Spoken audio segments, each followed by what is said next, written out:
परमशिवोऽहम् ॐ नित्यानन्द परमशिवोऽहम् ॐ नित्यानन्द परमशिवोऽहम् ॐ नित्यानन्द परमशिवोऽहम् शिवोऽहम् ॐ नित्यानन्द परमशिवोऽहम् ॐ नित्यानन्द परमशिवोऽहम् ॐ नित्यानन्द परमशिवोऽहम्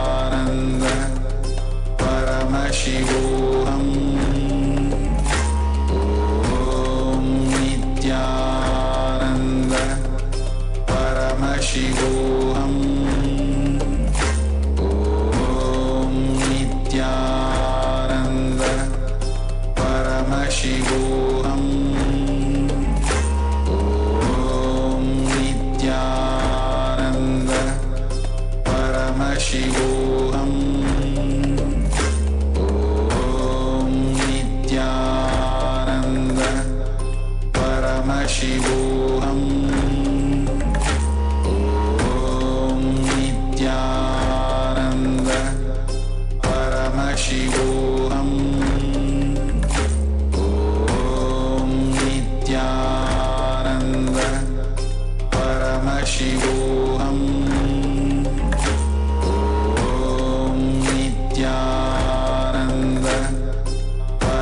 शिवोऽहम् ॐ नित्यानन्द परमशिवोऽहम् ॐ नित्यानन्द परमशिवोऽहम् ॐ नित्यानन्द परमशिवोऽहम्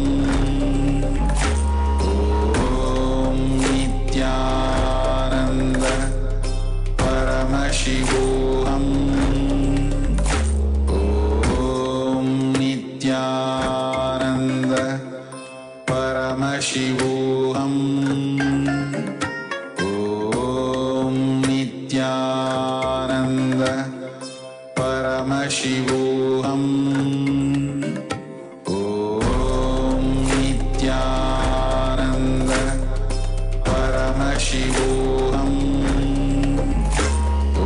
ॐ नित्यानन्द परमशिवोऽहम् ॐ नित्यानन्द परम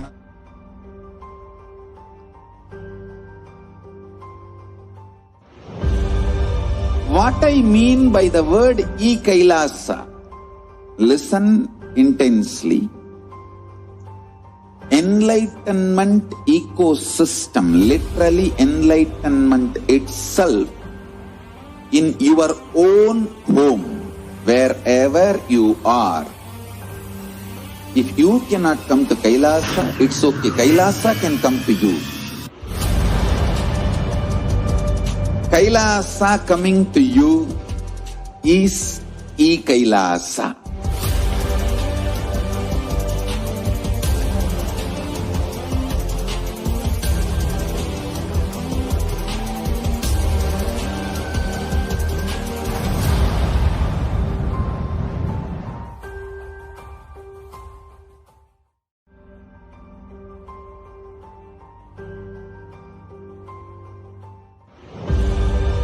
What I mean by the word KAILASA?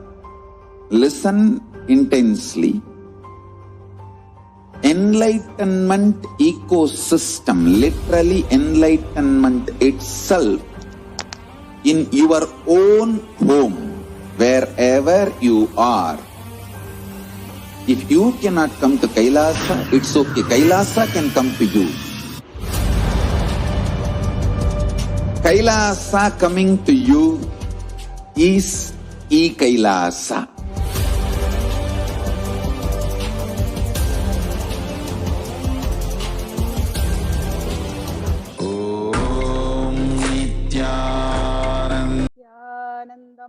परमसुगतं केवलं ज्ञानमूर्तिं द्वन्द्वातीतं गगनसदृशं तत्त्वमस्यादिलक्ष्यम् एकं नित्यं विमलमचलं सर्वदी साक्षिभूतं भावातीतं त्रिगुणरहितं सद्गुरुं तं Namami.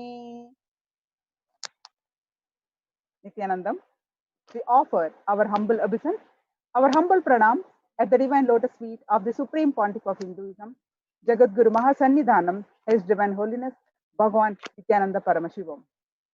We welcome all the viewers across the world for this Uttamottama Seva to Paramashiva. With the most auspicious blessing on the great occasion of the Skanda Sashti and Guru Payachi, today we would like to welcome you all for this Uttamottama Seva. We welcome all the viewers across the world for this most auspicious Uttamottama Seva to Paramashiva, offered from Nithyanandeshwara Paramashiva Devalayam in Adi Kailas Sarvajnapeetham. For those of you who are tuning in for the first time to Kailasa's Nithyananda TV, welcome to the official TV channel for Sri Kailasa, the only and cosmic borderless Hindu nation. Nithyananda Paramashivam, His Divine Holiness, is the reviver of Kailasa, the ancient enlightened civilization, and the great cosmic borderless Hindu nation. His Divine Holiness is an avatar from and is the cosmic and is the Supreme Pontiff of Hindu nation, cosmic borderless Hindu nation. His Divine Holiness has made the science of power manifestation, yoga, temple-based universities for humanity. Sovereign Order of Kailasa, run by His Divine Holiness, and Nithyananda Order of Monks, Nuns, and Hindu diaspora are working for global peace and to give a super consciousness breakthrough to humanity.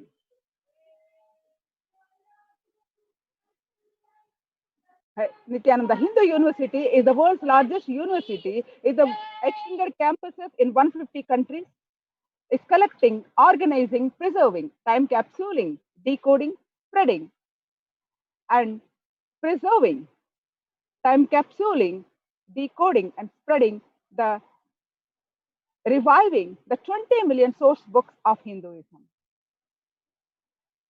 and the 64 sacred arts and the sciences like Ayurveda, music, dance, sculpting, astrology, and Vastu. His Divine Holiness is the Supreme Guru Mahasannidhanam, 293rd Guru Mahasannidhanam of Shtamala Pita Sarvajnapeetham, the ancient apex body of Hinduism.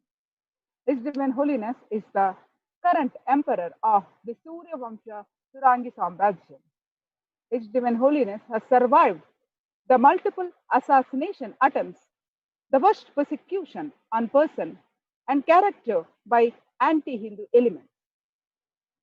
To explore the videos, you can visit Kailasa's Nithyananda YouTube channel. For all of us, millions of Sri Kailasavasis all over the world, you and me, if we have had any spiritual breakthrough, any great experience of Kundalini awakening, if today we're able to manifest Shaktis, it is because at the mere age of 12, His Divine Holiness did the Tyaga of utmost sincerity and ferociousness with himself, and manifesting this ultimate spiritual breakthrough. Paramashiva has come down to planet Earth and manifested this grand Leela of his life for each and every one of us to be part. His Divine Holiness has taken this physical form and came down from Kailasa itself. Now that His Divine Holiness is here, we can celebrate His happening on planet Earth by spreading His message of Sri Kailasa to one and all on all social media platforms, Facebook, Twitter, and many other social media platforms.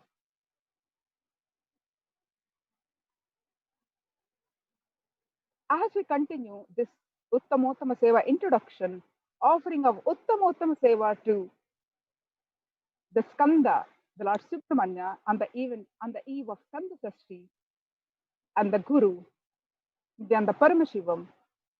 Let us see, and the pre-Satsang leading to Satsang. Let us do what are all we can do to reach this message of Sri Kailasa. There are innumerable reasons why His Divine Holiness happened on planet Earth. He happened to cause the next evolutionary breakthrough for life on Earth. He happened to cause the next evolutionary breakthrough for life on Earth. He happened to cause the Satya Yuga once again. He happened for the fulfillment of consciousness itself, and he happened for the entire humanity, and he happened exclusively for you at the same time.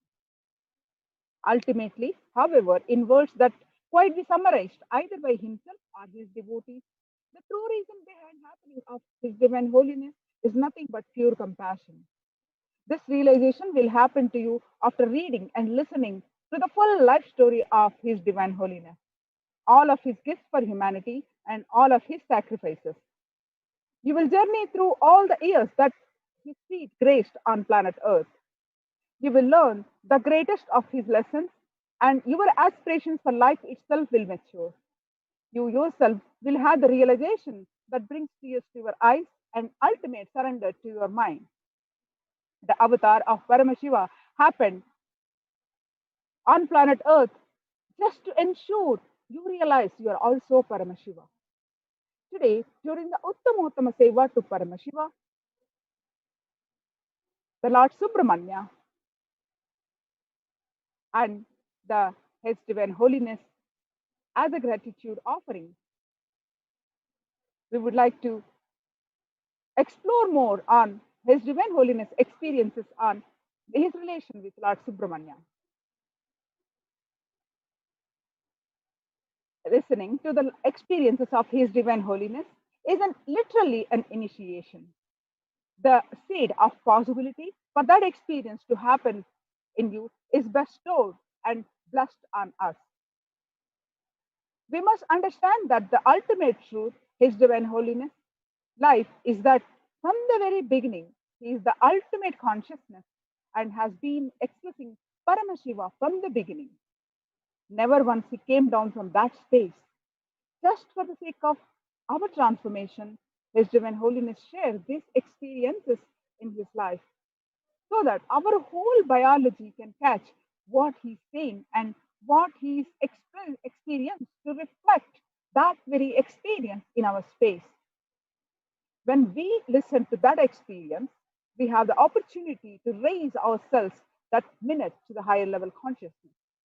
Having this in our inner space, let us understand the relationship, the experiences of His Divine Holiness. As the most compassionate answer to the deep prayers of billions of people and countless other living beings who yearn for a conscious breakthrough, the Supreme Pontiff of Hinduism, Jagadguru Mahasannidhanam, His Divine Holiness Bhagavan Nithyananda Paramashivam, descended on planet Earth on January 2nd, 1978. His Divine Holiness was birthed by a group of enlightened beings who realized their divine purpose was directly facilitating the happening of superconsciousness in the physical plane. In order to sustain the superconsciousness energy in the physical body, his gurus trained His Divine Holiness with extreme yoga and various other spiritual practices. His Divine Holiness narrates in his own words, before my own gurus made me manifest this spiritual alchemy science, I was put into Kaumara Sadhana, the Skanda Sashti Vrata. Experience Kaumara or Subramanya Kaumara on Skanda Sashti day. During the Skanda Sashti 6 days of Vrata, not eating anything, making Subramanya Yantra on sacred ash, worshipping and facilitating Skanda Sashti Kavacham and the Moola Mantra 36 times. Subramanya Moola Mantra 36 times. It was a special practice I was personally initiated by Mataji Vibhudananda Puri. Not only I completed it successfully, I had great darshan of Lord Subramanya and received this whole spiritual alchemy science as one gift. After that, till I had this public life, never missed the Skanda Sashti Vrata. This is one of the most powerful spiritual experiences I had. Now, this year, whatever whatever His Divine Holiness was given at the time is going to be used in for all of us during the Paramashiva Home program, all of us devotees. Subramanya is the Lord of the spiritual alchemy science. That is why the greatest spiritual alchemists, the 18 Siddhas, all consider themselves as the descendants of Subramanya and revere them as the Guru of their Sampradaya. What's more, the most spiritual product anyone can possibly develop on planet Earth is Navapashana, Subramanya standing on Palani Hill. Before Swamiji continues to narrate that before my own gurus made me manifest spiritual alchemy science, I was put this great process of Subramanya Vrata. Since then, he continued, and is still continuing, never missed this Vrata, and he encourages all his devotees to do this Vrata. Today, we are offering the Uttama Seva to Lord Subramanya and the Guru, His Divine Holiness, our beloved Guru, His Divine Holiness, Nithyananda Paravashivam, on this auspicious Guru Payachi day. Uttama Seva is an offering of best of the best to Nithyanandeshwari Paramashiva and Nithyanandeshwara Paramashiva and Lord Subramanya and our beloved Guru, His Divine Holiness. The Uttama Seva is the Vedic ritual from the source, from the Agamas. Uttama means the best of the best, and Seva is offering. It is the ritual of offering the best of the best to Paramashiva.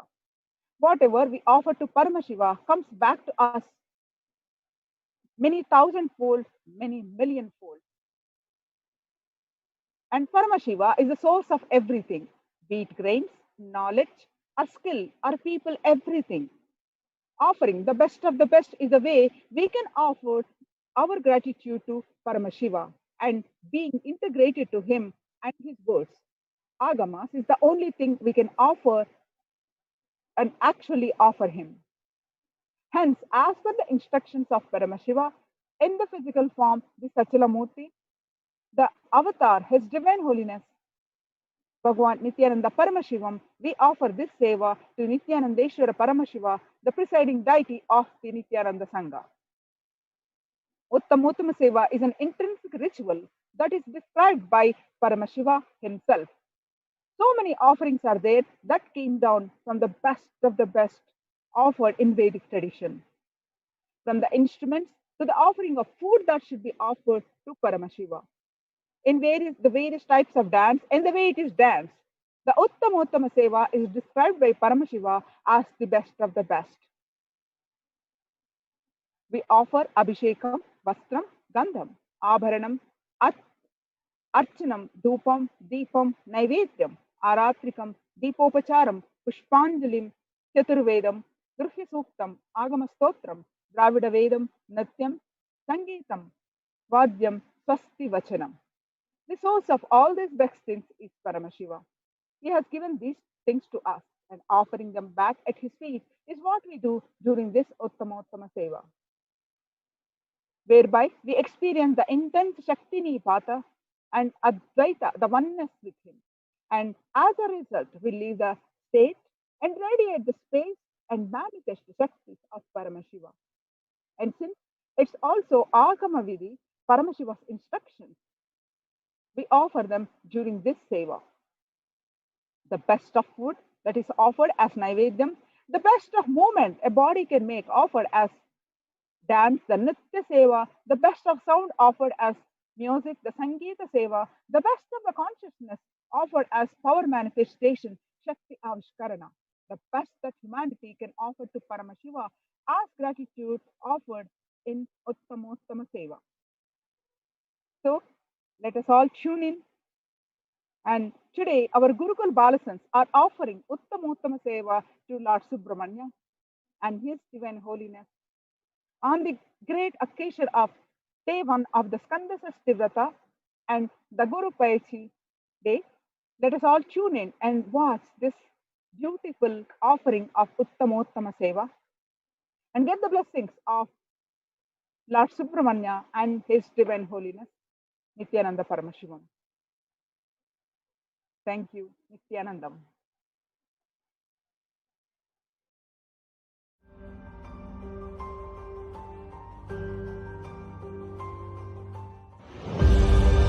What I mean by the word KAILASA, listen intensely. Enlightenment ecosystem, literally enlightenment itself, in your own home, wherever you are. If you cannot come to Kailasa, it's okay. Kailasa can come to you. Kailasa coming to you is Kailasa.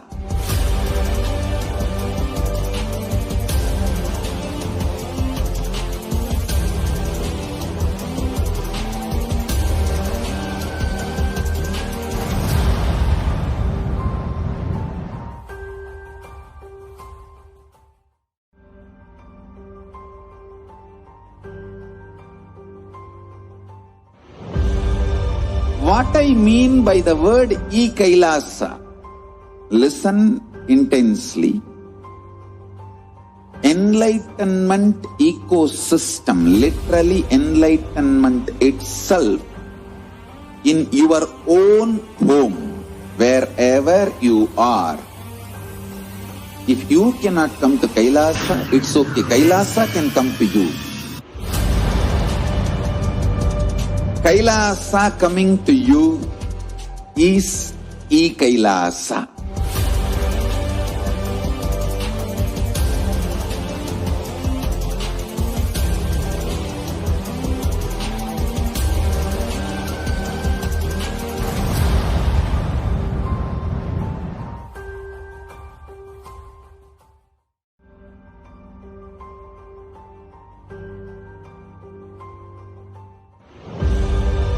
What I mean by the word KAILASA, listen intensely. Enlightenment ecosystem, literally enlightenment itself, in your own home, wherever you are. If you cannot come to Kailasa, it's okay. Kailasa can come to you.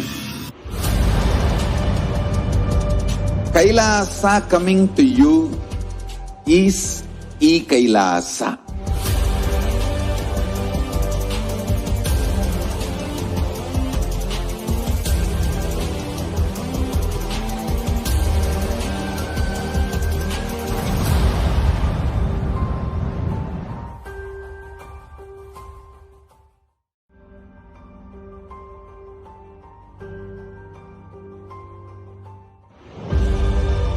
What I mean by the word KAILASA, listen intensely.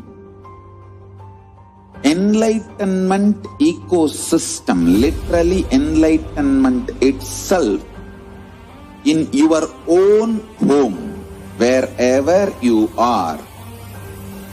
If you cannot come to Kailasa, it's okay. Kailasa can come to you. Kailasa coming to you is Kailasa.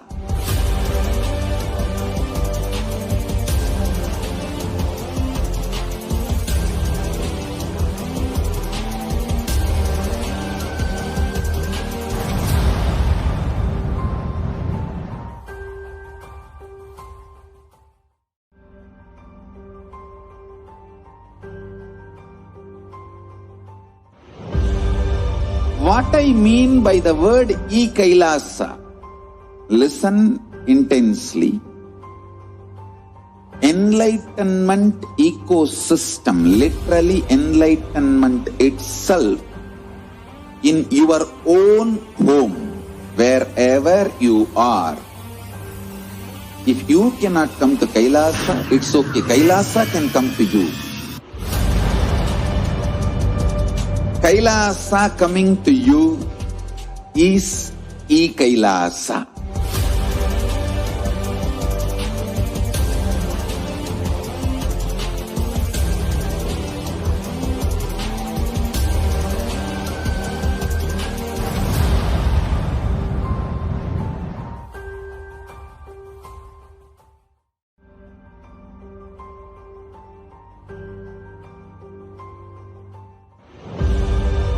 What I mean by the word Kailasa, listen intensely.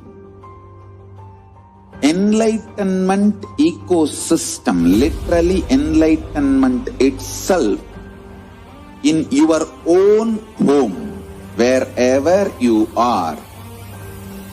If you cannot come to Kailasa, it's okay. Kailasa can come to you. Kailasa coming to you is Kailasa.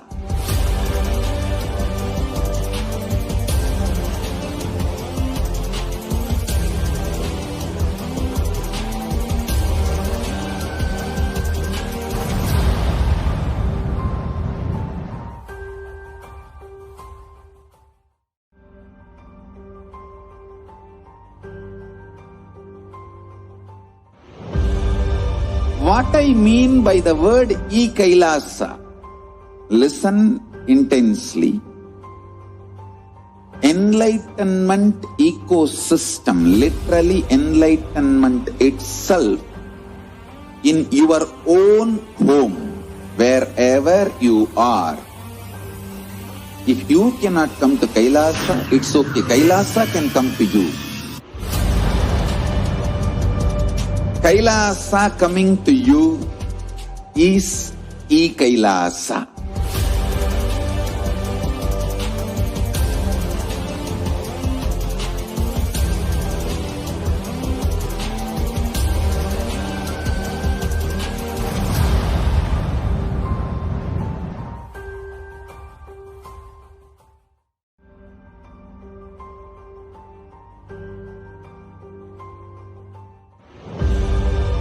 What I mean by the word Kailasa, listen intensely. Enlightenment ecosystem, literally enlightenment itself, in your own home, wherever you are. If you cannot come to Kailasa, it's okay. Kailasa can come to you. Kailasa coming to you is Kailasa.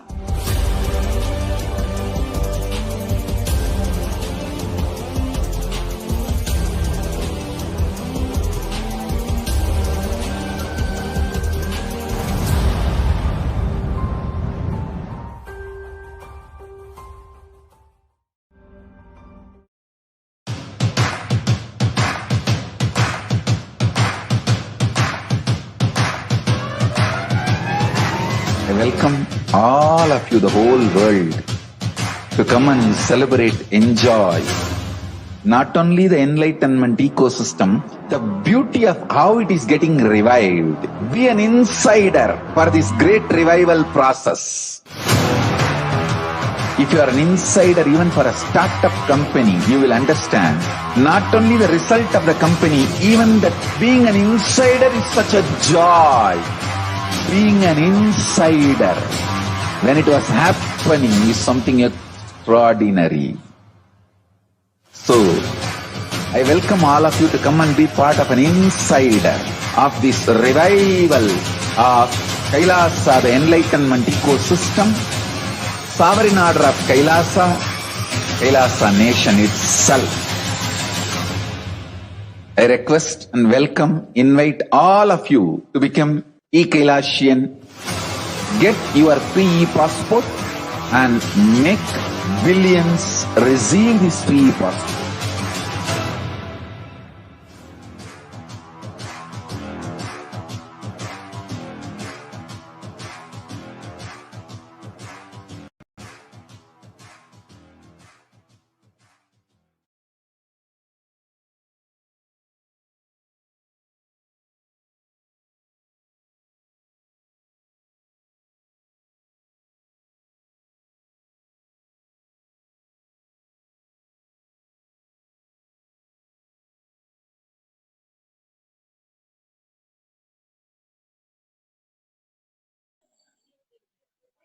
The first offering of the Uttamottama Seva at the feet of Devi Nithyanandeswari Parashakti Sameta Sri Nithyanandeswara Paramashiva is the offering of the Chaturvedam.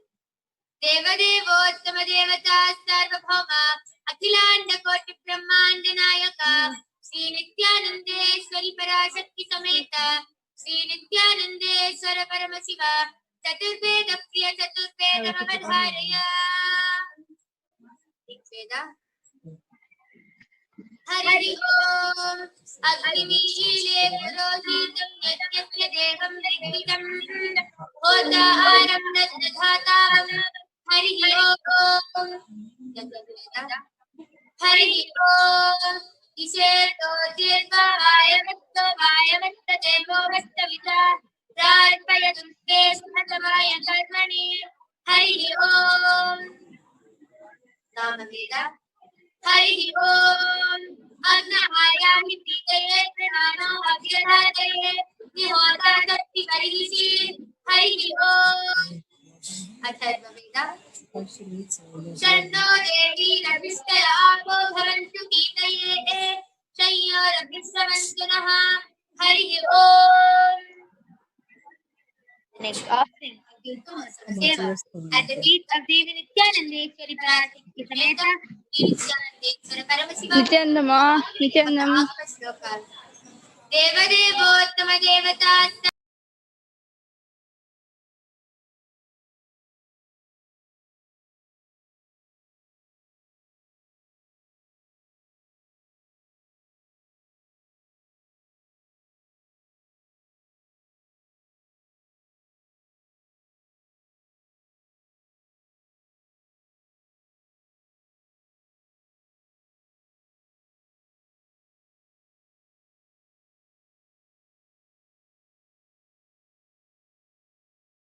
Modhantam Bhagva Brukshe Pasetuna Nirvikalpam Mana Kritva Sarvorpe Kalpagorkamaha.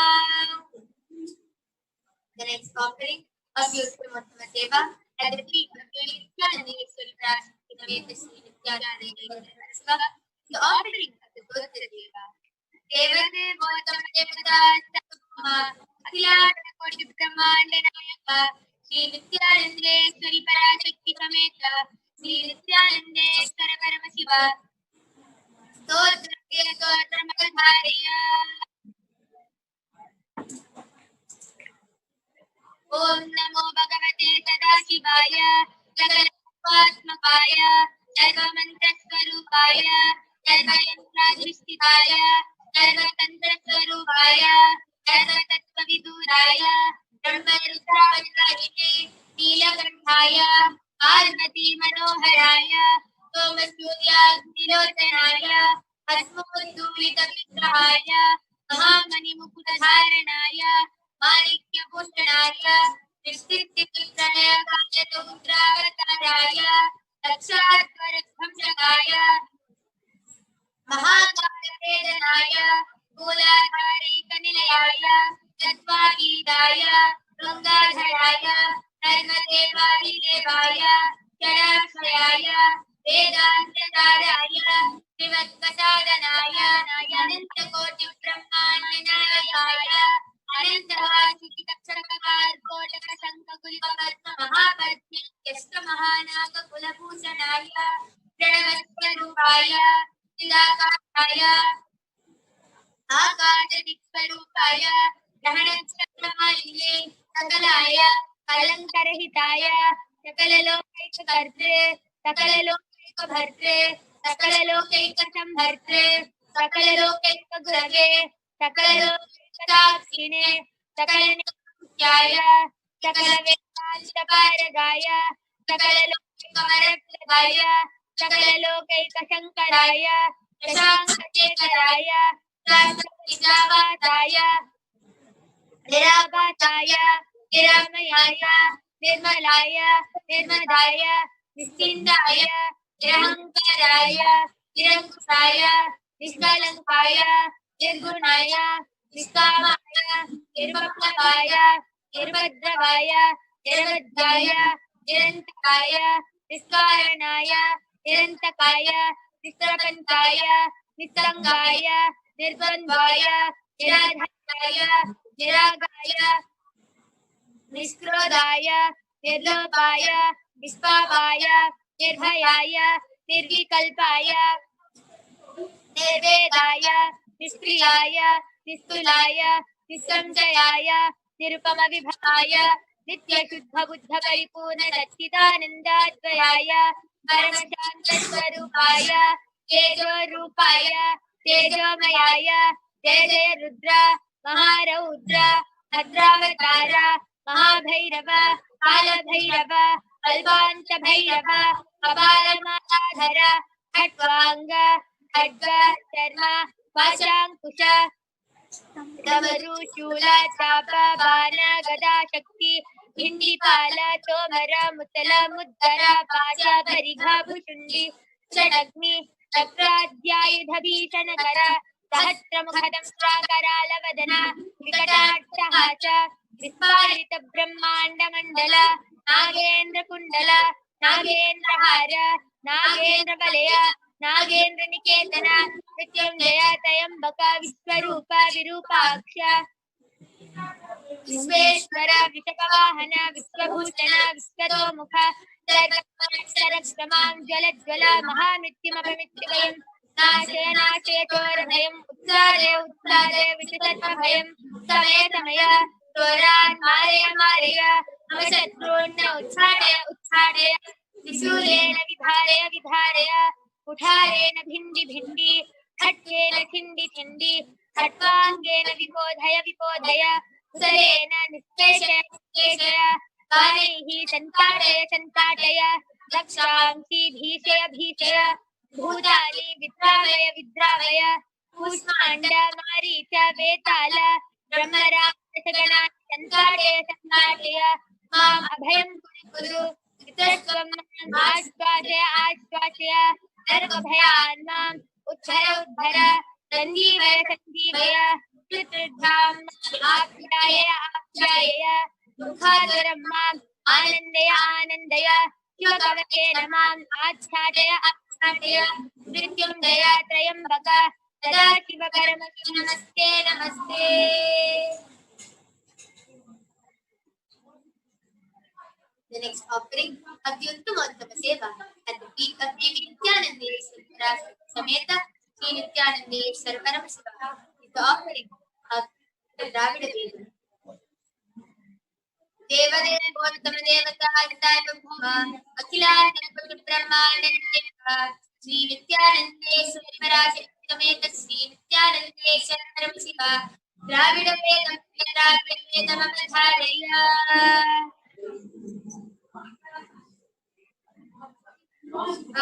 திருச்சிற்றம்பலம் வேயுது தோழி பங்கன் இடமுண்டகம்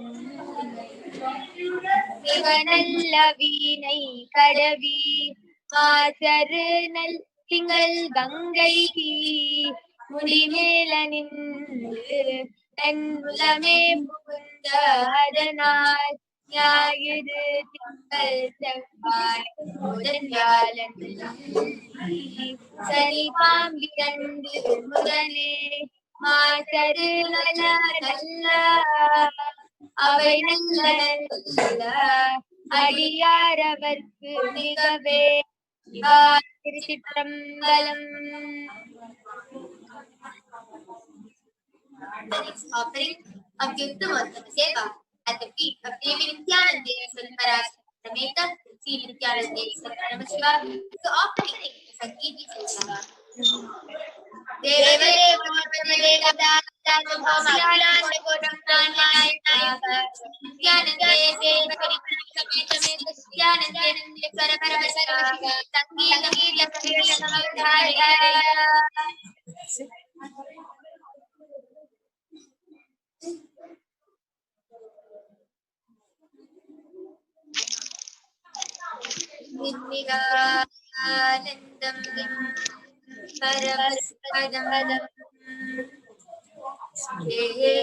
Paramaspadam Jnanam Vanvātikam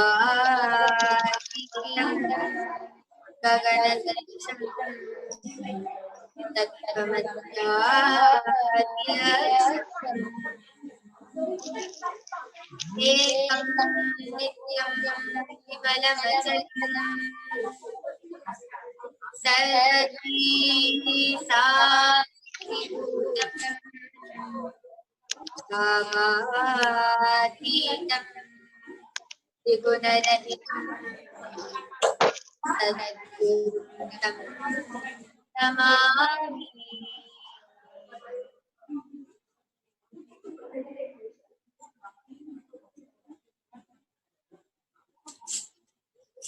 आदित्यादित्यं पुण्यं सर्वविघ्नविनाशनं दयामहं जपे नित्यम् अक्षयं परमं सुखं कोटिपुत्रस्वरूपिणम् आनन्दमयीश्वरम् नित्यानन्दमूर्ते कोटिसूर्यस्वरूपिणम् आनन्दगन्धीश्वरम् भक्तहृदयनिवासिनं नित्यानन्दनमोस्तुते।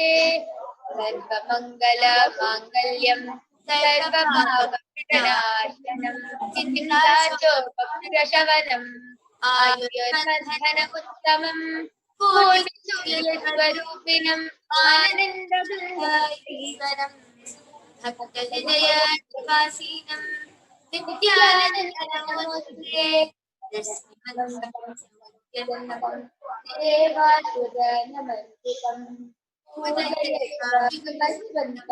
भास्करं भुवनेश्वरं कोटिसूर्यस्वरूपिणम् आनन्दगन्धीश्वरम् भक्तहृदयनिवासिनं नित्यानन्दनमोस्तुते।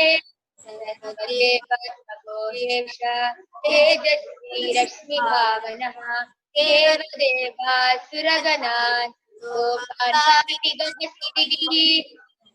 कोटिसूर्यस्वरूपिणम् आनन्दगन्धीश्वरम् भक्तहृदयनिवासिनं नित्यानन्दनमोस्तुते।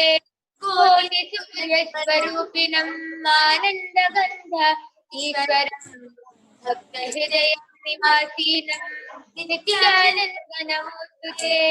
नित्यानन्दनमोस्तुते नित्यानन्दनमोस्तुते।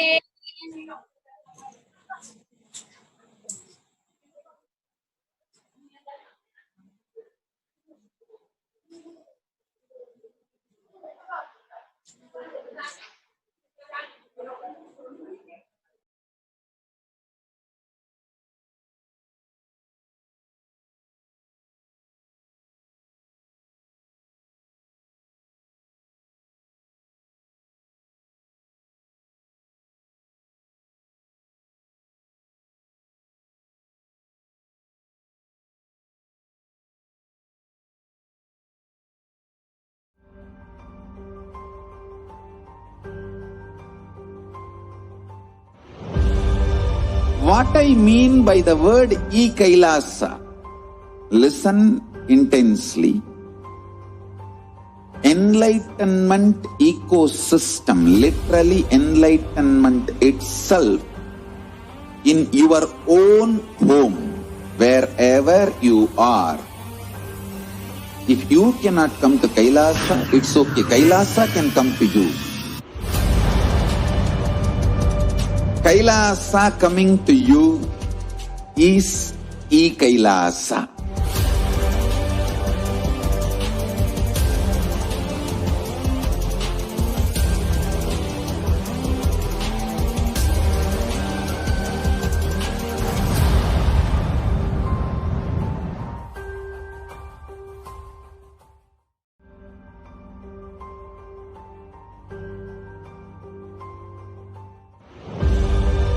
What I mean by the word KAILASA, listen intensely.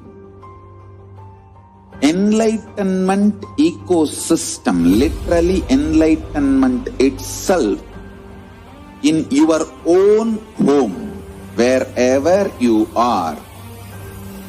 If you cannot come to Kailasa, it's okay. Kailasa can come to you. Kailasa coming to you is e-Kailasa.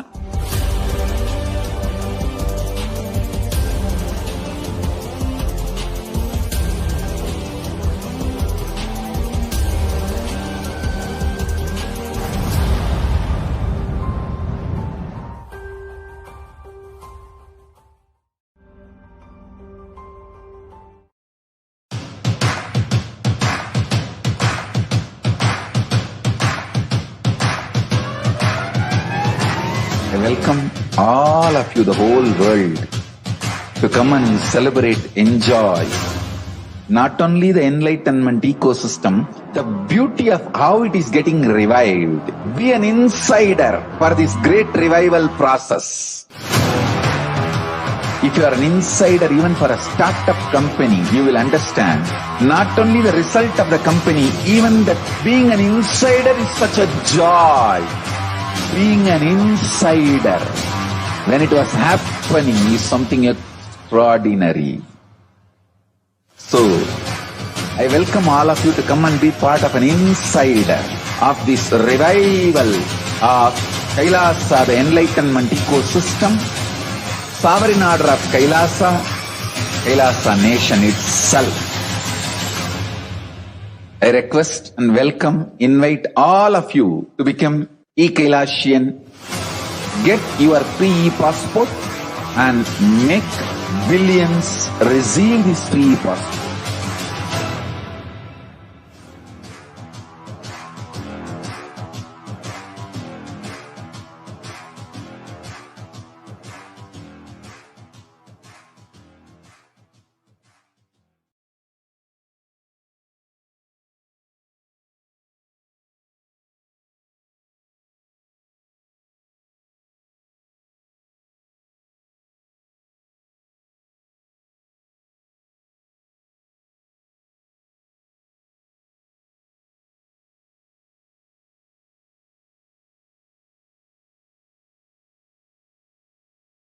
Is the offering of the Nritya Seva.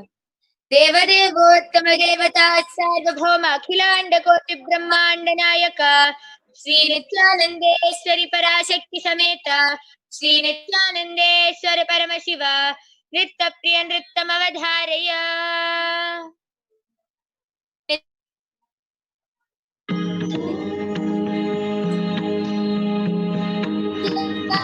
Nithyanandeswari Paramashiva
What I mean by the word KAILASA, listen intensely. Enlightenment ecosystem, literally enlightenment itself, in your own home, wherever you are. If you cannot come to Kailasa, it's okay. Kailasa can come to you. Kailasa coming to you is Kailasa.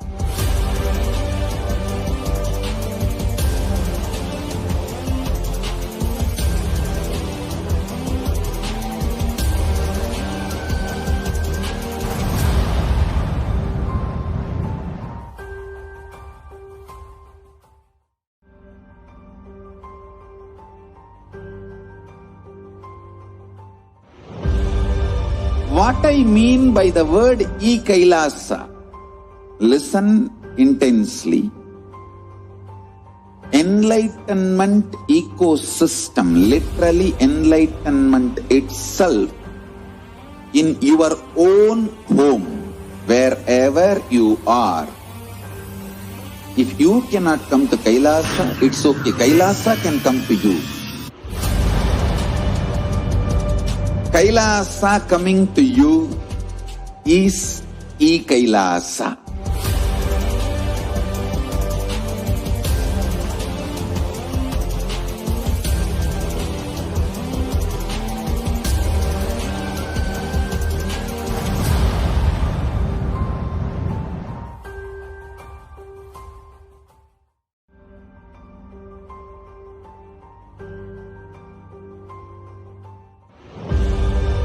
What I mean by the word Kailasa, listen intensely. Enlightenment ecosystem, literally enlightenment itself, in your own home, wherever you are. If you cannot come to Kailasa, it's okay. Kailasa can come to you. Kailasa coming to you is Kailasa.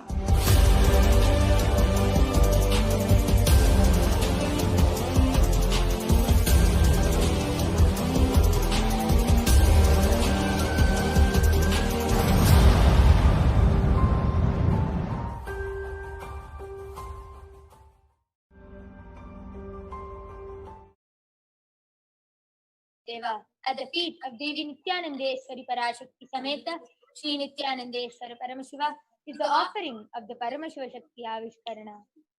Deva Devottama Devata Sarvabhauma Akhilanda Koti Brahmanda Nayaka, Shri Nithyanandeswari Parashakti Sameta, Shri Nithyanandeswara Paramashiva, Paramashiva Shakti Avishkarana Priya Paramashiva Shakti Avishkaranam Avadharaya. Nithyanandam Paramasukadam Kevalam Jnanamurtim Dvandvatitam Gagana Sadrisham Tattvamasyaadilaksham Ekam Nityam Vimalamachalam Sarvadi Sakshi Bhutam Bhavatitam Trigunarahitam Sadgurum Tam Namami. Nithyanandam. My name is Manitya Yogapranananda. I'm a Balasant of the Nithyananda Gurukul and I'm 13 years old. And along with me here, I have an extraordinary Balasant. How would you like to introduce yourself? Nithyanandam. My name is Vanshati. I'm 16 years old and today I'll be manifesting the bulb. Yes. Let us begin with a small introduction about the source of all, Paramashiva. Paramashiva is the primordial divinity, the ultimate reality and cause, which is self-effulgent, Swayam Prakasha, all-pervading, unchanging, beyond time, space, form, and causality. Today, an incarnation of Paramashiva walks among us in the form of the Supreme Pontiff of Hinduism, Jagat Guru Mahasannidhanam, His Divine Holiness Bhagavan Nithyananda Paramashivam, initiating millions of disciples all across the globe into the science of Shakti into the science of power manifestation. And today, Out of all these 463 extraordinary powers, you will be witnessing the power of consciousness over matter. As you see here, I have a plain coconut with me.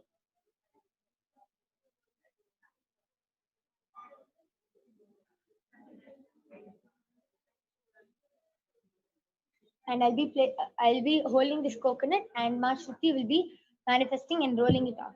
And what you will be witnessing today is not just a mere demonstration of the coconut rolling off the hand, but it is also a root pattern breaking, and it is also bringing completion into the other person and helping them to manifest whatever reality they want to manifest. And before Ma Shruti begins the power manifestation today, we'll be chanting the Mahavakya, which is the direct passcode, which directly and continuously reminds us that we are Paramashiva.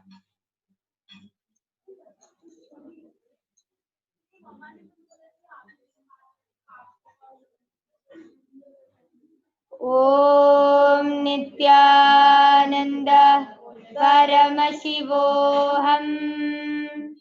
Om Nithyananda Paramashivoham. Om Nithyananda Paramashivoham.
Has manifested thanks to the grace and compassion of the Supreme Pontiff of Hinduism, Jagat Guru Mahasannidhanam, His Divine Holiness Bhagavan Nithyananda Paramashivam. And before concluding this Uttamottama Seva, I would like to ask Ma Shruti, now would you like to share how you manifested this power? Yes. So, first I connected to Swamiji and requested Swamiji to manifest the power through me, and it rolled out. Yes, very beautiful. And with this, we offer our gratitude and love at the divine lotus feet of the Supreme Pontiff of Hinduism, Jagat Guru Mahasannidhanam, His Divine Holiness Bhagavan Nithyananda Paramashivam. Thank you all for joining us in today's Uttamottama Seva, and we invite all of you to join us for tomorrow's segment of the Uttamottama Seva. Thank you, Nithyanandam.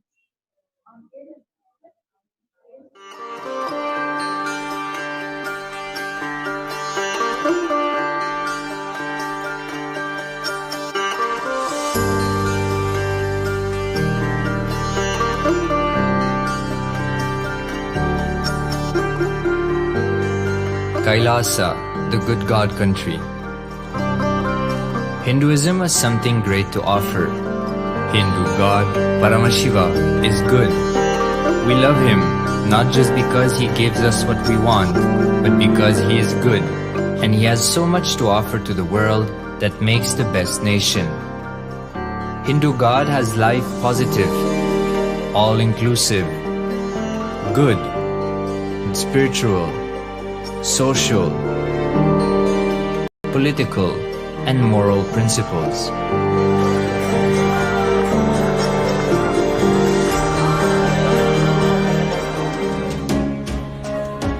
Hindu principles are guaranteed solutions for all the major problems of humanity: resettlement, violence and lawfare, impoverishment, inequality, environmental footprint, pandemic and biowar, disputes, feminist movement, women's rights, child rights, minority rights, linguistic rights, human rights.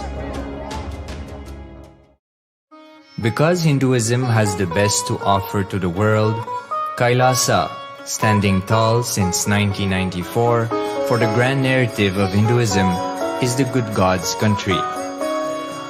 Founder of KAILASA, Paramashiva, and his 1008th incarnation, the Supreme Pontiff of Hinduism, Jagadguru Mahasannidhanam, His Divine Holiness, Bhagwan Nithyananda Paramashivam, is the reviver of KAILASA, the enlightened civilization, the greatest Hindu nation.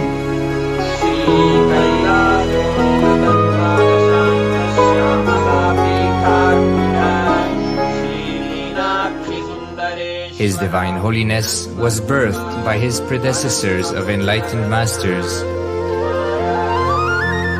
great rishis, munis, siddhas, who predicted and recognized His Divine Holiness, Bhagwan Nithyananda Paramashivam, as an incarnation of Paramashiva, as per the science of incarnation described in Hinduism. From his first Chaturmasya at the age of 3 in the year 1980 until the age of 16 in the year 1994, the Supreme Pontiff was trained for the revival of KAILASA. He began reviving KAILASA from the age of 16 after the coronation on the 25th May 1994.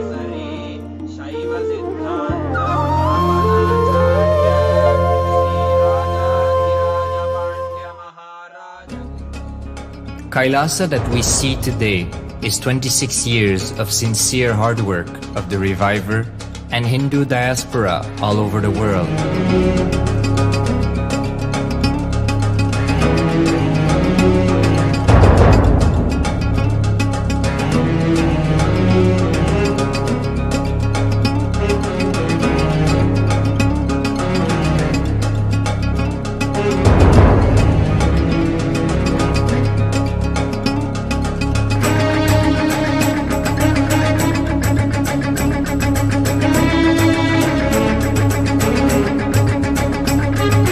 KAILASA has a potential population of 2 billion Hindus worldwide, with over 100 million applications to its citizenship already applied.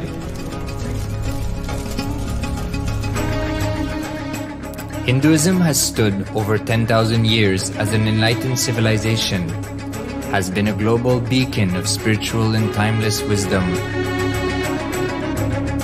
technology, culture.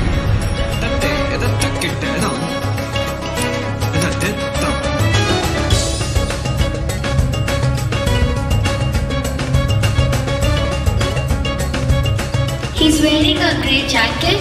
His name is Boris.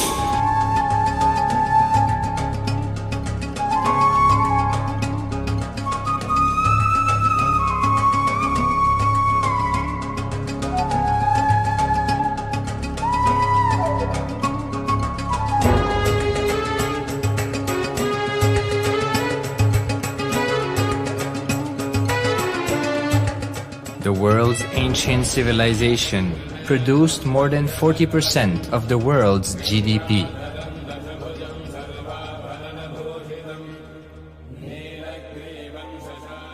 Purpose of life is to experience oneness with the ultimate reality, Paramashiva. Life exists on the planet Earth for last 40 billion years, and 5 times life faced complete extinction on the planet Earth. But somewhere one DNA, one cell, living organism is thrown out of planet Earth, preserved inside a volcano rock. After millions of years comes back to Earth due to gravity or whatever reason, gets into the ocean and starts the life again. Sanatana Hindu Dharma is the conscious science to give breakthrough to your DNA through natural selection process and to your consciousness through the conscious decision process.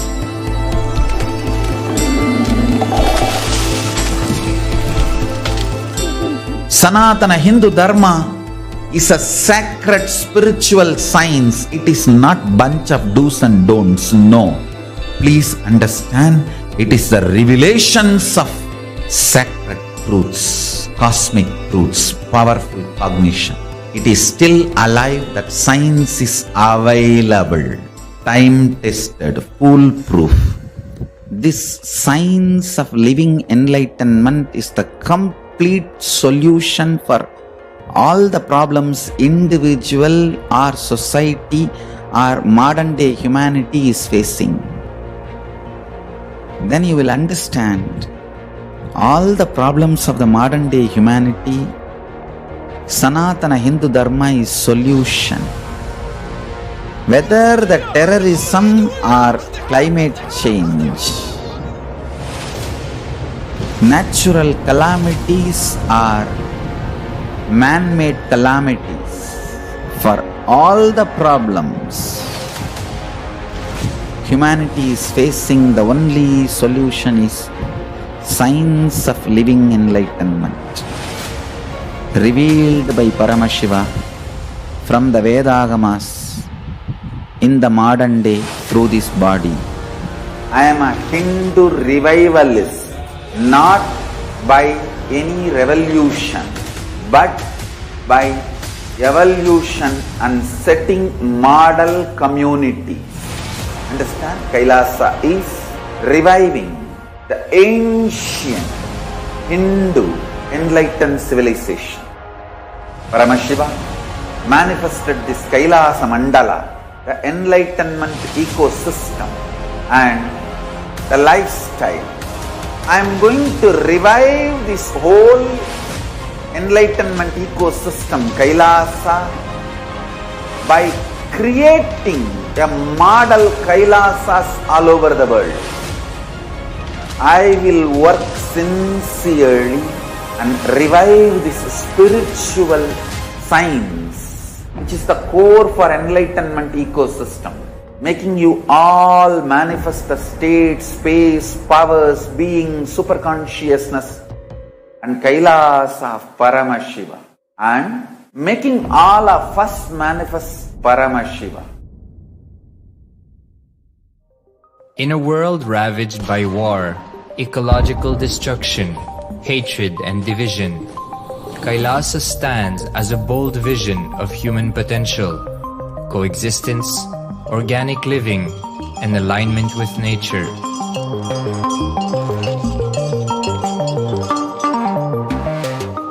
Over the past 50 years, the world has seen the creation of dozens of new countries, and so if anything, it would be odd not to see a new country formed in the 21st century.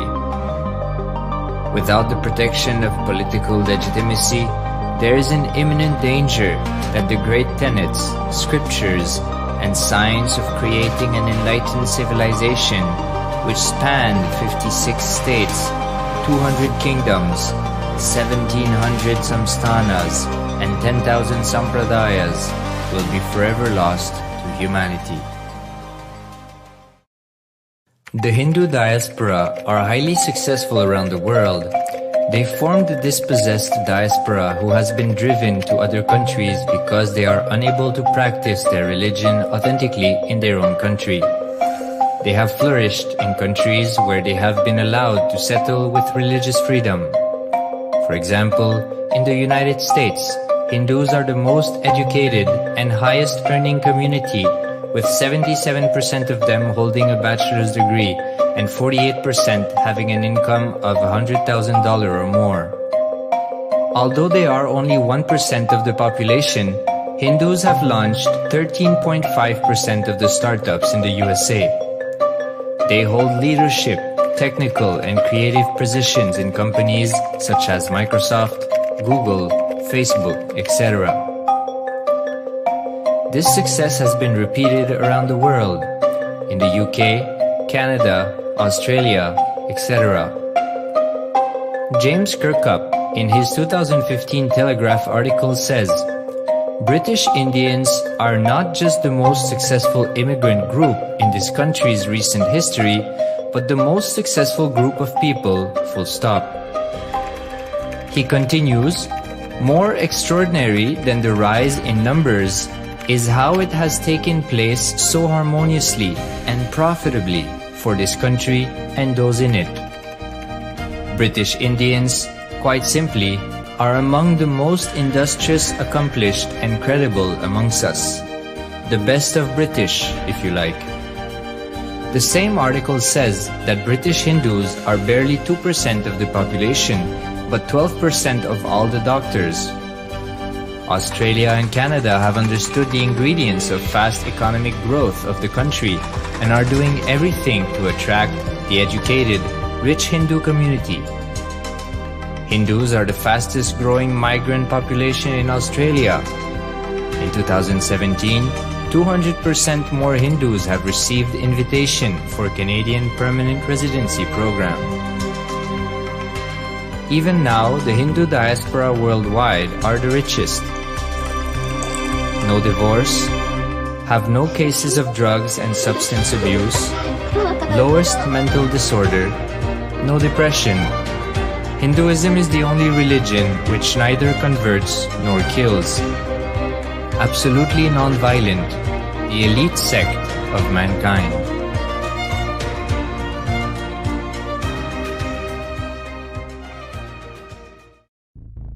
Because the Hindu diaspora worldwide and the Supreme Pontiff are successful in spreading their spiritual Hindu message of openness and inclusiveness against the forces of hatred and exclusivity, they have become the victims of relentless attacks by multi-armed apparatus of state power. Anti-Hindu forces, extremist caste, supremacist militant organization want a one ideology, Hinduism, under their exclusive domain. What they cannot digest into themselves, they systematically delegitimize and exterminate. Lawfare, assassination attempts, character assassination of the Supreme Pontiff of Hinduism, Jagadguru Mahasannidhanam, His Divine Holiness, Bhagwan Nithyananda Paramashivam.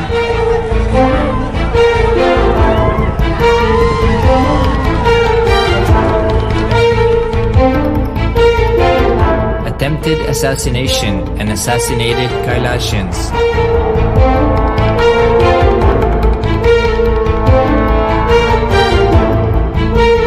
Sexual assaults and rape of female monks of Kailasa. Objectification. Character assassination.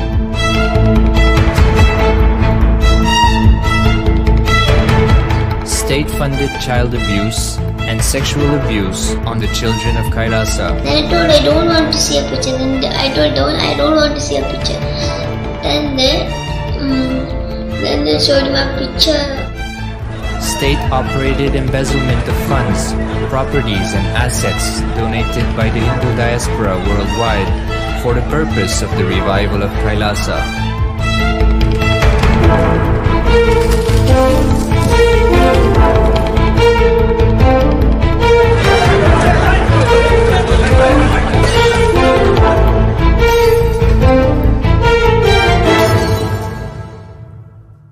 Since 1994, up to until now.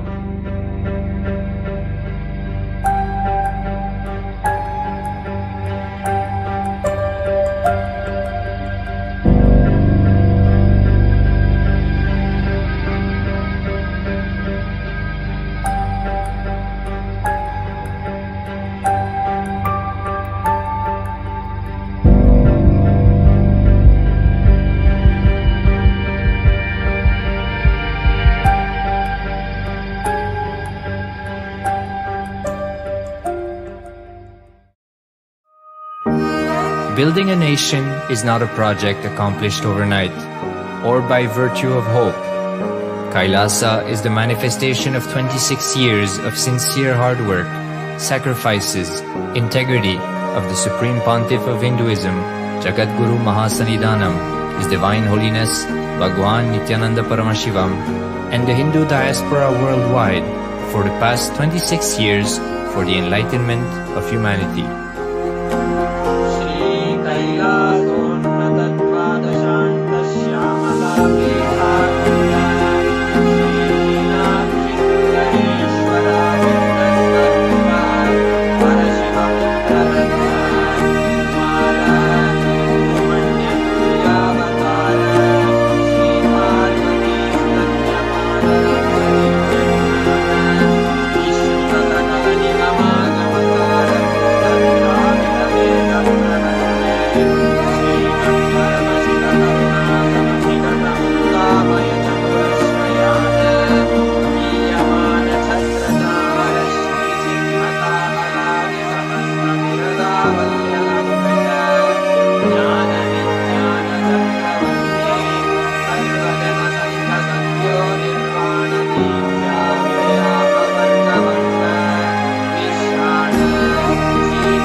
I am as old as sun, as new as sunrise.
The various incarnations happened, gave a breakthrough to consciousness and gave opening to the next level. My responsibility is to introduce new consciousness which manifests powers of Sadashiva. As Mahamandaleshwar of Mahanirvani Akada, the oldest apex body of Hinduism, I welcome every one of you.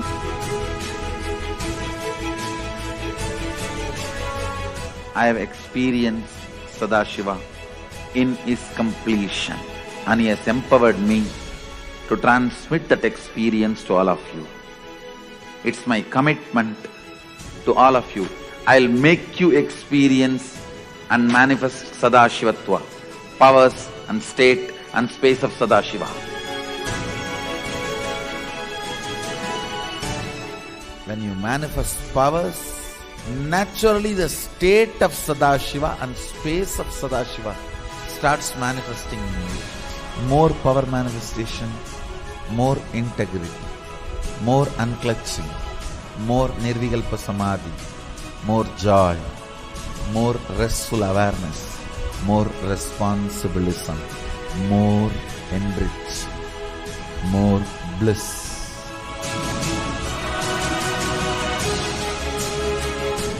This tradition has a capacity to retain its authenticity and originality. My purpose is to make this statement to the world. Hinduism is real. Ideas move from mind to mind. Energy moves from space to space. Cognitions move from body to body. That is why even Sadashiva needs a body. He assumed the body because he needs body to transmit these cognitions to you. Whatever I am doing is reviving the original science as expressed in Sanatana Hindu Dharma, Vedas and Agamas of the Hindu tradition.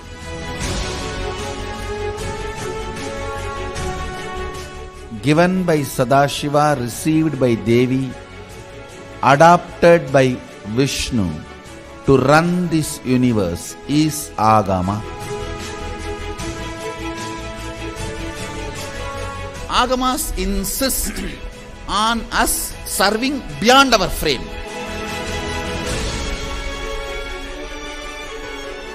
Whatever experience, anubhuti I had by my Guru's grace, Atma Pramana, I do acid wash with Shastra Pramana, Apta Pramana, the ancient masters' experiences.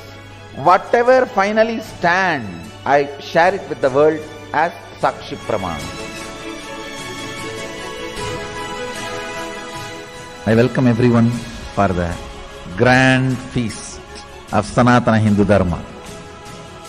Let us go on contributing.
What I mean by the word KAILASA, listen intensely.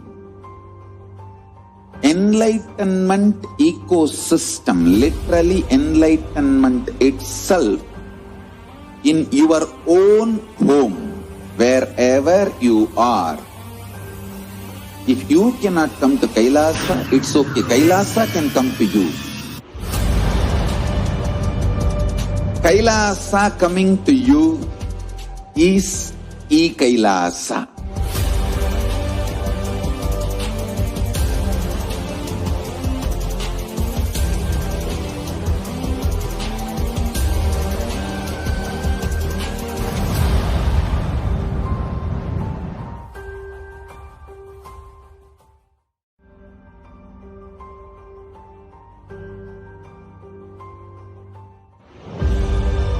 What I mean by the word KAILASA, Listen intensely.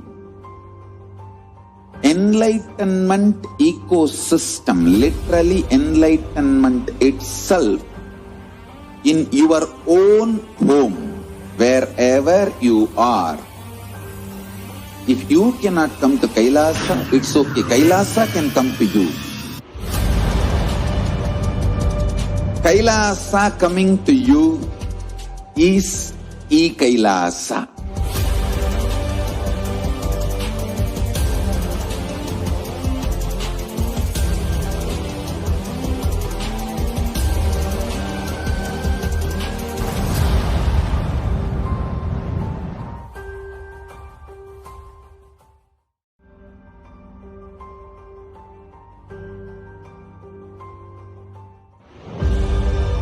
What I mean by the word E-Kailasa, listen intensely.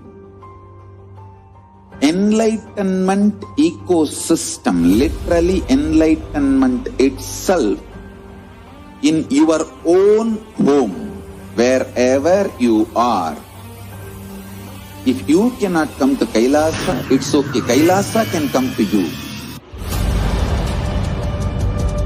Kailasa coming to you is E-Kailasa.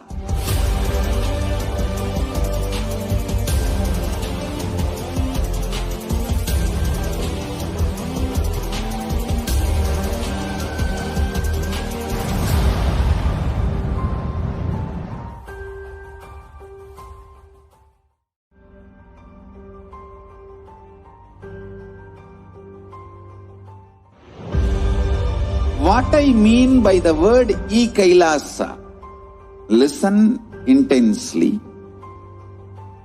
Enlightenment ecosystem, literally enlightenment itself, in your own home, wherever you are. If you cannot come to Kailasa, it's okay. Kailasa can come to you. Kailasa coming to you is E-Kailasa.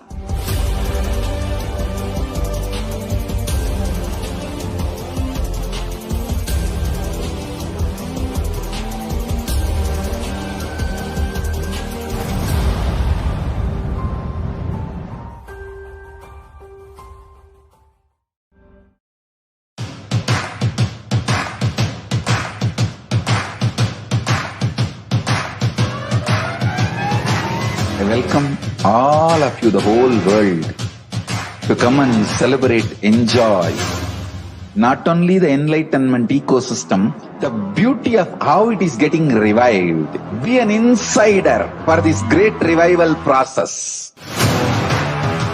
If you are an insider even for a startup company, you will understand not only the result of the company, even that being an insider is such a joy. Being an insider when it was happening is something extraordinary. So, I welcome all of you to come and be part of an insider of this revival of Kailasa, the enlightenment ecosystem, sovereign order of Kailasa, Kailasa nation itself. I request and welcome, invite all of you to become E-Kailasian. Get your free passport and make billions receive this free passport.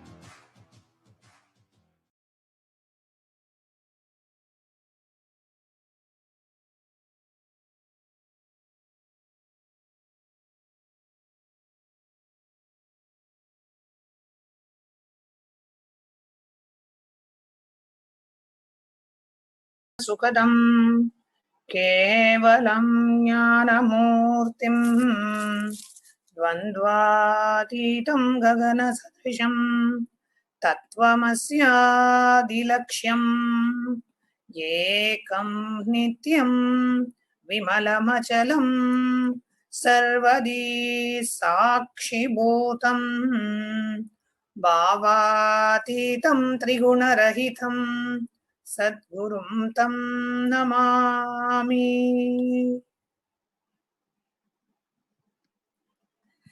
Nithyanandam, and welcome everyone for yet another beautiful evening.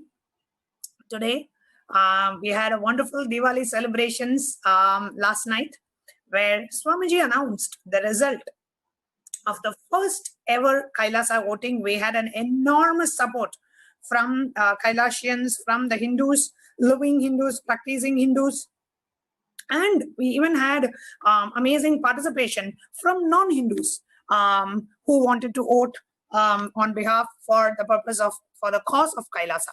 And Swamiji announced the voting results yesterday, where there was an enormous support to mandate vegetarian diet for Hindus. And Swamiji announced yesterday, and he blessed the whole world, that let Hindus stick to vegetarian meal, and thereby contributing to global peace, climatic change, and environmental protection of the world.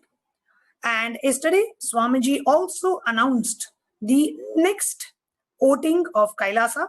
And today's topic that we are going to share with you a little bit about the next voting topic. The next voting that's coming up is we are going to be voting on 5 topics. And one of the topics that we are going to be voting on is why Hindu temples should be run by Hindus. So that's the topic for today, and we would like to share with you some information about why Hindu temples should be run by Hindus.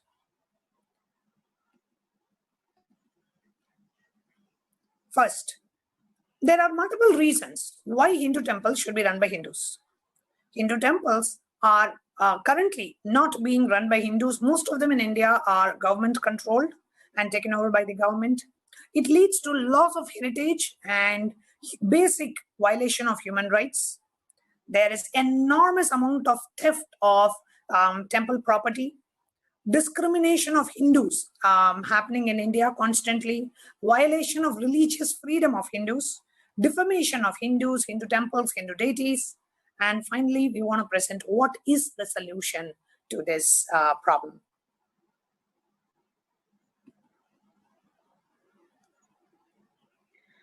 So welcome all the viewers once again. And yes, today, as thank you, Nyanatma Swami, for this introduction.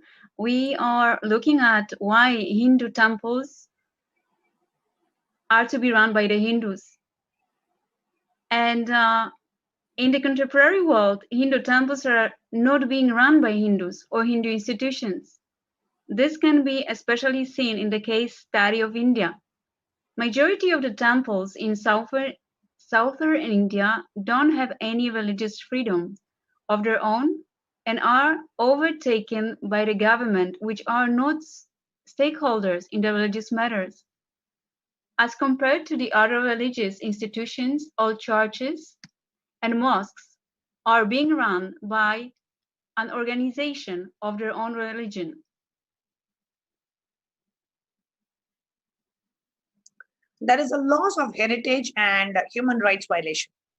Now, many of the temples overtaken by the government were done so on the basis of the so-called mismanagement of the temple property by temple administration.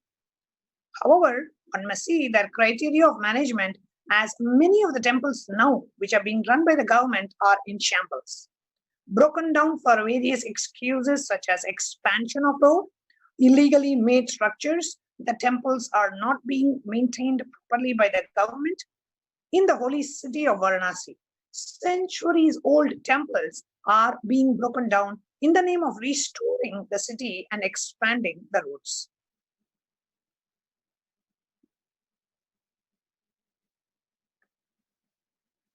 Loss of heritage and human rights violation. Although this systematic defamation of Hindus began under the British rule in India, much of the loss of the heritage was done in the independent India.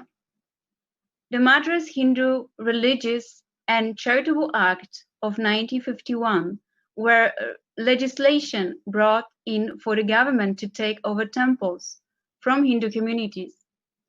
Although this was takedown by the Supreme Court in 1954, and new legislation stating similar laws came into power in 1959. It was only in 2012 that late Swami Dayananda Saraswati took this to the Supreme Court. No one before Swami Dayananda challenged this legislation, and all these are still being enacted. The challenge done to Swami Dayananda is languishing in the Supreme Court, and the Supreme Court doesn't have the time to look into this matter.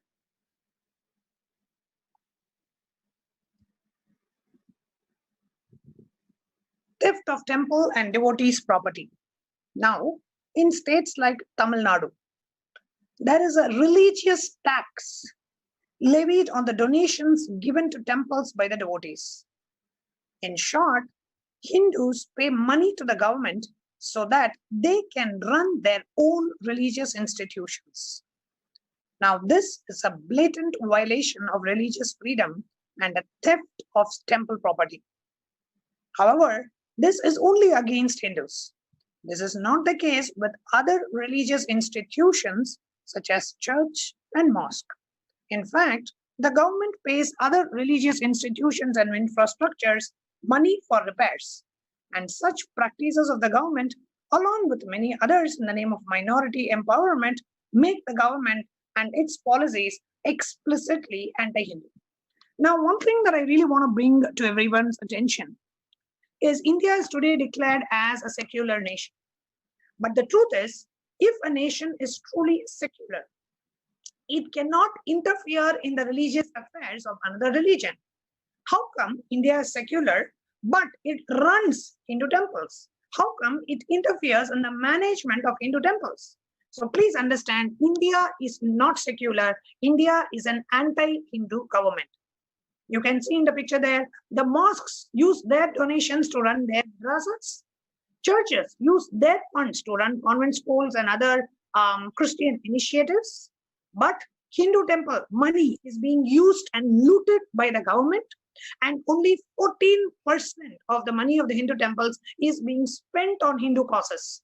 The other 86% of the money from Hindu temples are being used for political agenda. So there is a huge theft of temple and devotees' property in case of Hindu temples run by the government.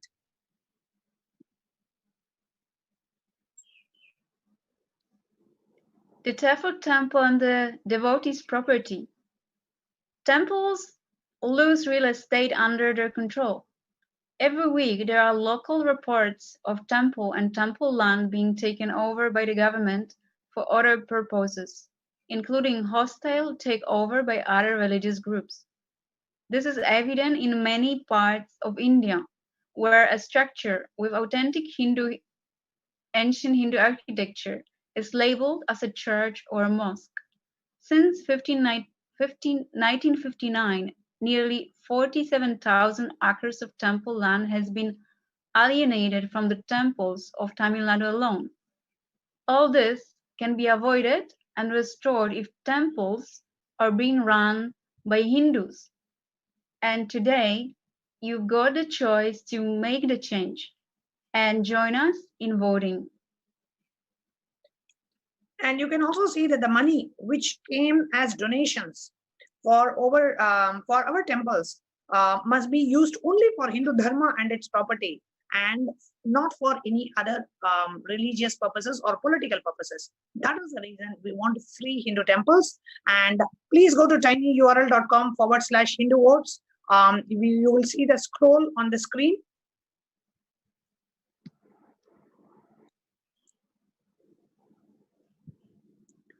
And you can go ahead and vote. Now, one thing I want to reiterate is Kailasa is an apolitical nation. We are not against any government. We are not against any country. The true purpose of Kailasa is to revive Hinduism. It is to revive the ancient culture. So we want to make it very clear. We are not against any specific government. Kailasa is an apolitical Hindu nation. We are not against any government, but we are against the anti-Hindu initiatives. We are against anti-Hindu policies. We are against anti-Hindu organizations. We are against anti-Hindu rule. So under the name of secular, we do not want Hindus to be destroyed. So this is our sincere attempt to restore, revive what has been lost. And this Kailasa voting that the Supreme Pontiff of Hinduism, our beloved Swamiji, has initiated yesterday, that Hindu temples should be maintained and run by Hindus, is an initiative to revive our lost culture, heritage, and tradition. And that is the only purpose of Kailasa. Kailasa is a peace-loving, peace-spreading nation. We are not against any government, but we are here to sincerely revive and protect the cultural heritage and the religious heritage, and bringing political, scriptural, religious, economical legitimacy to Sanatana Hindu Dharma.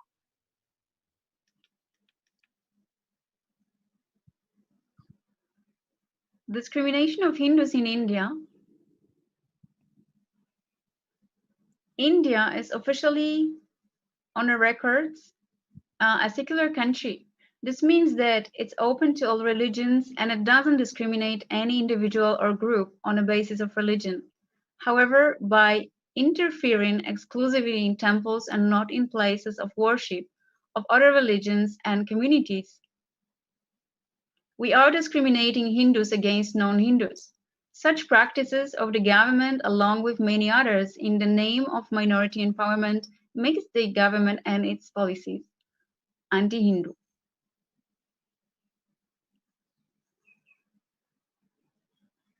Violation of religious freedom. In 2018, the Devaswam minister of Kerala took part in a beef festival, and many of the authorities of the Tirupati Devasthanam are in fact non-Hindus, including a top executive who is a Christian. This gives Hindus and temples no right over their religious matters, as their religious institutions are being administered and run by people of different beliefs, faith, and religion. A question to be asked here is, does a non-Hindu religious institution allow a Hindu to preside over its affairs and administration?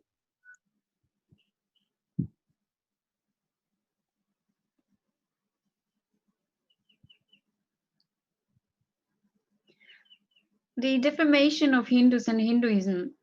In all the temples which are run by the government, there is a system of temple queue where one who pays more in the ticket counter can have the darshan of the deities faster. This is absolutely incoherent with the values and morals of Hindus. No one is denied the right of a darshan, and people are only encouraged to pay for donations. This indirect extortion of money by the government from devotees brings shame upon Hindus and Hinduism. This is done without the consent of the community and religious authorities. And on the context of that, traditional management structures of the temple consisting of local Hindu communities were corrupt. Now, what can we do to change this blatant destruction of Hinduism? Your word can change the world. Go to tinyurl.com/Hindu votes and cast your vote today. There are 6 topics on which you can vote, and all of them are to protect the destruction of Hinduism. So we request you to go to tinyurl.com/Hindu votes and cast your vote today. And now let us watch a short clip from the announcement that Swamiji made yesterday about the second voting initiative of Kailasa. Let us watch that video now.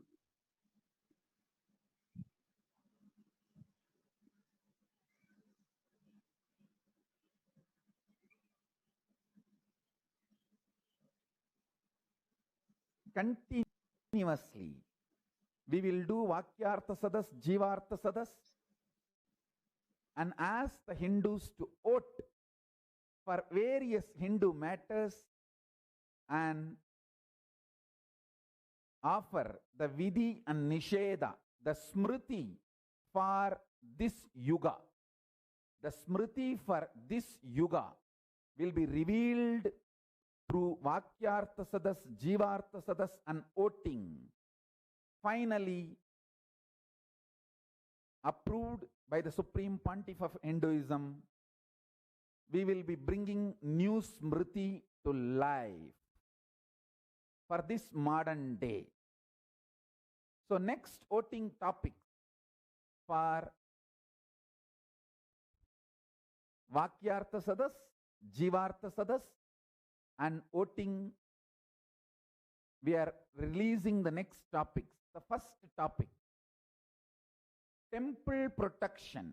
Should the temples all over the world, I wanted everyone to know, we discuss the global Hindu issues, not limited to any one country.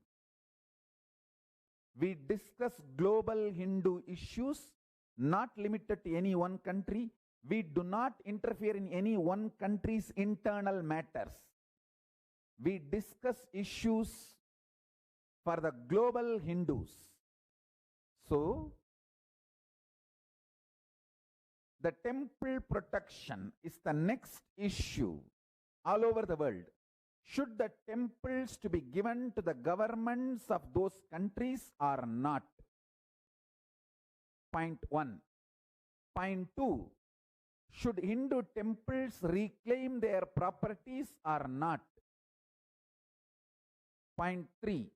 Should Hindu temples authority to run be given back to the original temple priests?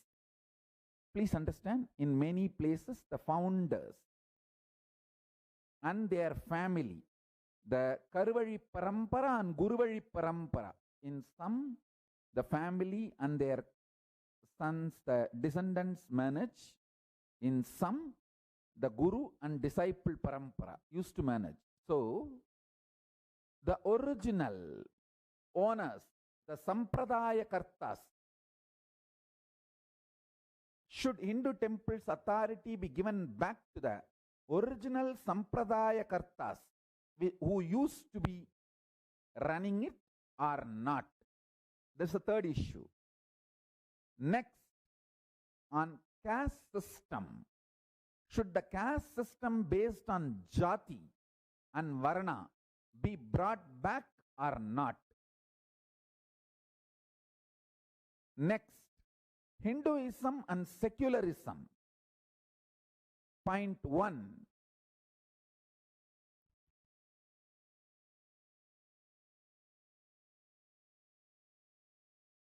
Should all the Hindus stop religious conversion or not?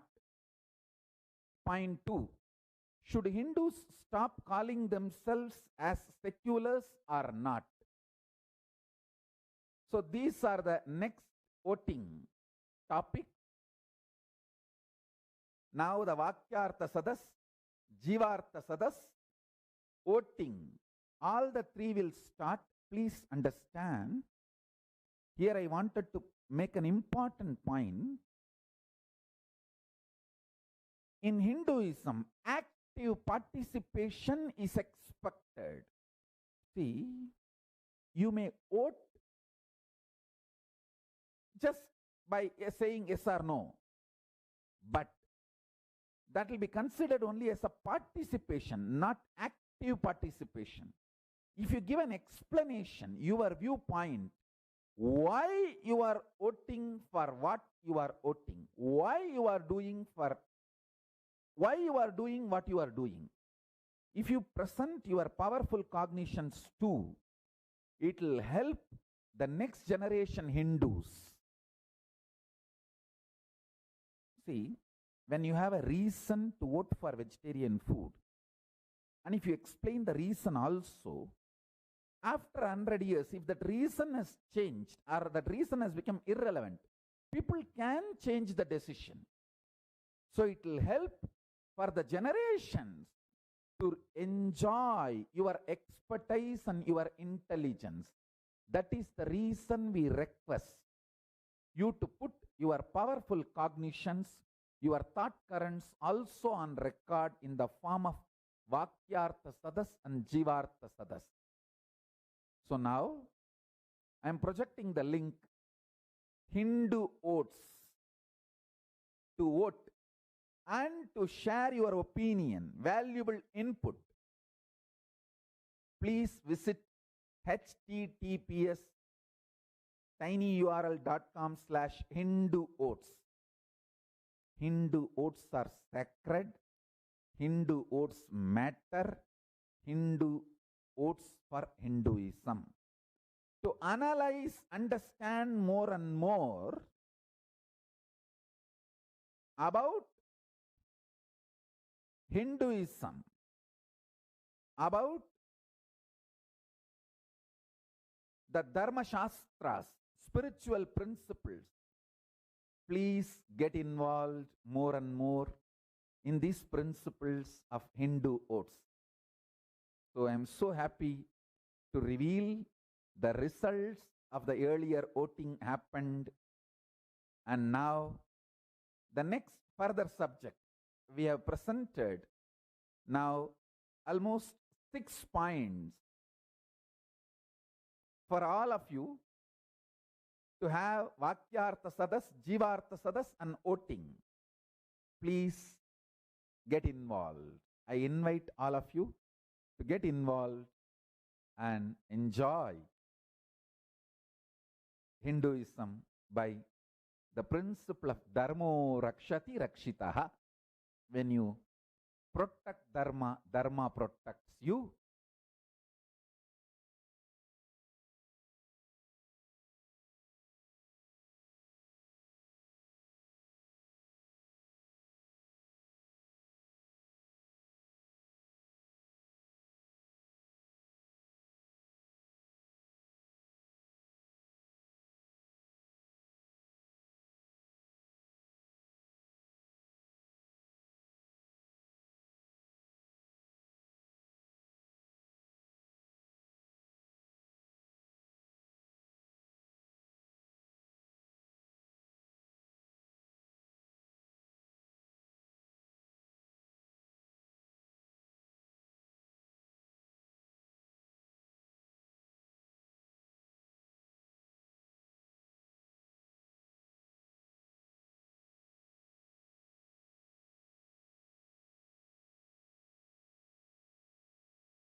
What I mean by the word KAILASA, all of you, the whole world, intensely to come and celebrate, enjoy not only the enlightenment ecosystem, the beauty of how it is getting revived. Be an insider for this great revival process.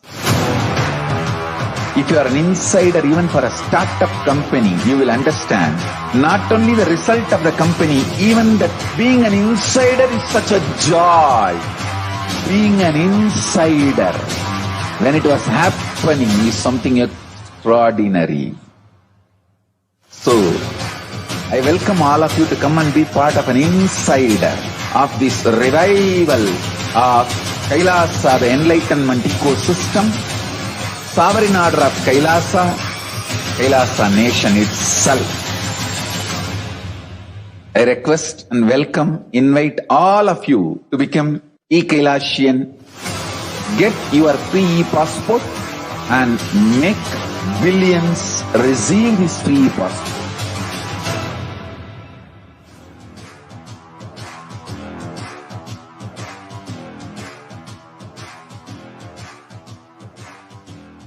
continuously. We will do Vakyartha Sadas, Jivartha Sadas, and ask the Hindus to vote for various Hindu matters and offer the Vidhi and Nisheda, the Smriti for this Yuga. The Smriti for this Yuga will be revealed through Vakyartha Sadas, Jivartha Sadas, and voting. Finally, approved by the Supreme Pontiff of Hinduism, we will be bringing new Smriti to life for this modern day. So next voting topic for Vakyartha Sadas, Jivartha Sadas, and voting, we are releasing the next topics. The first topic, temple protection. Should the temples all over the world, I wanted everyone to know, we discuss the global Hindu issues, not limited to any one country. We discuss global Hindu issues, not limited to any one country. We do not interfere in any one country's internal matters. We discuss issues for the global Hindus. So, the temple protection is the next issue all over the world. Should the temples to be given to the governments of those countries or not? Point 1. Point 2. Should Hindu temples reclaim their properties or not? Point 3. Should Hindu temples authority to run be given back to the original temple priests? Please understand, in many places, the founders and their family, the Karuvali Parampara and Guruvali Parampara, in some, the family and their sons, the descendants manage. In some, the Guru and disciple Parampara used to manage. So, the original owners, the Sampradaya Kartas, should Hindu temples authority be given back to the original Sampradaya Kartas who used to be running it or not? This is the third issue. Next, on caste system. Should the caste system based on Jati and Varna be brought back or not? Next, Hinduism and secularism. Point 1.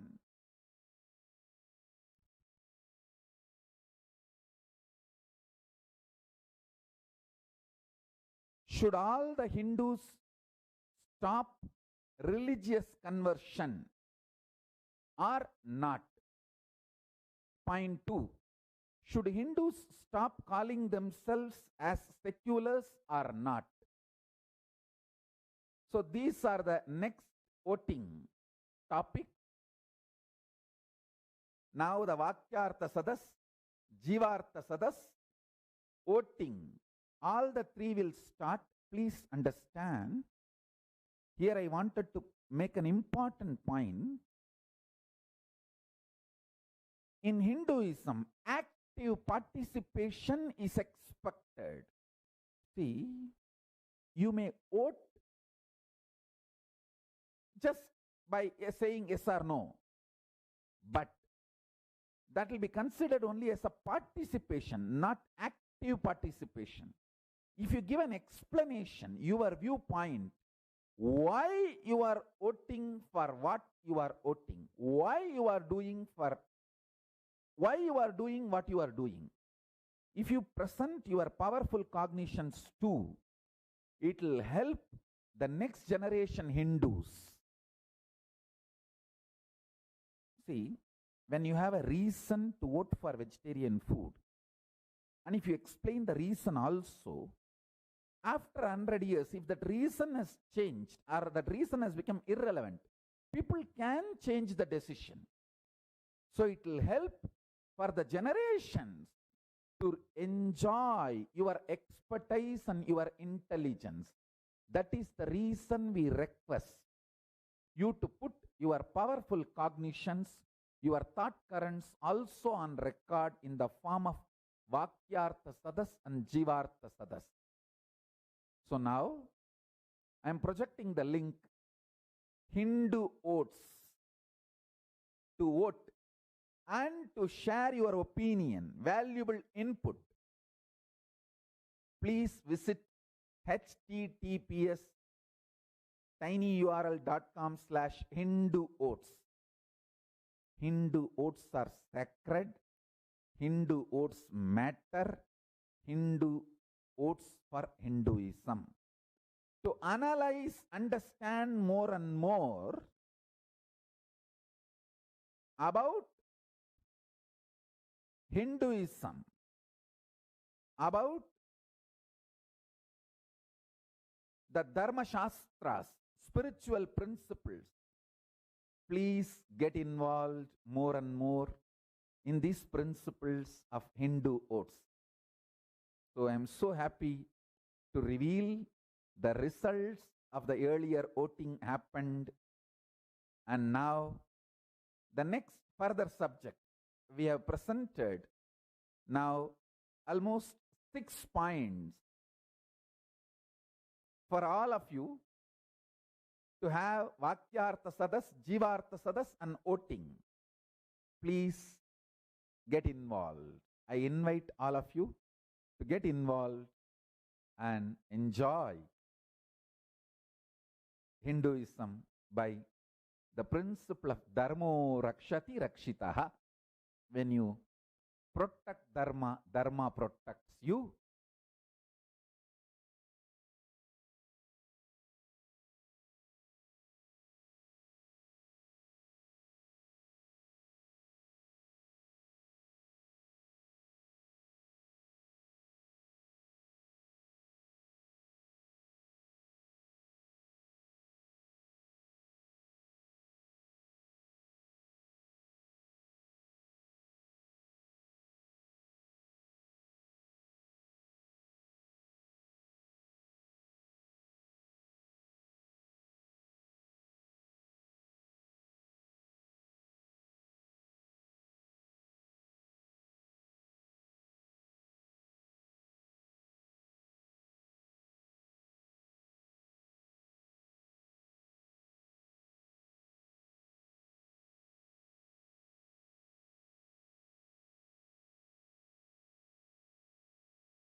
What I mean by the word KAILASA, All of you, the whole world, intensely, to come and celebrate, enjoy. enlightenment, Not only the enlightenment ecosystem, literally the beauty of how it is getting revived. Be an insider for this great revival process.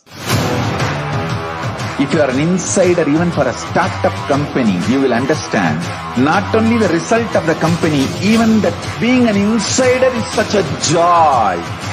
Being an insider when it was happening is something extraordinary.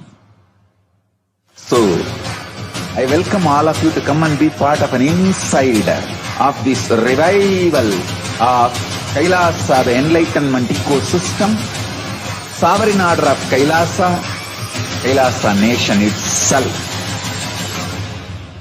I request and welcome, invite all of you to become e-Kailasian, get your free e-passport and make billions receive this free e-passport.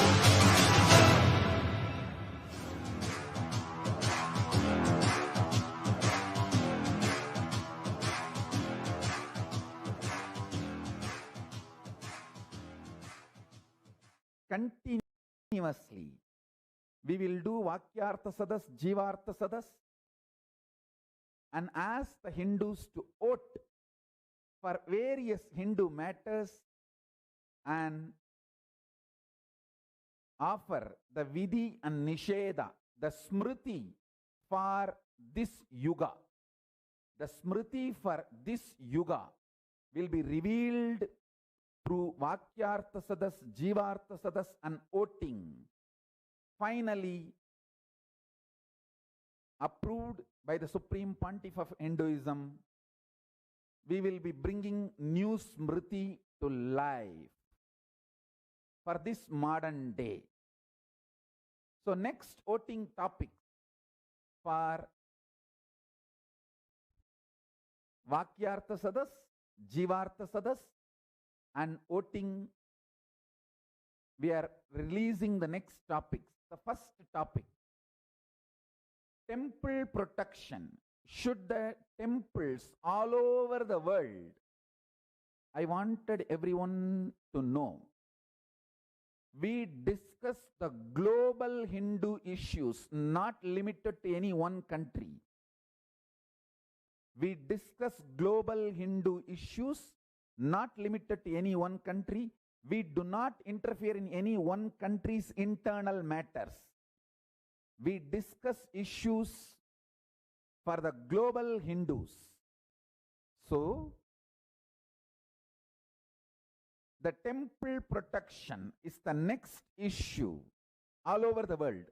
Should the temples to be given to the governments of those countries or not? Point 1. Point 2. Should Hindu temples reclaim their properties or not? Point 3. Should Hindu temples authority to run be given back to the original temple priests? Please understand, in many places, the founders and their family, the Karuvali Parampara and Guruvali Parampara, in some, the family and their sons, the descendants manage. In some, the Guru and disciple Parampara used to manage. So, the original owners, the Sampradaya Kartas, should Hindu temples authority be given back to the original Sampradaya Kartas who used to be running it or not? This is the third issue. Next, on caste system. Should the caste system based on Jati and Varna be brought back or not? Next, Hinduism and secularism. Point 1.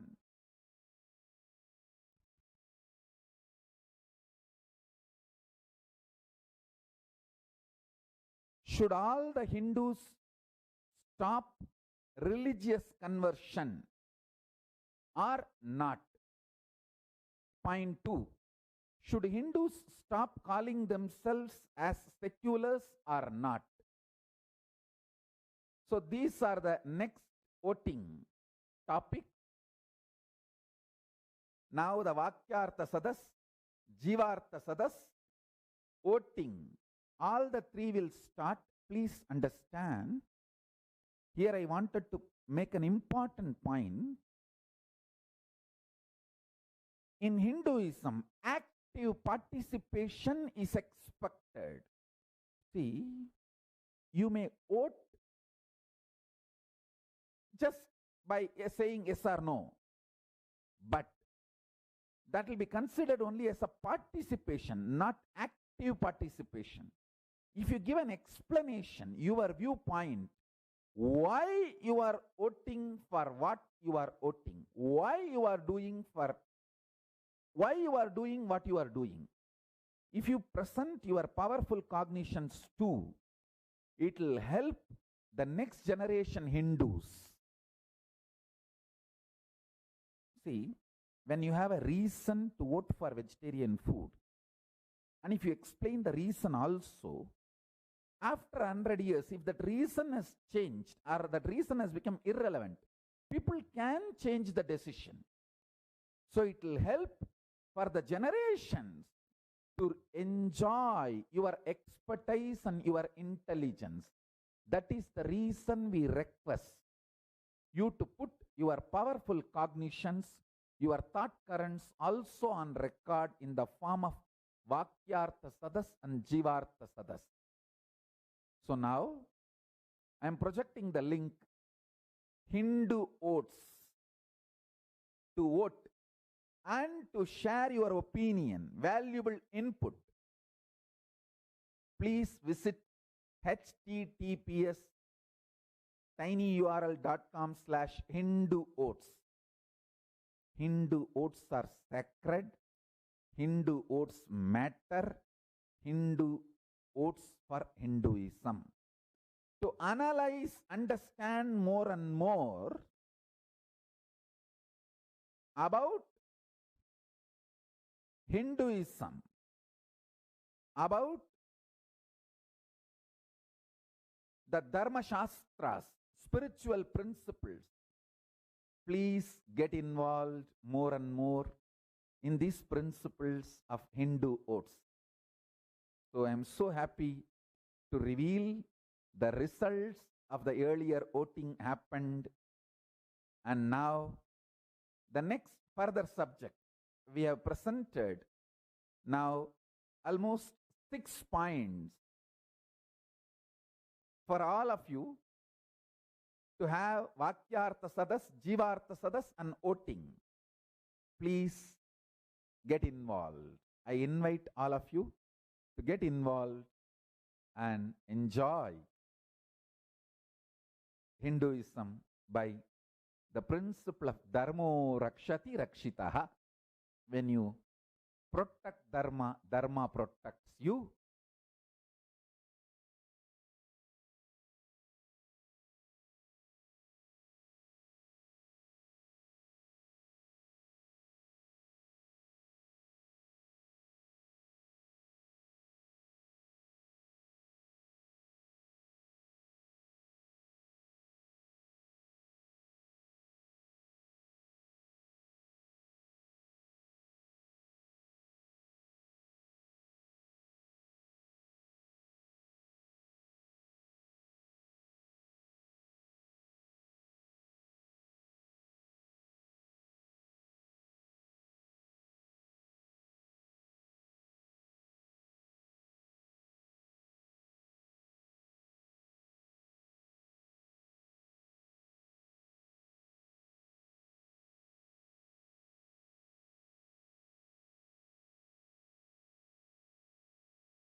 What I mean by the word KAILASA, listen intensely. Enlightenment ecosystem, literally enlightenment itself, in your own home, wherever you are. If you cannot come to Kailasa, it's okay. Kailasa can come to you. Kailasa coming to you is E-Kailasa.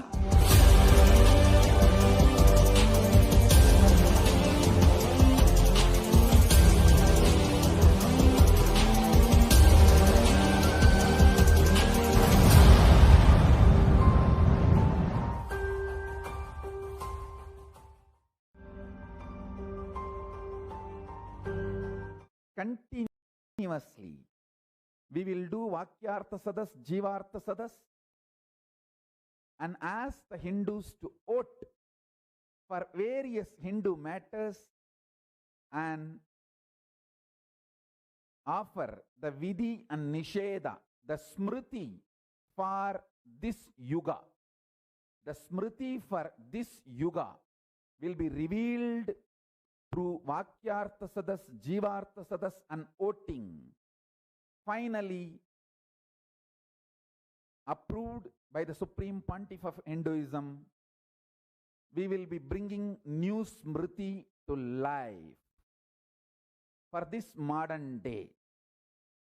So next voting topic for Vakyartha Sadas, Jivartha Sadas and voting, we are releasing the next topics. The first topic, temple protection. Should the temples all over the world, I wanted everyone to know, we discuss the global Hindu issues, not limited to any one country.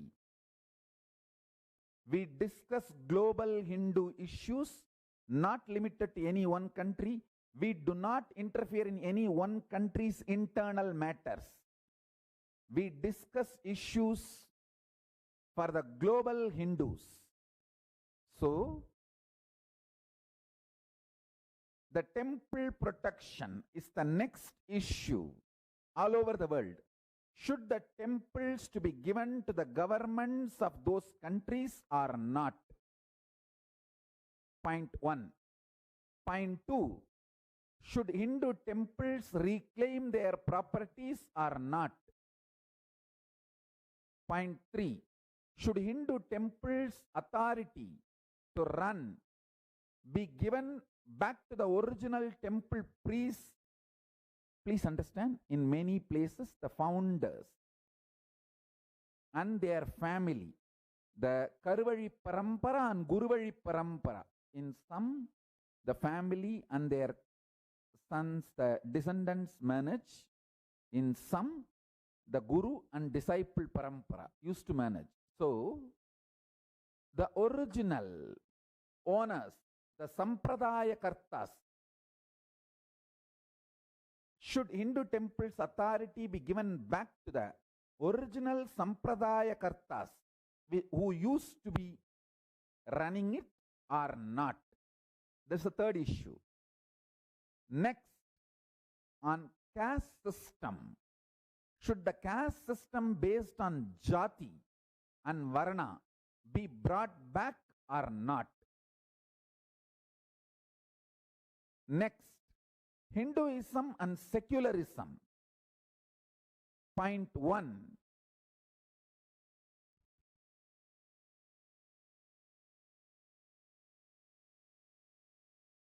Should all the Hindus stop religious conversion or not? Point 2. Should Hindus stop calling themselves as seculars or not? So these are the next voting topic. Now the Vakyartha Sadas, Jivartha Sadas, voting.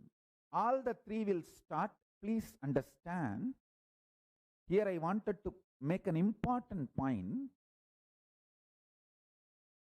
In Hinduism, active participation is expected. See, you may vote just by saying yes or no, but that will be considered only as a participation, not active active participation. If you give an explanation, your viewpoint, why you are voting for what you are voting, why you are doing what you are doing. If you present your powerful cognitions too, it will help the next generation Hindus. See, when you have a reason to vote for vegetarian food, and if you explain the reason also, after 100 years, if that reason has changed or that reason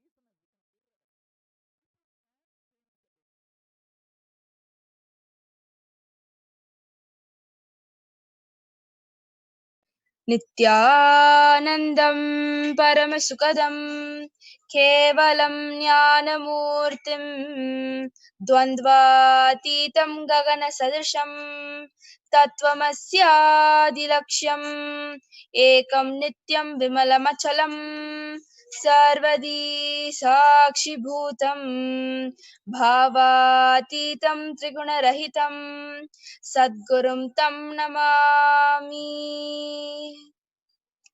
Nithyanandam to one and all present and who's viewing the Nithyananda TV live. And first of all, Deepavali greetings to all. The celebrations never end in Kailasa. So I would like to first start off with the beautiful wordings that Swamiji had told during November 13, 2020 about Deepavali. Because the celebrations are still on, I would like to tell this. Deepavali is time Mahakali appeared, manifested herself and made herself available to the universe. And Narakasura was killed by Sri Krishna and Mahabali was sent to Patala. A long chain of auspicious events happened on Deepavali. It is the day Parvati completes a Kedara Gauri Vrita. She is my family deity and they observe this Vrita. My mother used to observe this every year. We have so many things to remember on Deepavali. It is too auspicious and important for all Hindus and for all humans. Swamiji has beautifully put this satsang and strung his words in such a way where everybody is just in this state. Light the powerful cognitions constantly in your life and make sure you are courageous to go behind. Follow the powerful cognitions ferociously. Beautifully told by the Supreme Pontiff of Hinduism, Jagat Guru Mahasannidhanam, Bhagavan Nithyananda Parameshwaran. So that is enough about Deepavali and the celebrations. Now we'll be getting on to the topic of the next boat, like Swamiji has announced in his last satsang. Should temples be given to government or not? Understand, this is actually one of the most important subjects which is revolving in today's world. Government control of Hindu temples in India. A blatant violation of secularism and religious freedom. Other religious institutions have their freedom and are not under control of the government. They are left alone by the government and are allowed to own and operate their institutions autonomously without state interference. In secular India, with 83% majority of her citizens being Hindus, Hindu temples are singled out for government control and management. State governments in India can take over Hindu temples and their properties, can appoint the people who will run temple committees and operations, and can take away hundi collections and other donations. In Hindu temples, we have something called the hundi, where we are allowed to offer the money or anything just as our compassion and love for the God from temples and use them even for non-Hindu purposes. The British government, in collusion with the local leaders in Orissa, took over the properties of the famed Puri Jagannath temple in 1878, continuing the stance of the British regime and its proxies towards the appropriation and looting of Hindu temples.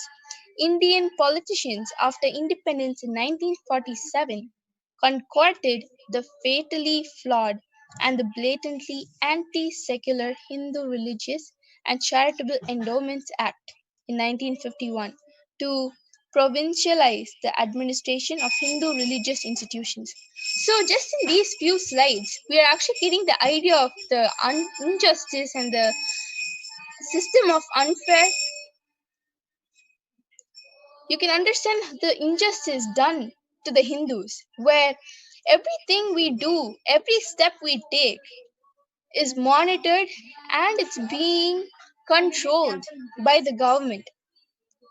Here you can actually see how different institutions, just like ours, but not Hindus, but different religions, they have their own right to do whatever they want, while Hindu temples are not allowed to do whatever they want, and they are unfairly controlled and monitored.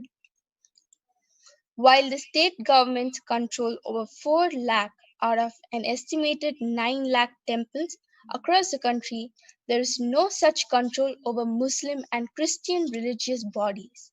In this backdrop, there are demands to amend the Hindu Religious and Charitable Endowments Act 1951, which allows the state governments to take over temples and maintain complete control over them and their properties. Thousands of small and medium temples, in addition to nationally and historically important temples such as Jagannath in Puri, Tirupati, Kashi Vishwanath, Vaishnavo Devi, Shirdi, Guruvayur, Chamundi Devi, Dattapet, Kali Mandir of Patiala, Amarnath, Badrinath, and Kedarnath are already under the government.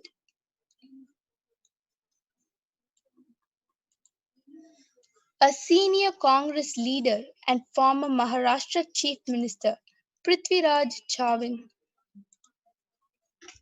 said the government must immediately appropriate all the gold lying with all the religious trusts in the country, worth at least $1 trillion, which can be used to deal with the crisis in the wake of the COVID-19 pandemic. The gold, he said, can be borrowed through gold bonds at a low interest rate. Though he used the word all the religious trusts, it was primarily aimed at temples of Hindus and Jains, and Gurudwaras, 6, as only these receive gold as offering. Here, I would like all the viewers to go deep and research about how and why only things like this, injustice, acts like this are aimed at Hindus. Why not the Muslims? Why not the Christians? Why not the other religions? Why only Hindus? You can see a history of unfair and injustice done to Hindus all around the world, and especially the temples. So, I would like everybody to go and research more on this. A concerned Hindu states the government manages only Hindu temples. All other religions and sects are free to do as they please with their religious institutions, but not with Hindus. The Indian government right since 1947 has had a stepmotherly attitude towards Hindus, under the garb of ensuring entry of Dalits to temples and enforcement of their rights. The government has taken over the administration of temples across the nation. The billions of rupees donated to temples and idols across the nation flow into the government treasury and is not used for the maintenance and upkeep of the temples. Understand, running a temple is a big and a huge thing.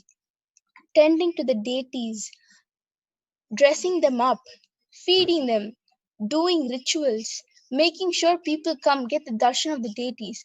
This is all done and centered only for world peace. Like Swamiji says, let us have world peace. Temples are solely related only to peace and nothing else. No hypnotizing, no influencing, nothing. The peace it installs in you, that such Paramashanta Swarupa it installs in you. Only temples can help you install that kind of a feeling. That is why we have temples, to bring us to that completion, to bring us to our purpose of life, reminding us who we are and what we are supposed to do. Temples are mainly centered on that. And why these temples, these auspicious, sacred, beautiful places have to be treated and controlled by people who have no idea about what a temple is? To maintain the sanctity of a temple, we have to offer all these savers, and yet the money that is being donated for making sure to ensure that the sanctity is maintained is flowing directly into the treasury of the government and not used for the betterment of the temple to make it more available for people around the world. This astounding fact of a supposedly secular government operating, selling the assets of distributing the collections of, and in other ways imposing state control, often the appointments who are non-Hindu and even anti-Hindu bureaucrats or politicians over Hindu temples is directly responsible for the pathetic condition of many Hindu temples in India. Many magnificent buildings are deteriorating, and even the daily ritual of cleaning and purifying the precincts is not happening. Some temples don't even have oil for their lamps because the paltry rupee the government promised when it took over the temple seldom comes on time. Priests on miserly salaries are reduced to poverty and asking for money from devotees. These are all too common sights at many Hindu temples today. While there are many causes for the problems faced by temples, chief among them is the misappropriation of temple lands and monies. Keep in mind that there are millions of people who are going and offering, thinking that everything they offer is going directly to the deities. But the truth is, there is a lot of things that are happening behind. The government that has taken over a lot of temples across India are using that for their own purpose rather than using it for the maintenance of the temple. It's not only that, there are so many people who have dedicated their entire life for the service of the gods. And when it's unfairly, that right is taken away from them, and the system is managed by government, these people are affected by this whole thing. Understand, doing seva, doing the service to the god is such a beautiful and a golden opportunity. Being in that space, being with God himself is such a beautiful space. And when there are people who compassionately, out of their utter love, dedicate their whole life to the service of the deity and the gods, and then all of a sudden that whole system is rigged, the whole system is controlled, and they are forced to do what the government is telling them to do, and unfairly taking the money for the deities and solely for the temple and for themselves. It's not right. Understand, people who work in the temple, who actually pour their love out, their time, treasure, and talent is brutally taken away from them just by the control of the government. These questions, these problems are something which is going unnoticed by the whole world. But at the same time, the Supreme Pontiff of Hinduism, Jagadguru Mahasannidhanam, is not going to be leaving any issues related to Hindu behind. Instead, he will be taking the time to solve, he'll be taking his precious and grateful time to solve each and every problem that the Hindus are facing. The reason why these topics are coming out and we are educating is because there are people suffering because of these problems. And yet, many of them go unnoticed.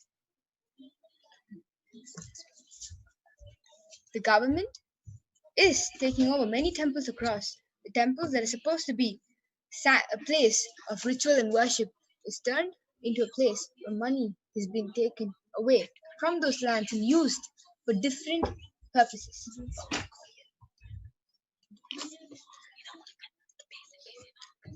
Hindu temples are pillars of strength and source of divine energy for Hindus. Hindu Dharma has existed for thousands of years despite foreign invasions. One of the reasons for which is its temple culture. Not too many Indians are aware that even though India is officially a secular democracy, state governments in India can take over Hindu temples and their properties, can appoint the people who run temple committees and operations, and can take away hundi collections and other donations from temples and use them even for non Hindu purposes.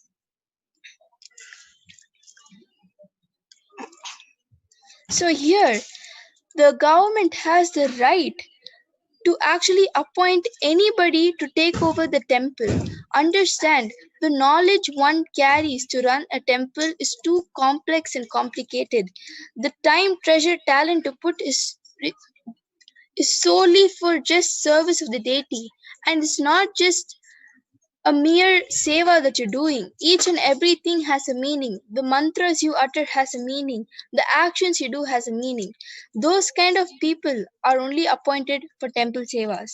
And government has no right actually to appoint anybody they want, because temple is a completely different individual topic which needs complete time and dedication to know about temple itself in a complete way.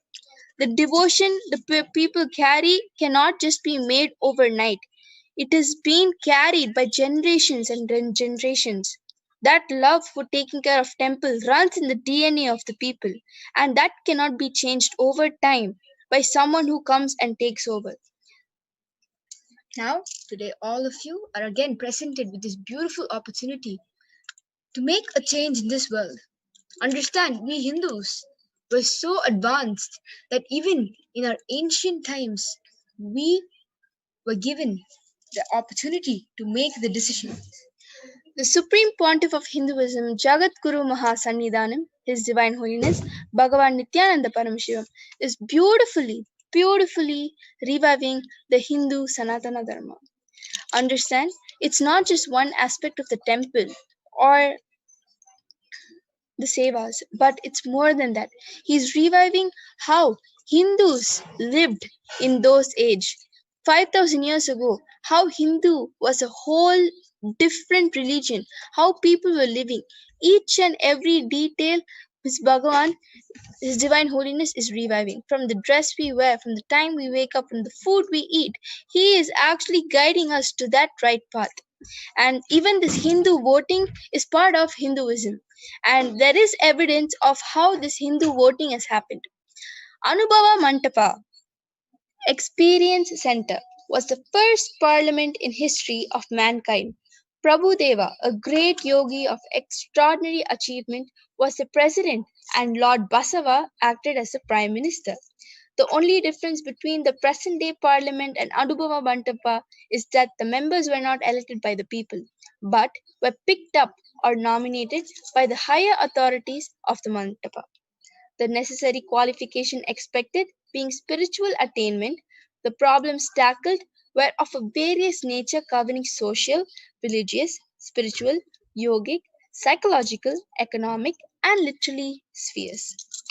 Members of the Mantapa and followers of the religion were given full freedom of thought, speech, and action. They were allowed to put any questions or doubts to get them cleared in front of the congregation, and a systematic program was launched to record and to preserve the dialogues that were going on in the house. If you see, that is exactly what His Divine Holiness Bhagavan is doing, allowing us, educating us on the topics of Swamiji has held for the topic for the voting to happen, educating all of us on why this topic has come, why we have to vote, what is the purpose of this voting, and we are all free to open up and voice out our opinions in multiple social media. We can have a big Vakyat Sadhus on everything and get the doubts cleared. All of you today are given the full freedom of thought to do as you think must be done. The full freedom of speech to go on and spread this message across millions of people to make sure that the right decision is made, and this freedom of action to go ahead and do what you think is necessary to be done. Today, we request all of you again to sit down, take a few minutes, and rethink everything we have presented today. Go ahead and see that there is a question that has to be raised. Should temples be given to the government or not? It is a small question and it is something that has been happening for the past couple of years and yet has gone unnoticed. And today we're bringing it all up for you to make that decision. We're urging all the Hindus to go ahead and take a few minutes and see if the next generation is required, needs these temples, then something must be done. And the first step is to make sure that this vote happens, to make sure you make the right decision. Understanding that your vote can make quite a difference. It can impact a lot of people out there. We request all of you to go ahead and go think, take a few minutes and just contemplate on whether you need to have these temples under the control of the government. Mainly, look into, is it fair for the government to control the temple? Are they qualified enough with that knowledge to actually run a temple? And do they have the right to appoint the priest of the temple? Look into this matter and go ahead. You have the freedom and you're free to voice out your opinion in Twitter, different social media platforms under the hashtag KAILASA votes. We request all of you to go on to this link, tinyurl.com/Hindu votes. Kailasa Parliament is conducting voting where all you Hindus get to decide what is right for Hinduism, whether these temples should be under the control of the government or not. Do we get to have it under the control of the people who are actually doing the seva for the temple, the ones that are dedicating the life to the preserving and maintenance of this energy center? We request all of you again to go on to the link tinyurl.com/Hindu votes and make your decision. Feel free to voice out your opinion on various social media platforms like Twitter under the hashtag Hindu votes. And mainly go research, educate yourself more on this topic. Why only Hindu temples? Why not other religious areas? Why not other religious centers? Why only Hindu temples? Get your answers and voice out your opinion, and each and everybody's opinion will be taken into account and will be answering all of you based on your opinions and your questions. Like the Anubhava Mantapa, we will be clearing each and every doubt so you can make that decision with clarity on which is right and which is not. We request all of you to go down to the link below.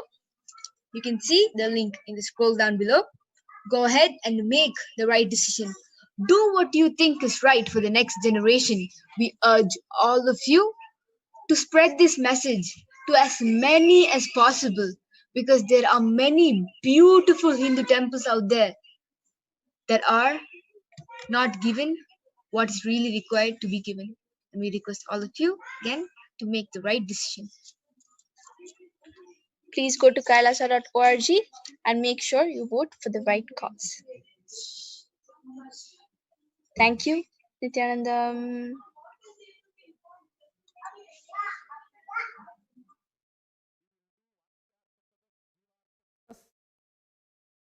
And ask the Hindus to vote for various Hindu matters and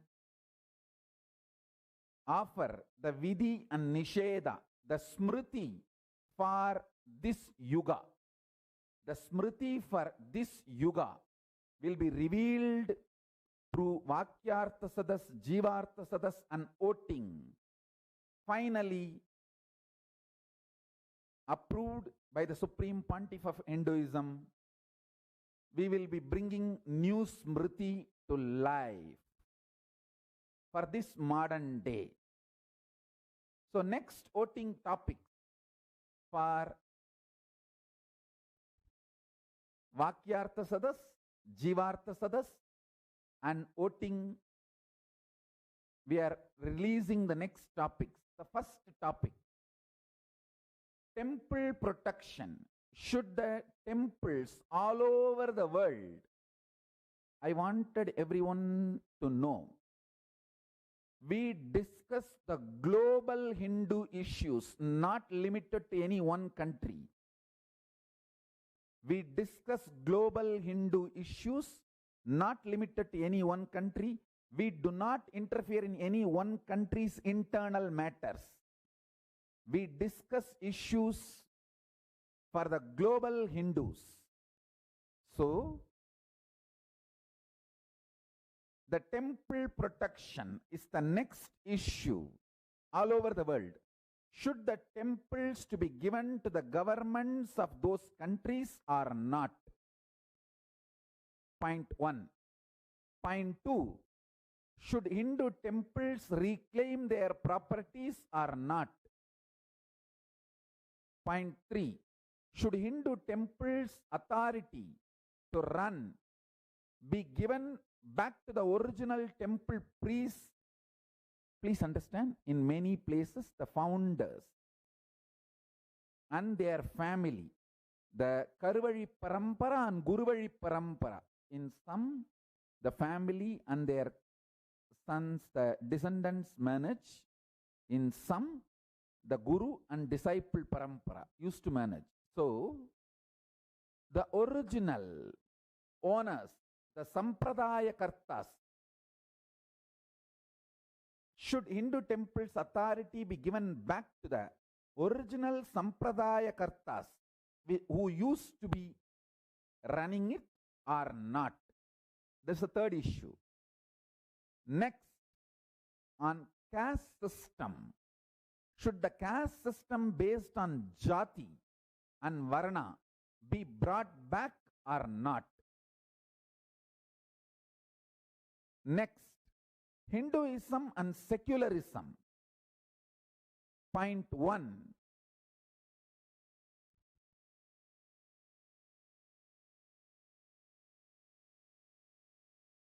Should all the Hindus stop religious conversion or not? Point 2. Should Hindus stop calling themselves as seculars or not? So these are the next voting topic. Now the Vakyartha Sadas, Jivartha Sadas, voting. All the three will start. Please understand. Here I wanted to make an important point. In Hinduism, active participation is expected. See, you may vote just by saying yes or no, but that will be considered only as a participation, not active participation. If you give an explanation, your viewpoint, why you are voting for what you are voting, why you are doing what you are doing. If you present your powerful cognitions too, it will help the next generation Hindus. See, when you have a reason to vote for vegetarian food, and if you explain the reason also, after 100 years, if that reason has changed or that reason has become irrelevant, people can change the decision. So it will help for the generations to enjoy your expertise and your intelligence. That is the reason we request you to put your powerful cognitions, your thought currents also on record in the form of Vakyartha Sadas and Jivartha Sadas. So now, I am projecting the link, Hindu votes, to vote and to share your opinion, valuable input. Please visit https://tinyurl.com/Hindu votes. Hindu votes are sacred.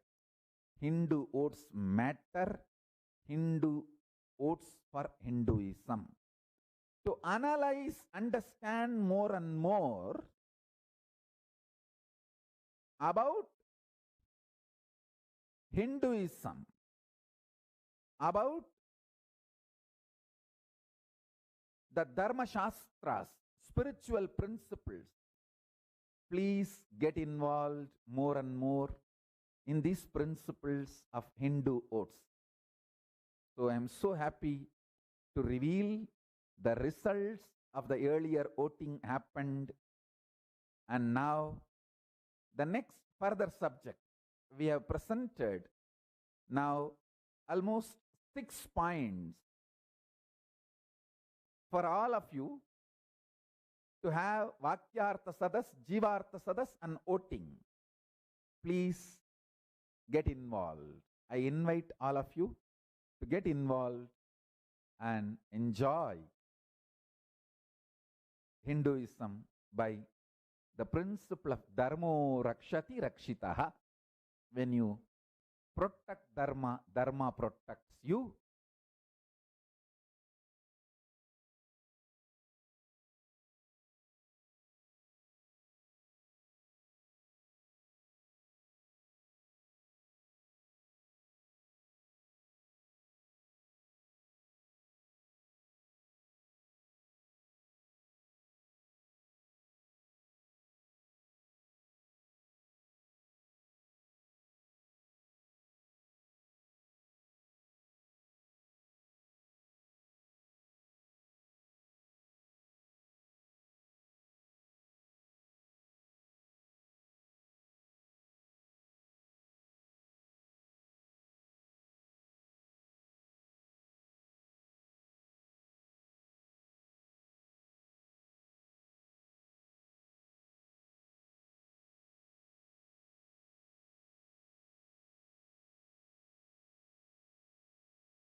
What I mean by the word KAILASA, listen intensely.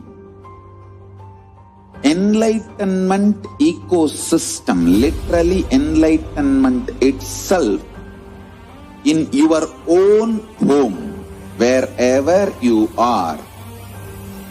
If you cannot come to Kailasa, it's okay. Kailasa can come to you. Kailasa coming to you is Kailasa.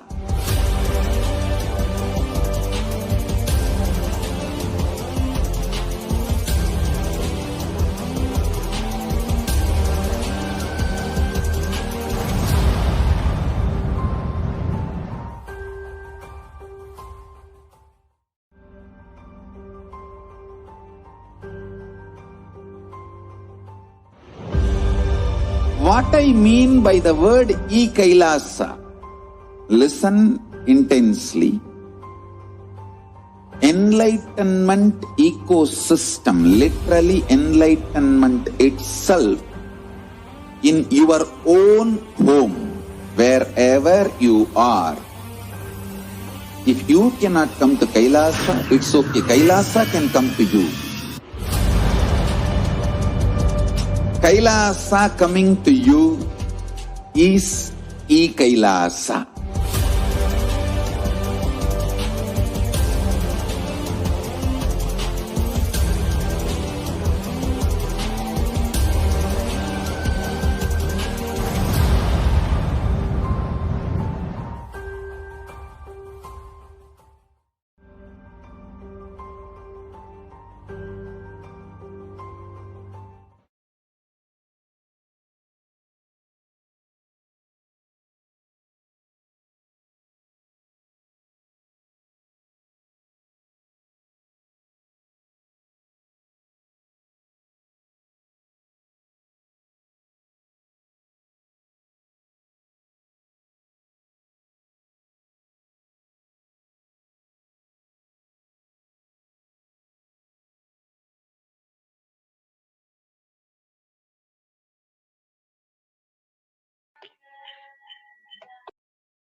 Nithyananda, welcoming all the viewers once again to the Satsang introduction as we are preparing for the Nithyananda Satsang, and inviting all the viewers to share this link on Facebook, YouTube, Twitter, Instagram, and all of the social media platforms as we take a few more minutes to introduce to you the Hindu votes and a new concept, a new different introduction to it, which His Divine Holiness has recently shared with all of us. First of all, we're going to present to you a brief history of the votes and democracies. First, we should understand that the popular rhetoric claims that the first democracy was the ancient Roman or Greek civilization. However, this is not true. We have so much of evidence showing that the Hindu civilization was the first democracy.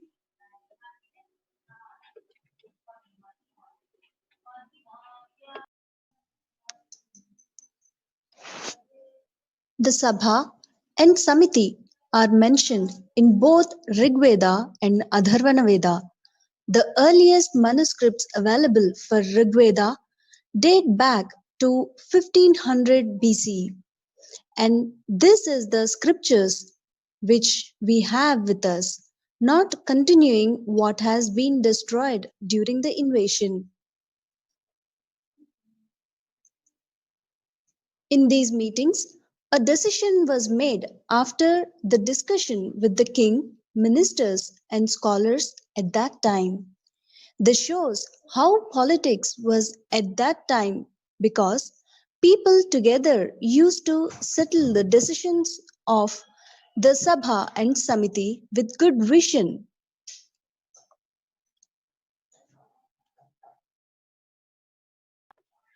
Even the selection of Lord Indra was also due to these committees during the Vedic period.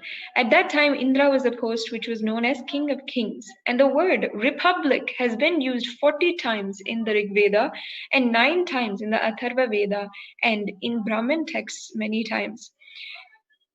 This vote is what His Divine Holiness is reviving, and you can also join the Hindu vote which is going on now. You can follow the link provided in order to join the vote. The Sabha, the gathering, and the Samiti, the smaller gathering, and Rajarajan exists and are found in the Vedic literature.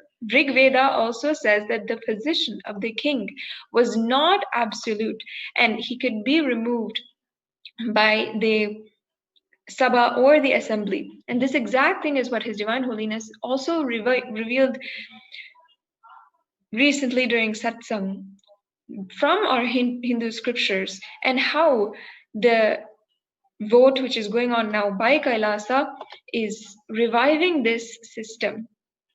So you can join the Hindu votes going on now hosted by Kailasa at the link provided.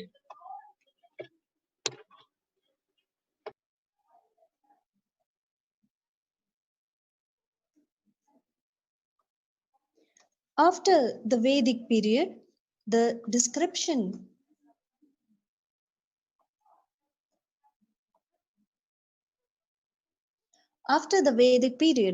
description of small republics is found, in which people participate together in the decision-making process related to the administration. The republic was defined as a democracy system in ancient India. In the Atriya Brahmins, Astadhyayi of Panini scriptures of Mahabharata, Ashoka pillars, the historical writings of contemporary historians, Buddhist and Jain scholars in the Manusmriti, various historical evidences are found.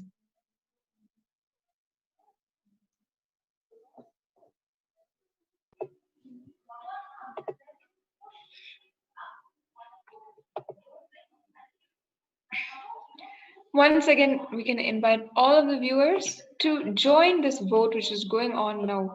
As you can see, from the ancient Vedic times, the Hindu parliamentary system is alive and was established by Hindu civilization. Now, Kailasa Swamiji, for the last 26 years, has been reviving this Hindu parliament through so many of his discourses and through the last 26 years of hard work in reviving Kailasa.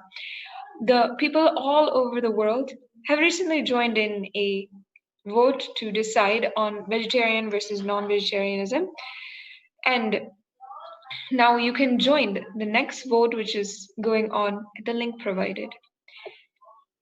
One of the earliest examples of parliament was the Anubhava Mantapa from the 12th century. And this is one of the earliest parliaments that was from the post-classical period that propagated an equal right to vote, gender equality, and the right to learn and practice spirituality for all.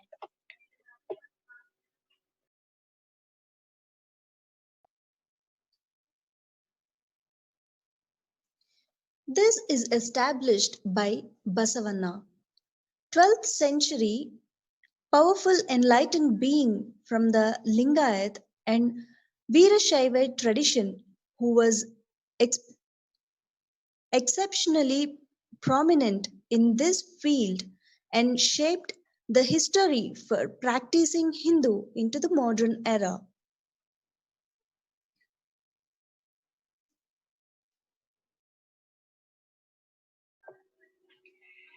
Just like the Anubhava Mantapa, now His Divine Holiness is hosting the vote for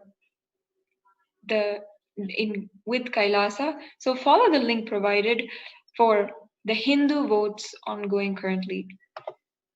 The contemporaries of Basavanna were Akka Mahadevi, Alumu Prabhu, Siddha Dharmeshwar, Channa Basavanna, Pal Kuriki Somanatha, and Sarvajnana, who are all extremely esteemed saints, beings, enlightened beings from the same period who participated in the Anubhava Mantapa.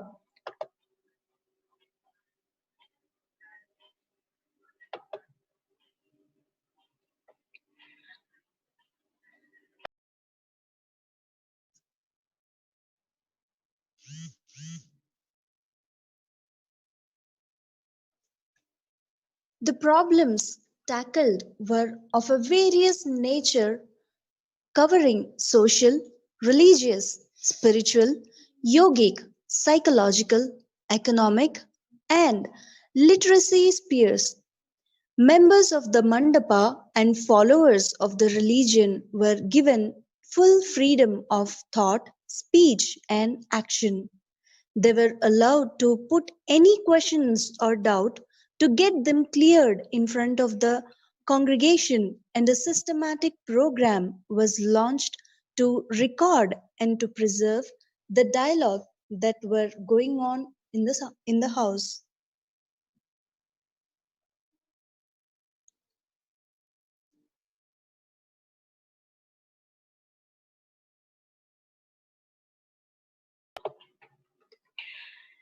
Now, what His Divine Holiness is doing is providing this opportunity once again, reviving this extremely unique and powerful platform in order to benefit for all of the Hindus across the world. Now available to vote and start deciding and use that same right for freedom of speech, thought, and action is Kailasa through the Hindu votes.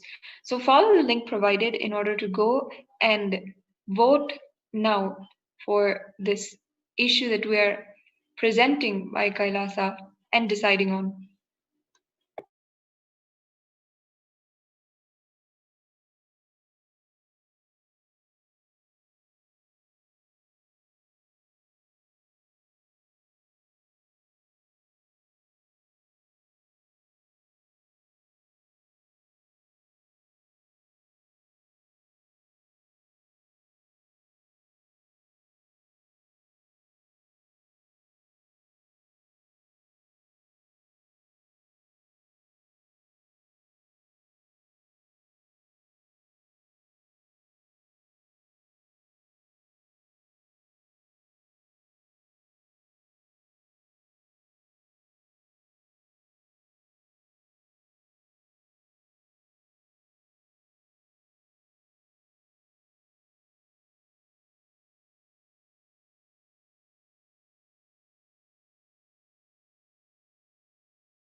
What I mean by the word KAILASA, listen intensely. Enlightenment ecosystem, literally enlightenment itself, in your own home, wherever you are. If you cannot come to Kailasa, it's okay. Kailasa can come to you. Kailasa coming to you is Kailasa.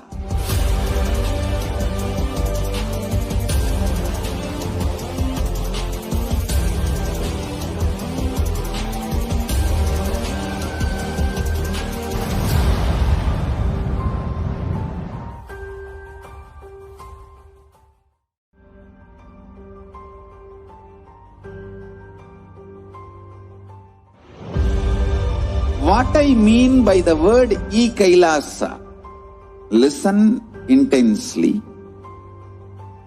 Enlightenment ecosystem, literally enlightenment itself, in your own home, wherever you are.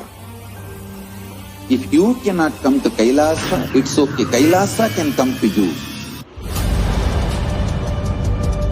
Kailasa coming to you is Kailasa.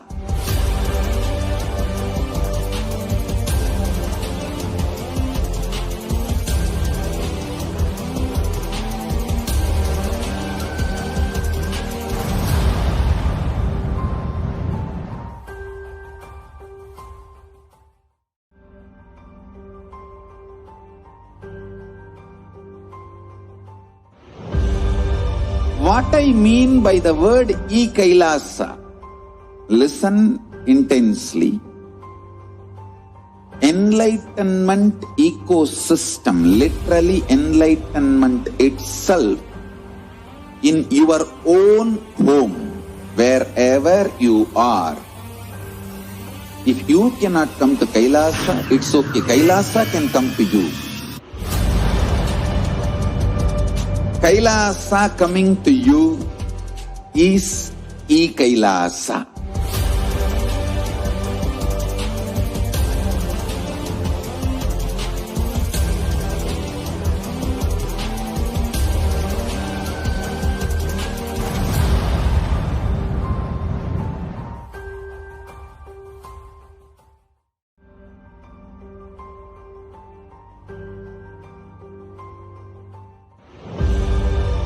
What I mean by the word Kailasa, listen intensely. Enlightenment ecosystem, literally enlightenment itself, in your own home, wherever you are. If you cannot come to Kailasa, it's okay. Kailasa can come to you. Kailasa coming to you is Kailasa.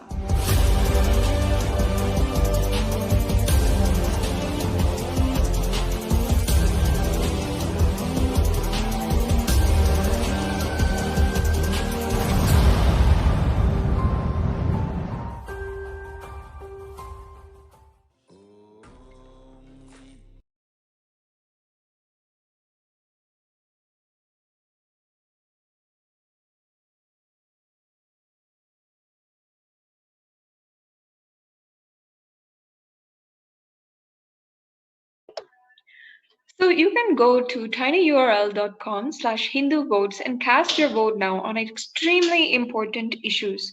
First of all, we're asking about if you are born Hindu, practicing Hindu, or from where your background is as you cast this vote. And then the issues that we are going to be addressing in our next vote is, first, do you want Hindu temples to be run by government? And this is an extremely important issue, as in India, there are so many countries, so many temples, which are entirely taken over, ruled by, and are not able to practice the authentic Hindu lifestyle, culture, and ritual because of the infringements by various institutions that do not let the temple proceed as they were before. The second question is, should Hindu temple authority be given back to the priests? Should Hindu temples reclaim their properties? Should the caste system based on Jati Varna be brought back? Then should Hindus stop calling themselves as seculars? Should Hindus stop conversion? And finally, we'll ask, what is your opinion for the choice you made? Please share with us here and join us on Twitter with hashtag Hindu votes are sacred and hashtag KAILASA Parliament. You can join us now, even if you have already put your vote. You can join us, join the conversation now on Twitter and on different social media platforms with the hashtag Hindu votes are sacred and hashtag Kailasa Parliament, in order so that we can join the conversation and make this into a popular and trending hashtag. Let us reach the message of Sri Kailasa out to the world with this hashtag Hindu votes are sacred and hashtag Kailasa Parliament. You can share your opinions and the vote, your decision on Twitter with the hashtag Hindu votes are sacred, and you can tag His Divine Holiness himself at Sri Nithyananda on Twitter, and you can join the ongoing conversation for these extremely important topics that will decide the future of Hinduism. This is a call for 2 billion Hindus across the world in order to become part and lead the world for a better world and a change that we have the responsibility to take for our future. All of these issues are what His Divine Holiness has been working on, and despite so many years of brutal persecution, has revived the authentic practices from the Hindu scripture and the ancient Hindu civilization in order to have and bring superconscious breakthrough to the whole world. And He's done this through Kailasa. Even this vote that we have the opportunity to participate in now is an extremely auspicious and important way of Hindus taking responsibility, collective responsibility for our future and the lasting effects of our decisions in the world and to humanity. So once again, the questions that we are addressing now is, do you want Hindu temples to be run by government? Should Hindu temples' authority be given back to the priests? Should Hindu temples reclaim their properties?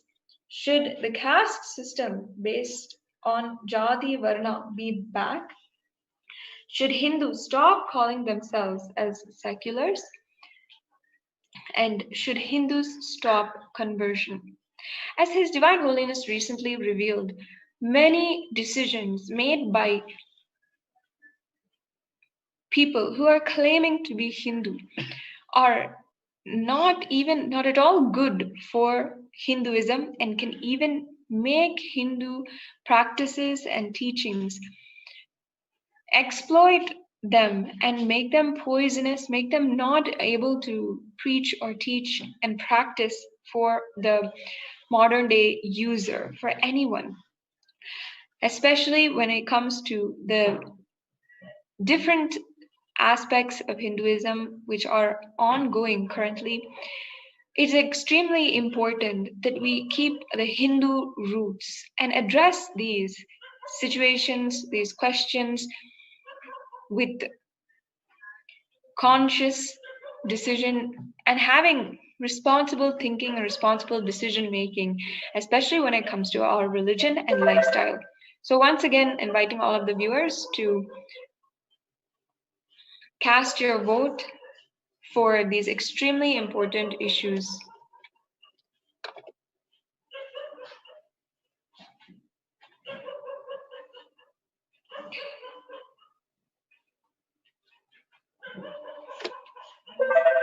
You can go to the link provided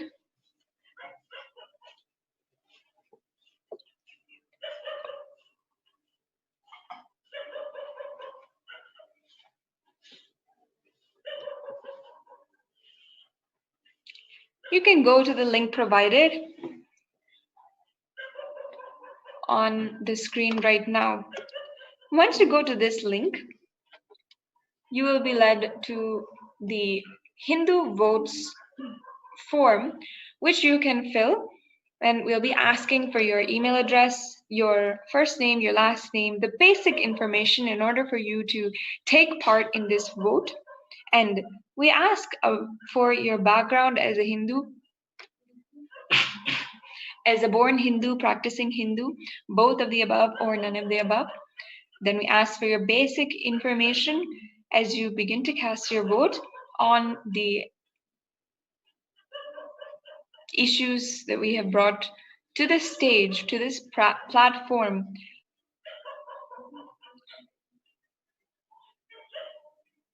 Kailasa and His Divine Holiness takes responsibility to ensure that we run a responsible democracy where we ensure that each and everyone knows how to make the conscious decision, and which decision will bring super conscious breakthrough in your life, bring more responsibility, bring more authenticity, integrity, and start living the conscious based lifestyle. So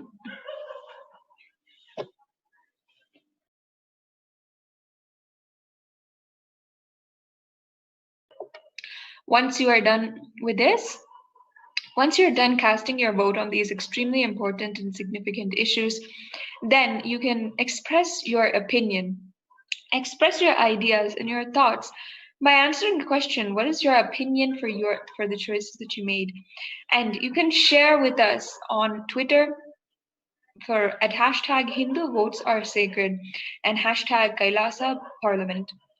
So you can share your opinions on Twitter with the hashtag Hindu votes are sacred and tag at Sri Nithyananda on Twitter.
Paramashivoham. Om Nithyananda Paramashivoham. Om Nithyananda Paramashivoham. Om Nithyananda Paramashivoham. Om Nithyananda Paramashivoham. Om Nithyananda Paramashivoham. Om Nithyananda Paramashivoham. Om Nithyananda Paramashivoham. Om Nithyananda Paramashivoham. Om Nithyananda Paramashivoham. Om Nithyananda Paramashivoham. Om Nithyananda Paramashivoham. Om Nithyananda Paramashivoham. Om Nithyananda Paramashivoham. Om Nithyananda Paramashivoham. Om Nithyananda Paramashivoham. Om Nithyananda Paramashivoham. Om Nithyananda Paramashivoham. Om Nithyananda Paramashivoham. Om Nithyananda Original Agama source scriptures. Kailasa's Nithyananda Hindu University houses the world's largest collection of Hindu scriptures, and these scriptures are the blueprint to revive the 10,000 enlightened civilizations.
What I mean by the word KAILASA, listen intensely. Enlightenment ecosystem, literally enlightenment itself, in your own home, wherever you are. If you cannot come to Kailasa, it's okay. Kailasa can come to you. Kailasa coming to you is Kailasa.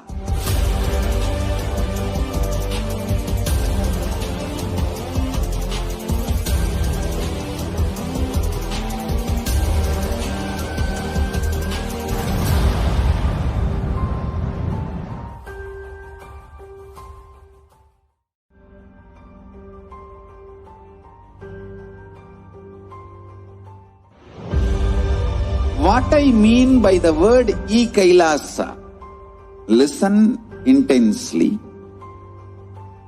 Enlightenment ecosystem, literally enlightenment itself, in your own home, wherever you are. If you cannot come to Kailasa, it's okay. Kailasa can come to you. Kailasa coming to you is Kailasa.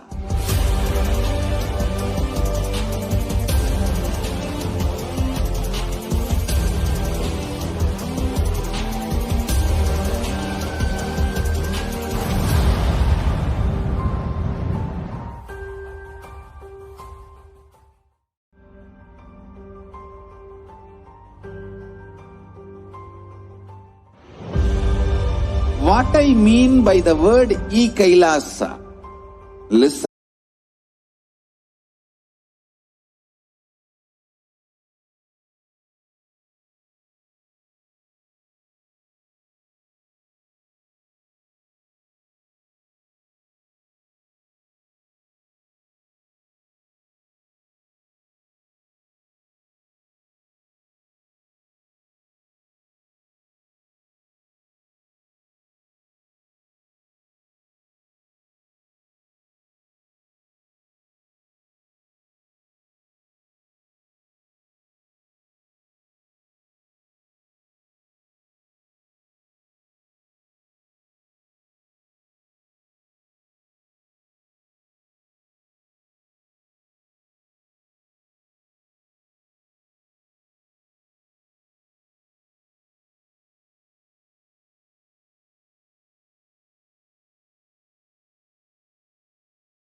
of Guru Payarchi, the transit of Jupiter. Devaguru Brihaspati,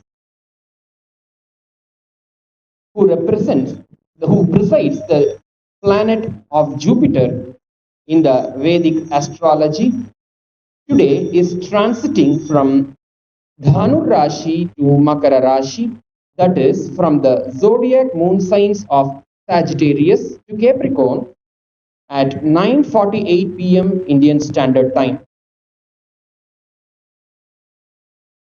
Devaguru Brihaspati, the Guru Graha, directly represents the Guru Shakti in our lives. We are all extremely fortunate, blessed to have Adi Guru Dakshinamurti in the form of his Nija Avatara, His Divine Holiness Swamiji, the embodiment of all the gods and goddesses, as our Guru in our life. Connecting with Guru brings us all the blessings in our lives and makes us transcend the cycle of birth and death. Devaguru Brihaspati is ruled by Adi Guru Dakshinamurti, Paramashiva himself. Paramashiva sits under the sacred banyan tree, facing towards the south, and transmits the signs of enlightenment and the experience of Paramashivatva to all the Munis and Rishis and Ganas and Nandi Deva in Kailasa through vibrant silence called Upanishad.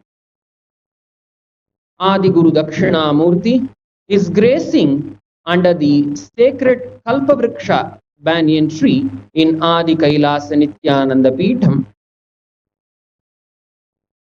Today at 9:48 p.m.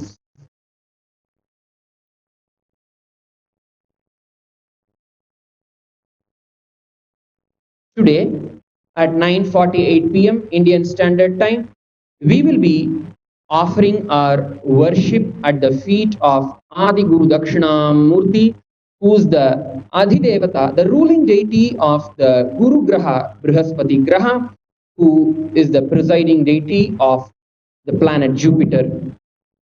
When we connect ourselves with Adi Guru Dakshinamurti, the Guru Shakti, both in the form of his Achalamurti and in the form of his Nijavatara Sachalamurti, we not only get rid of all the Navagraha doshas, but also transcend the cycle of birth and death itself, the Janana Marana Chakra.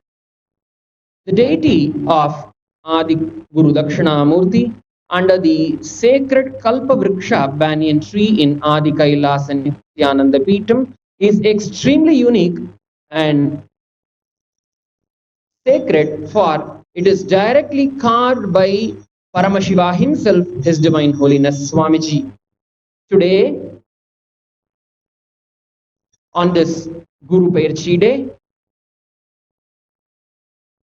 we have offered the Dakshinamurti Homa to Adi Guru Dakshinamurti, and the sacred Kalashas were offered as Abhishekam along with the Shodasha Dravya Abhishekam as per the Vedagamic injunctions laid down by Paramashiva himself to Adi Guru Dakshinamurti under the sacred banyan tree in Adi Kailasa Nithyananda Peetham. After the Maha Abhishekam, Devaguru Brihaspati, who is explained, who is described to be having the hue, color of golden complexion, is gracing with Swarna Kavacha, golden Kavacham in Adi Kailasa Nithyananda Peetham, Nithyanandeshwara Paramashiva Devasthanam. The Archavatara of Jagadguru Mahasannidhanam, His Divine Holiness Swamiji, is also gracing under the sacred Kalpavriksha. The Kalpavriksha banyan tree in Adi Kailasa Nithyananda Peetham is direct manifestation of Paramashiva and has a direct mystical connection with the Kalpa Vriksha in the Maha Kailasa, under which Paramashiva is seated, and being seated under this Kalpa Vriksha in Maha Kailasa, Paramashiva imparted the Kamikagama, the source scriptures of the Sanatana Hindu Dharma, to the whole world through Devi Parashakti, Nandeva, Mahaganapati, Sri Subramanya Swami, and all the rishis and ganas. The Kalpavriksha banyan tree in Adi Kailasa Nithyananda Peetham in Bengaluru Adinam has a direct connection with the place of Maha Kailasa.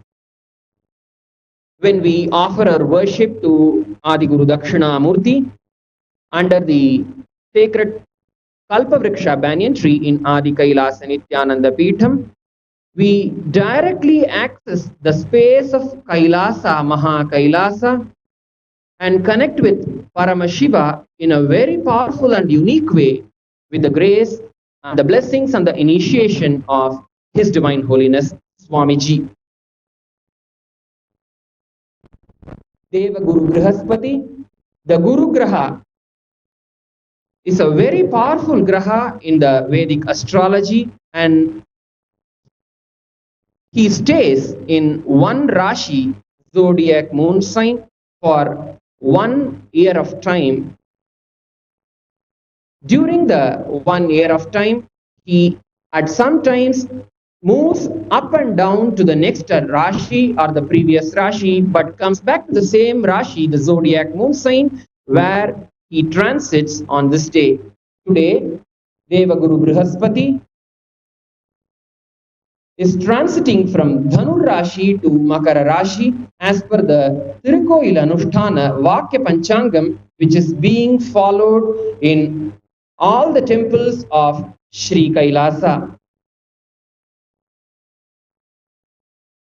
As we get ready to offer our worship to Deva Guru Brihaspati and Adi Guru Dakshinamurti and Jagat Guru Mahasannidhanam, His Divine Holiness Swamiji, during the time of the Guru Sankramana,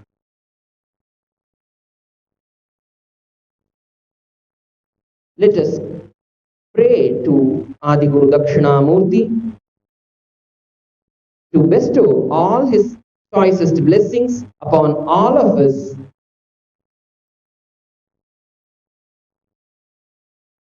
Om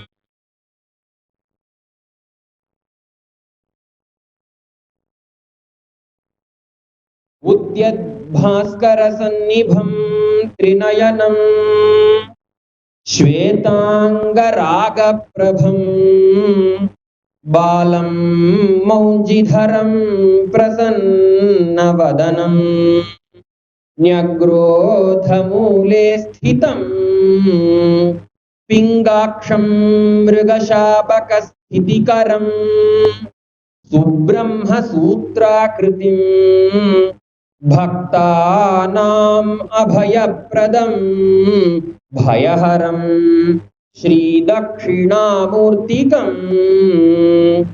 Hutavaha Phanikosham Jnana Mudram Karagraihi Dadhatamajinachelam Lambitam Savyapadam Shaitamaparapadam Bhuta Samstham Trinetram Girivara Shikharastham Dakshinamurtimide.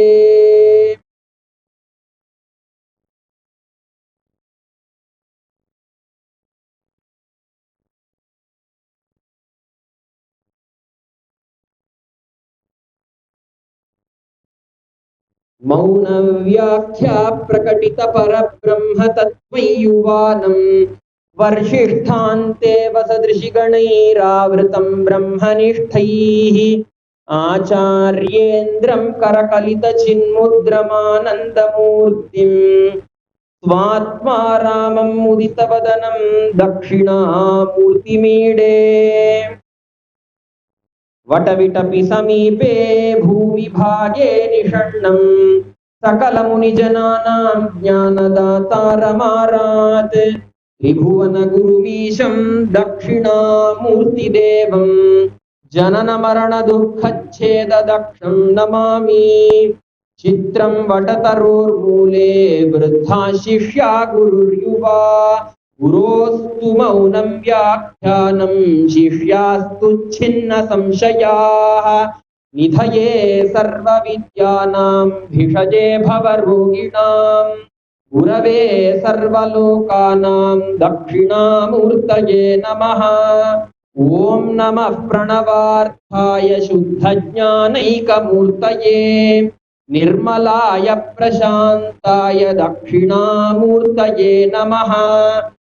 चिद्घनाय महेशाय वटमूलनिवासिने सच्चिदानन्दरूपाय दक्षिणामूर्तये नमः। अथ धूपः।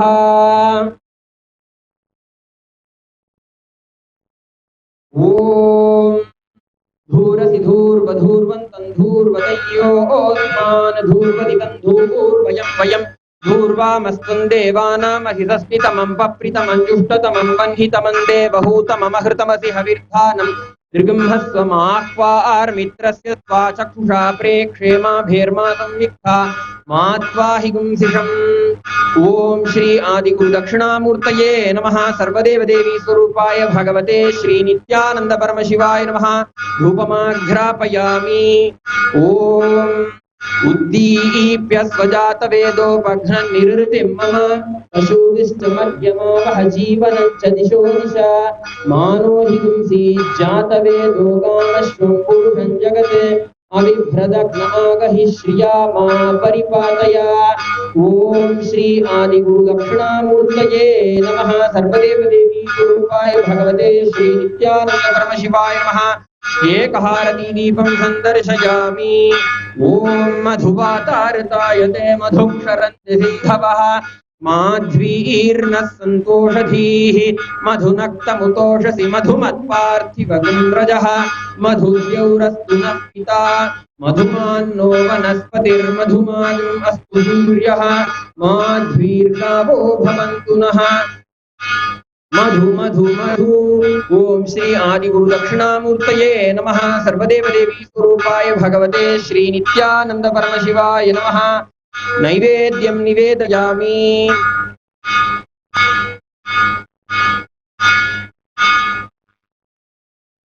ओम सप्रतसभां मे गोपाय ये च सभ्यास्तभासदः तानिन्द्रियावतः कुरु सर्वमायुरुपासताम्।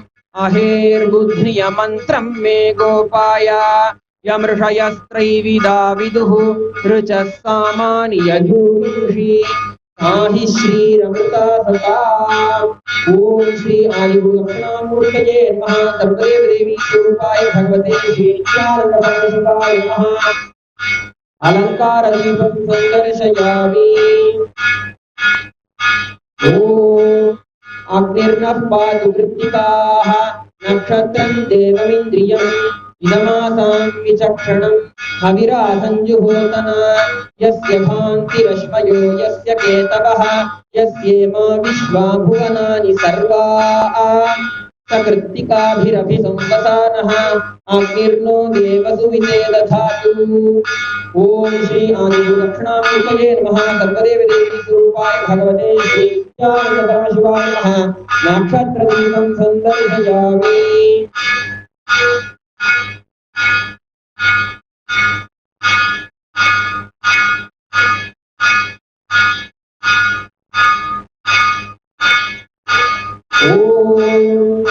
सोमो वाये तस्य राज्यमादत्ते यो राजा संराज्यो वामोनेन यजते देवसुवामेतानि हवीर्भवन्ति य एतावन्तो वै देवानां सवाः स एवास्मै सवान् प्रयच्छन्ति तयेनं पुनः सुवत्ते राज्याय देवभूराजा भवति। ओम श्री आदिगुरु दक्षिणामूर्तये नमः। सर्वदेव देवी रूपाय भगवते श्री नित्यानंद परमशिवाय नमः। बृहस्पति संक्रमण पुण्यकाले सर्वमंगलावाप्यर्थे सर्वनवग्रह दोष निवारणार्थे आदित्यादि नवग्रह देवता प्रीत्यर्थे गुरुकृपा कटाक्ष सिद्ध्यर्थे महामंगल नीराजनं सन्दर्शयामि रक्षान् धारयामि।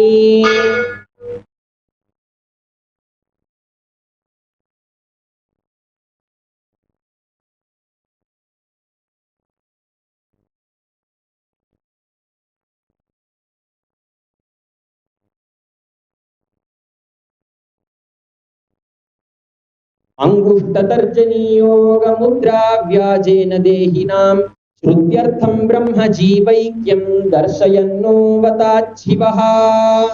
ॐ बृहस्पते अतियदर्यो अर्हा आद्युमद्विभाति क्रतुमज्जनेषु यद्दीदयच्च वसर्त प्रजात तदस्मासु द्रविणन्धेहि चित्रम् इन्द्रमरुत्व इह पाहि सोमं यथा शार्याते अपि वत्सु तस्य तव प्रणीति तव शूरशर्मन्ना विवासन्ति कवयस्सु यज्ञाः ब्रह्मजज्ञानं प्रथमं पुरस्तात् विसीमतः सुरुचो वेन आवह स बुद्ध्या उपमा अस्य विष्ठास्ततश्च योनिमसतश्च विवह। ॐ अधिदेवता प्रत्यधिदेवता सहिताय बृहस्पतये नमः। Today is also the first day of the Skandashashti Mahotsavam. Skandashashti Mahotsavam is a 7-day festival wherein Lord Subramanya Swami destroys all the negativities, all the unconsciousness of this whole cosmos in the form of the Shura Samharam on the 6th day and undergoes and performs the Leela of Devasena Kalyanotsavam, the celestial marriage ceremony with Devasena Devi. Today, on the first day of the Skandashashti Mahotsavam, Shri Valli Devasena Sameta Shri Ananda Subramanya Swami is gracing in Sarvalankara in Adi Kailasa Nithyananda Peetham, being on the Swarna Mayura Vahana, the golden peacock vehicle. We will now be offering our worship at the feet of Shri Valli Devasena Sameta Shri Ananda Subramanya Swami and at the feet of Jagadguru Mahasannidhanam, His Divine Holiness Swamiji, who is the embodiment of all the gods and goddesses, Sarva Deva Devi Swarupa. Om Sindurarunamitu Kanti Vadanam Keyuraharanihi Divyairabharanairvibhushitatanam Swargadi Saukyapradam Ambhoja Bhaya Shakti Kutadharam Raktankaragam Shukam Subramanyamupasmahe Pranamatam Hiti Pranashodyatam Om Dhurati Dhurva Dhurva Dhurva Pajam Pajam Dhurva Devana Mahidastitaram Papritaram Dhutataram Panhitamam Deva Bhutamam Ahritamati Havidhanandrigam Asvamahva Arvitrasya Dvachapura Prekhema Thirma Sikha Mahvahi Kusham Om Shri Valli Devasena Sameta Ananda Subramanya Swamiye Namaha Dhurmandrapayami Om Ishasvajata Vedo Bhagna Nirritimama Ashuri Jamatyama Ashtam Sadhyavamisa Manu Hidiki Ata Vedo Ramasvam Guru Jagate Amithyadakyaga Hishyama Parivataya Om Shri Valli Devasena Sameta Shri Ananda Subramanya Swamiye Namaha Ekharati Deepam Sandarshayami Om Madhuvakartaye Madhukarantivibhavaha Madhvirna Santoradhihi Madhunaktamikoshati Madhumathat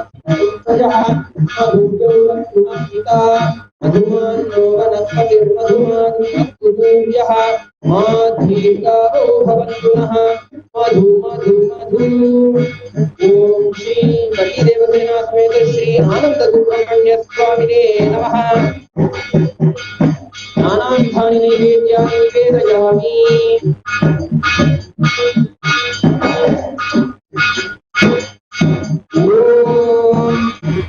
सोमवाये तस्य राज्यमादत्ते यो राजा सम्राज्यो वापो नयते एव सुवामेतानि हवीगुंसि भवन्ति यकेता पुत्रो वै देवानां सदाः देवास्मै सदां प्रयच्छन्ति अयेन सुरस्ते राज्याय देवसु राजा भवति ॐ तत्पुरुषाय विद्महे महासेनाय धीमहि अन्नप्रचोदयात् ओम श्री वल्लीदेवसेना समेत श्री आनंद सुब्रह्मण्य स्वामिने नमः सर्वदेव देवी स्वरूपाय भगवते श्री नित्यानंद परमशिवाय नमः सर्वोपचार पूजार्थे सर्वापराध क्षमापणार्थे समस्त मंगल प्राप्त्यर्थे आनंद कर्पूर नीराजनं संदर्शयामि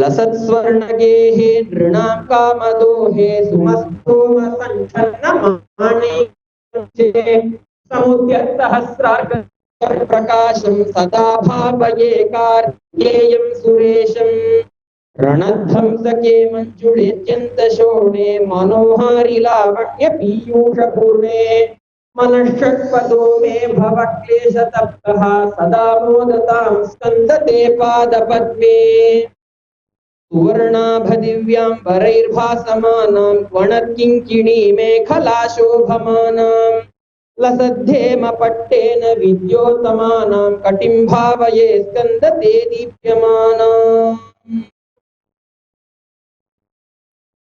Yesterday, on the first blessings day, the Avatara Leela of Paramashiva Jagadguru Mahasannidhanam, His Divine Holiness Swamiji, on the Ashwina Amavasya night, we offered the worship to Devi Shri Shri Dakshina Kali, who protected and took care of Jagadguru Mahasannidhanam, His Divine Holiness Swamiji, in the year 2000, during the great fast of 9 months, wherein His Divine Holiness Swamiji's body was in intense samadhi during these 9 months.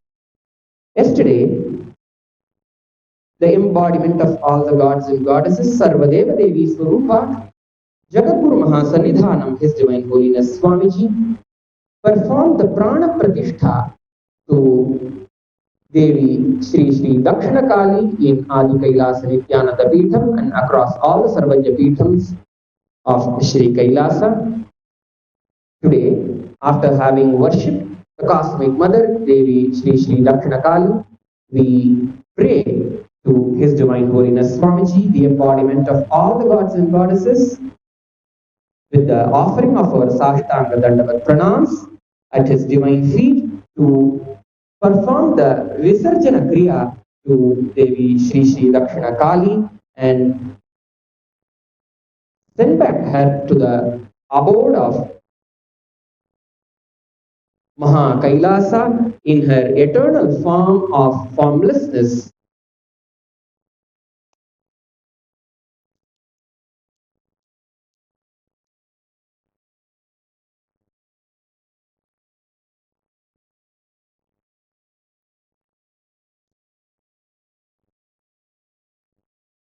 रक्ष रक्ष महादेवी दुर्गे दुर्गार्तिनाशिनी मां भक्तमनुरक्तं च शत्रुग्रस्तं कृपामयी.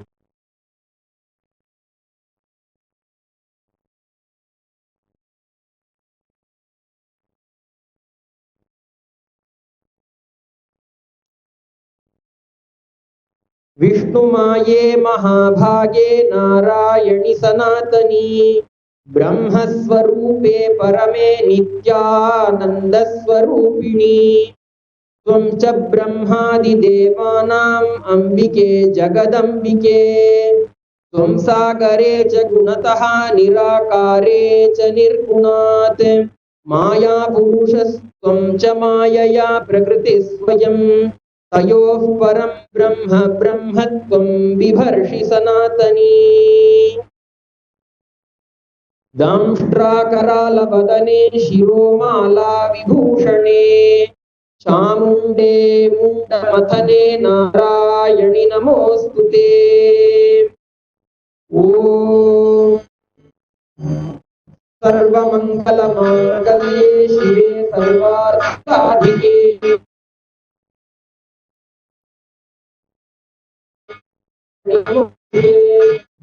सृष्टिस्थितिविनाशानां शक्तिभूते सनातनी गुणाश्रये गुणमये नारायणि नमोऽस्तुते शरणागतदीनार्तपरित्राणपरायणे सर्वस्यार्तिहरे देवि नारायणि नमोऽस्तुते ॐ श्री श्री दक्षिणकालिकायै नमः सर्वदेवदेवी स्वरूपाय भगवते श्री नित्यानंद परमशिवाय नमः कर्पूरनीराजनं सन्दर्शयामि शोभनार्थे क्षेमाय पुनरागमनाय च यथास्थानं प्रतिष्ठापयामि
திகழவர் கதிரின் உதயம் தேசுமிகு மாணிக்க திரியேறு கமலம் அச்செங்கமலம் அஞ்சு பவளம் மந்தாரம் மழை நாளில் வரும் இந்திர கோபம் அவண்டூரும் மலையின் அரவம் மான்மதம் செங்குருதி போல் மலரும் மாதுளம் மாதுளம் சிதறும் முத்தம் செந்தீயின் வண்ணமெனவே சொல்லும் மேனேன் செப்பரிய அழகு வடிவும் சிங்காதனத்திலும் சிவனார் மனத்திலும் சீர்கொண்டு இலங்கும் எனினும் ஏண்டாய் நின் பேர் சொல்லும் ஏழையே அறிவிலும் என்றென்றும் திகழ அருள்வாய் இறைவியனை ஆண்டருளும் நித்திய நித்தீஸ்வரி நித்திய புரி வாழும் உமையே நோக்கும் திசை தோறும் நூபுறத்தாள்களும் நூல் போல் ஒசிந்த இடையும் நொடி தோறும் புதிதான எழில் கொள்ளும் நுவலறிய திருமேனியும் வார்குங்குமக்கச்சு மார்பும் அம்மார்பினில் வாடாத மலர் மாலையும் வைரமோடு நவமணி வயங்கும் மங்கள நாடும் மனம் வீசும் இனிய பொலிவும் காக்கும் கரங்களும் அங்குச பாசம் கரும்புவில் மலர்கள் ஐந்தும் கனிவாயில் மூரலும் கருணை பொழிவிழிகளும் கனகமணி ஒளிரும் முடியும் ஈர்க்கும் சுடர் முகமும் இருவிழி களிப்பயாம் எங்கெங்கும் காண அருள்வாய் இறைவியனை ஆண்டருளும் நித்திய நித்தீஸ்வரி நித்திய புரி வாழும் உமையே இறைவியனை ஆண்டருளும் நித்திய நித்தீஸ்வரி நித்திய புரி வாழும் உமையே சீரார் பெருந்துறையில் சிவயோக நாயகி சிவகாமி தில்லை மன்றில் தென்குமரி பகவதி திருவானைக்காவினில் திகழும் அகிலாண்டேஸ்வரி காரார் மதிர் கச்சி காமாட்சி அங்கையர் கண்ணி செந்தமிழ் மதுரையில் ஆரார் சிவன் தோலும் தமிழும் விளைபவள் சமயபுரம் அதனில் மாறி தட்டாமல் கடவுரில் பட்டரு கருள் செய்த தையலபிராமவல்லி ஏறார் மழை கண்ணி எண்ணறிய நின் கோலம் யாவும் எமை ஆள வல்லவோ இறைவியனை ஆண்டருளும் நித்திய நித்யேஸ்வரி நித்தியபுரி வாழும் உமையே நித்தியபுரி வாழும் உமையே பனி தங்கு நிலவு போல் பால் போல் பளிங்கு போல் பட்டொளி நிறைந்த வடிவம் படிக மணி மாலையும் ஏடும் தரித்து யாழ் பயின்றருளும் 4 கரமும் புனிதங்கள் யாவும் பொறுத்த வெண் தாமரை பூமேல் விலங்கு பாதமும் பொழுதெல்லாம் என்னும் என் பழுதெல்லாம் போக்கினர் புலமை தர வேண்டும் அம்மா கனி தந்து மலர் தந்து கவி தந்து தொழுவோர்க்கு கண் தந்து காக்கும் அரசே கலைஞான மகள் என்ற நிலையான புகழ் கொண்ட கருணை மயமான பொருளே இனி தங்கு தடையின்றி யான் பாட நீ கேட்க இதயம் கனிந்தருள்வாய் இறைவியனை ஆண்டருளும் நித்திய நித்தேஸ்வரி நித்தியபுரி வாழும் உமையே இறைவியனை ஆண்டருளும் நித்திய நித்தேஸ்வரி நித்தியபுரி வாழும் உமையே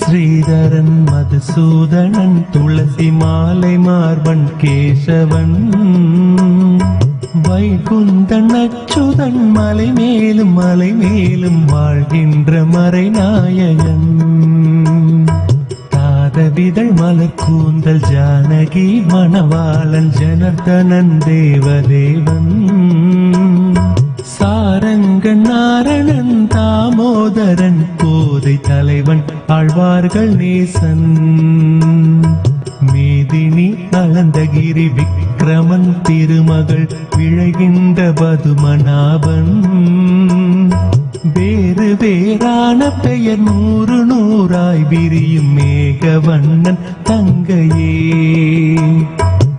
இதன வரைந்து யாம் போதுதற்கரியனின் இசை பாட மொழி ஏது கான் இறைவியனை ஆண்டருளும் நித்திய நித்தேஸ்வரி நித்தியபுரி வாழும் உமையே இறைவியனை ஆண்டருளும் நித்திய நித்தேஸ்வரி நித்தியபுரி வாழும் உமையே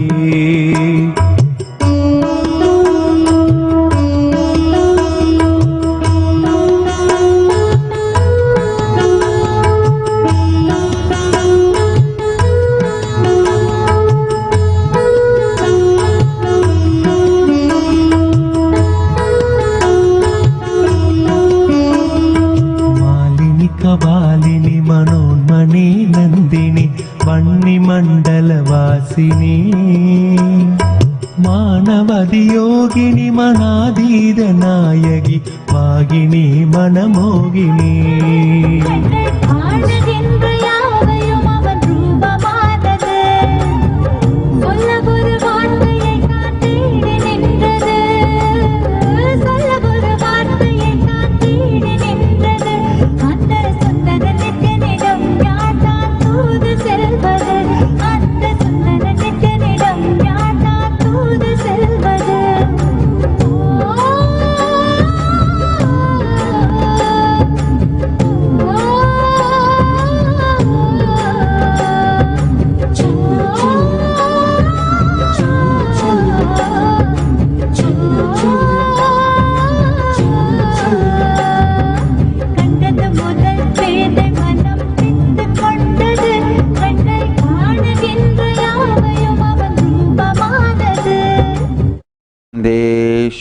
Paramashivasamaarambam Nithyanandeshwari Parashakti Madhyamam Asmadacharya Paryantam Vande Guru Paramparam.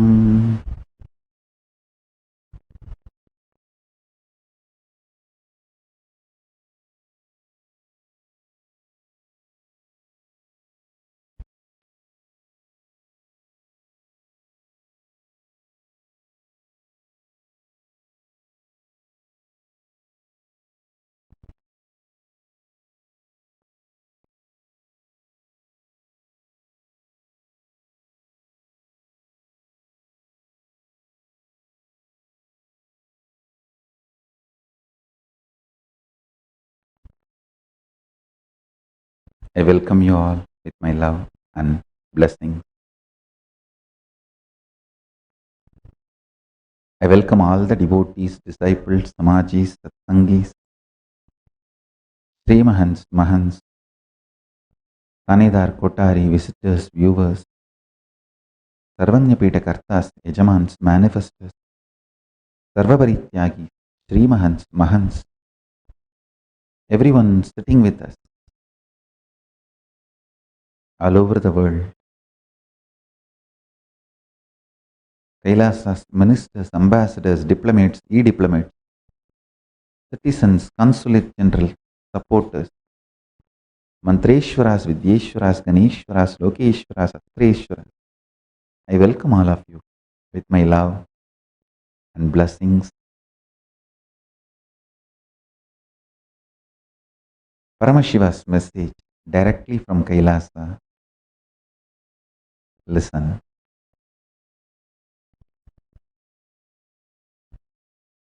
Greater signs of Paramashiva, life, existence, reality can be realized with a greater ability to visualize. Paramashiva Dhyana, visualizing Paramashiva's form with 25 heads, 50 hands, 75 eyes,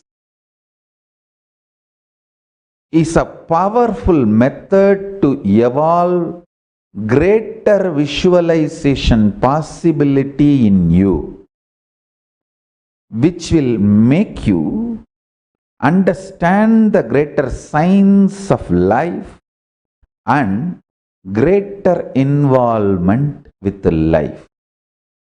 Listen intensely, step by step.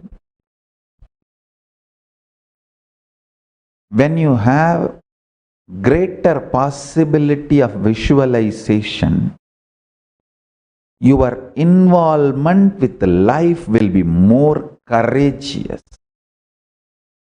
You will trust yourself, you will believe yourself, you will have so much strength, not fears.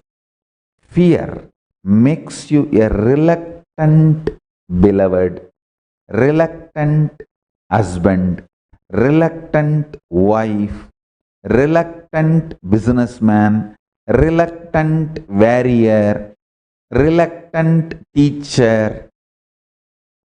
A lower ability of visualizing invokes greater fears in you. Due to your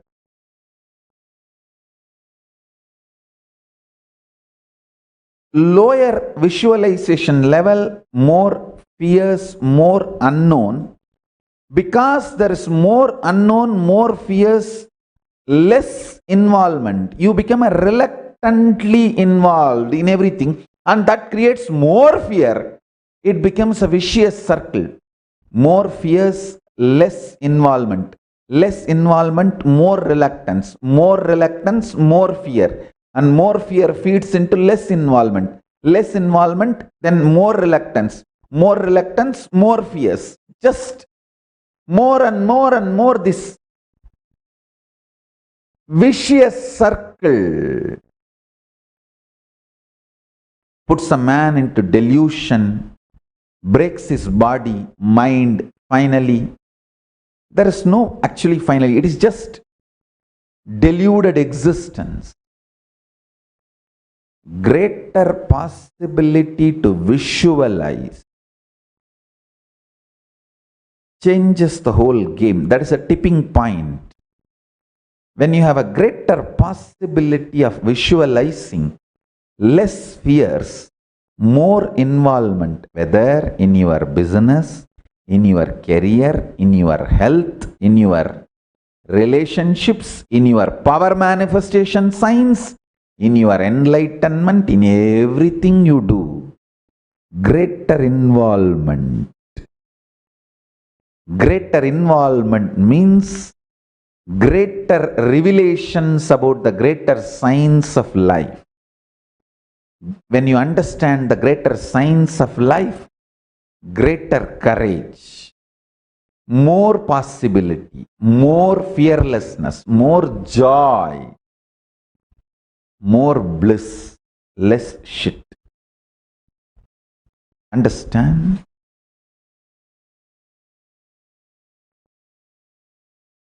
One of the greatest suffering Hindus went through and going through is they have become reluctant warriors, not only in any wars against Hinduism, even in the life. Biggest crime done to Hindus is their spiritual science, the greater science of life, is separated from Hinduism and lifestyle of Hindus. When the anti-Hindus, invaders, attacked Hindu nations and attacked Hindus, the first thing they did, they separated the greater science, the spiritual knowledge of Hinduism from Hindus. Stupid Hindus.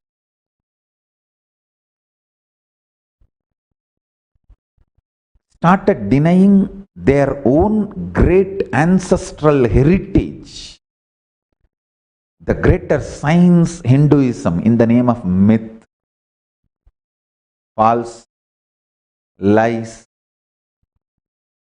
all these cheap words attributed to the Hinduism's greater science was swallowed by Hindus. That is the worst thing. Hindus are brainwashed against Hinduism.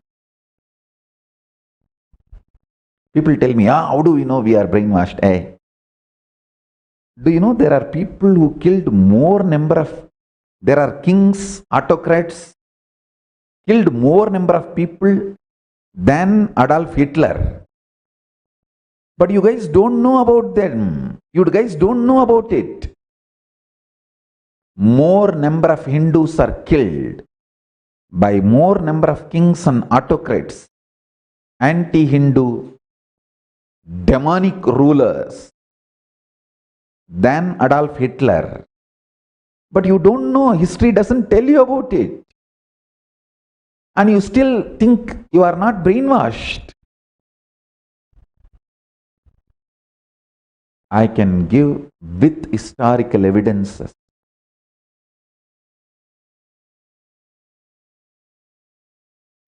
The kings, autocrats, demons, demonic rulers, I don't even want to call them kings, demonic rulers who killed more number of Hindus than the Hitler. How many number of people Hitler killed? How many Jews Hitler killed? More number of Hindus were killed by many demonic rulers. We have enough historical evidences, references. But all this neither taught to Hindus nor told to the world. And the stupid Hindus are still thinking they are not brainwashed.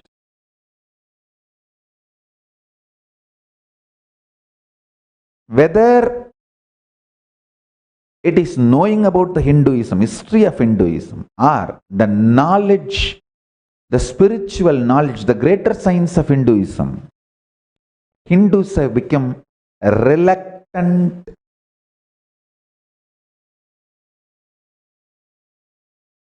livers.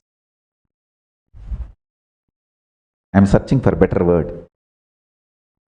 Even in their breathing, they become reluctant breathers, reluctant husbands, reluctant wives, reluctant in family, in business, everything.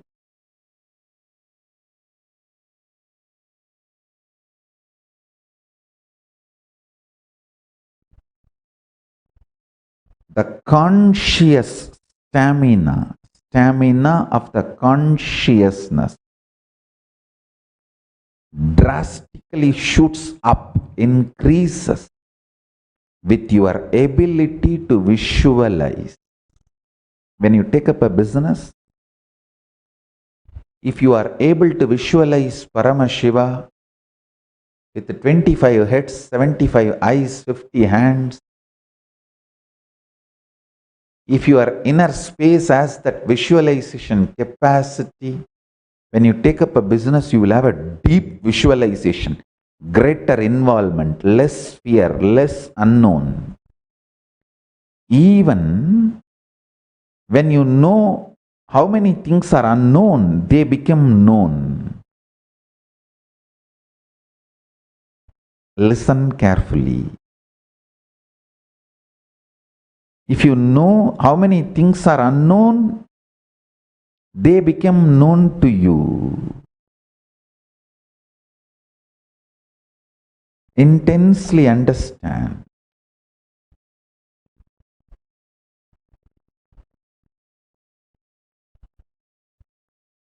Work continuously to increase your ability to visualize. Once you start working on your ability to visualize, that leads to more and more involvement. You get more and more courage, joy, strength to live. That leads to more ability to visualize. It becomes virtuous circle. That is why I insist on everyday Nitya Puja. Nitya Puja is nothing but teaching you the ability of greater visualization, making you manifest the power of greater visualization. The ability of greater visualization and ability to understand this greater science is the power of third eye. Divyam dadami te chakshu. Krishna says in Gita that Divya Chakshu is the ability to have greater visualization and ability to get involved in the greater science. I tell you,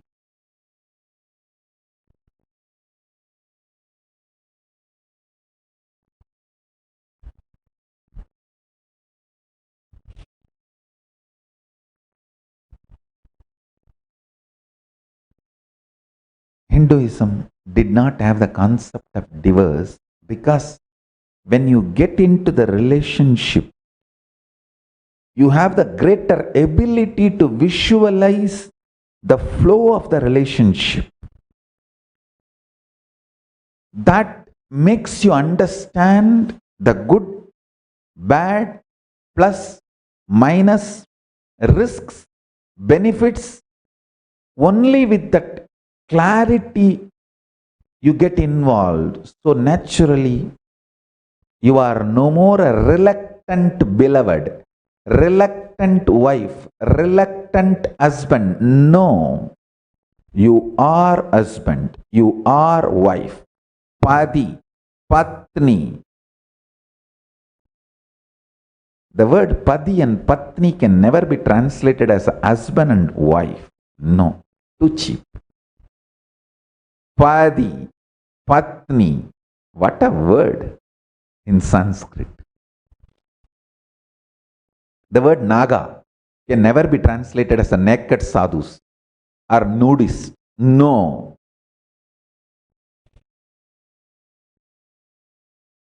Nagas are in the state of nirvana, not naked. Same way, the word Padi and Patni can never be translated as husband and wife. Understand?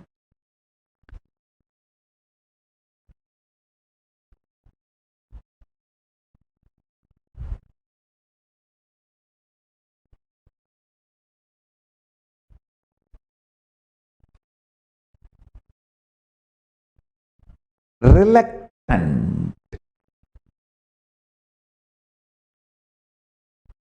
Husband, reluctant wife needs the system of divorce in the institution called marriage. In Hindu tradition, reluctance is exemption, not a rule. So we never had this divorce as a lifestyle. I tell you.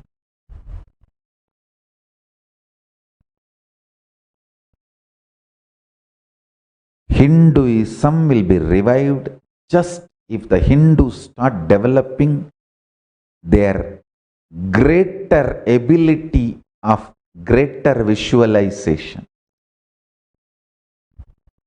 See, Hinduism cannot be spread or sustained by terrorism or by conversion. Hinduism is actually a greater science. How can you spread science through terrorism and conversion? No. Fanatic ideas can be spread by terrorism and withheld by conversion tactics. Hinduism is neither fanatic ideas nor crude land grabbing, nation grabbing ideas. No. It's a greater science. It can be spread only by people with higher ability, greater visualization possibility. Hindus need to know their spiritual knowledge is a greater science, and if they start living and enjoying it in their life, that is enough. They will no more be reluctant husband, reluctant wife, reluctant businessman, reluctant liar, reluctant engineer, reluctant CEO, reluctant warrior. No. Reluctance will disappear in every level. I can see very clearly everywhere the Hindus failed because of their reluctance. Wherever they retained their greater science, ability for greater visualization, they succeeded. I can see very clearly. Wherever they retained their ability, whoever retained, wherever retained their ability of the greater visualization and the greater science called Hinduism, I should say, how many religions try to brand themselves, equate themselves to peace or service. So many different brands each religions try to build for themselves. For Hinduism, you don't need to build any brand. The simple equivalent word for Hinduism is greater science. That's it. Greater science about everything. Cosmos, consciousness, mind, body, world, animals, geography, history, chemistry, biology, physics, social justice system, politics, in every level. Hinduism is simply pure greater science. Greater science is the equivalent word for Hinduism. Wherever Hindus retained their spiritual knowledge, the greater science, they succeeded. Just the top CEOs of the top 100 companies. Just do Googling, top 100 companies in the world. CEOs are the people who are in the top position. Top 100 terrorist organizations. See both the list. Simply you will understand Hinduism is a greater science. Just this simple Google analysis. Top 100 contributing individuals to the world. Top 100 terrorists. You will simply know. Hinduism is the religion of greater science. Extremely contributing greater science, and wherever Hindus lost the greater science, they become reluctant. Wherever they did not lose this greater science, they won the life. They are winning the life. See, many places Hindus won. We are the richest ethnic community wherever we go. Whether it's a UK, European countries, or USA, Canada, any nation in the world where Hindu diaspora is settled. We are the richest ethnic minority, lowest crime rate, lowest drug abuse, lowest divorce, lowest mental issues, lowest psychiatric problems, lowest health issues. Of course, whoever follows the Hindu diet. So listen, Hinduism is absolutely greater science. Wherever we followed it, we won the game. Wherever we did not, we lost the game.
disciple, guru to disciple. Secrets kept inside the Siddha Paramparas, Siddha tradition.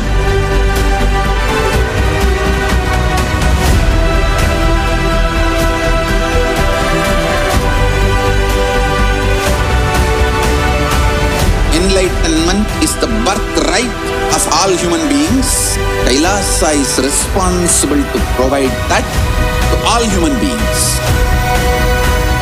Whole world should become e-Kailasians.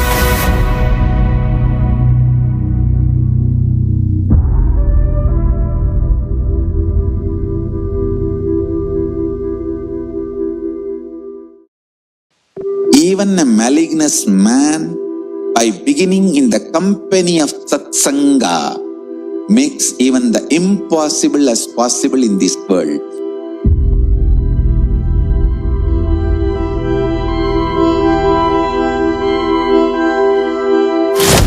E-Kailasa is the message from Paramashiva to have superconscious breakthrough.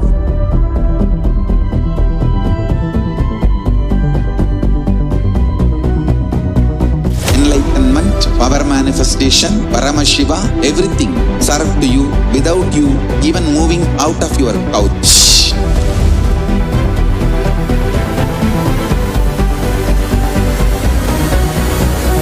We have perfected the science of helping every individual from every cultural, religious, nationality background.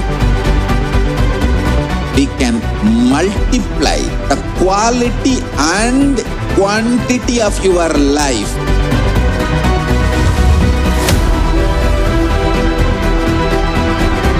The most ancient, best way of life and best kept sacred secrets all these years handed over only from guru to disciple, guru to disciple, guru to disciple. Secrets kept inside the Siddha Paramparas, Siddha tradition.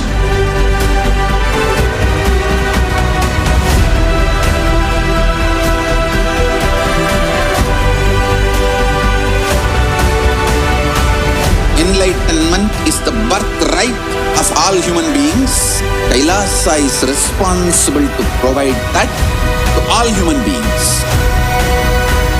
Whole world should become e-Kailasians.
Sorry for the technical glitch.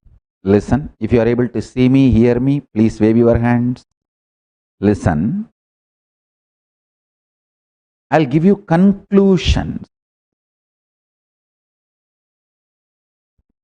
First, greater visualization capacity raises your involvement with life, reduces fears about life, reluctance about the unknowns of life, when you have more involvement in life, it naturally manifests as greater health, greater wealth, greater mental quality, greater ability to visualize, greater ability to involve in relationships, greater ability to build your career, greater ability to build your possibilities, greater ability to manifest powers, greater ability to get enlightened. In every level, the greater signs manifest in your life, the greater possibilities manifest in your life, greater possibilities are greater powers. Listen carefully.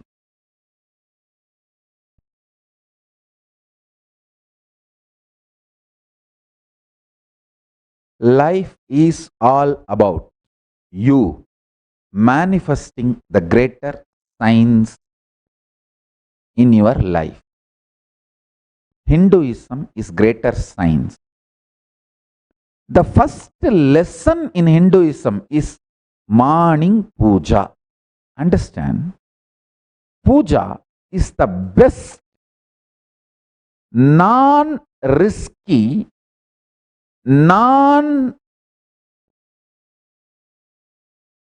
listen carefully. Let me repeat. Puja is the best non-risky, means no risk, volunteer, happy methodology to manifest greater visualization. Listen, morning, when you sit, visualize. Paramashiva is sitting in front of you beautifully with a smiling face. Oh, my daughter, oh, my son. And beautifully with 25 heads, 75 eyes, 50 hands, with Parashakti in the lap.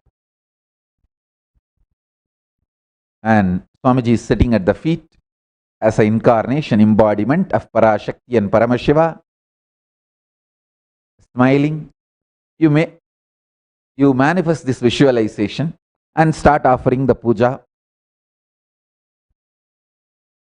Asanam samarpayami, bhadyam samarpayami. Maybe after a few seconds that visualization will melt down, but don't worry. Again visualize and do it. In this whole process, it may take, if you are not enjoying being with yourself, you will finish it quickly in 3-4 minutes. If you start enjoying being with yourself, it will go even up to 2-3 hours. I tell you, this is the best thing you can do in your life to raise, shoot up your greater possibility for greater visualization and manifest the greater signs in your life.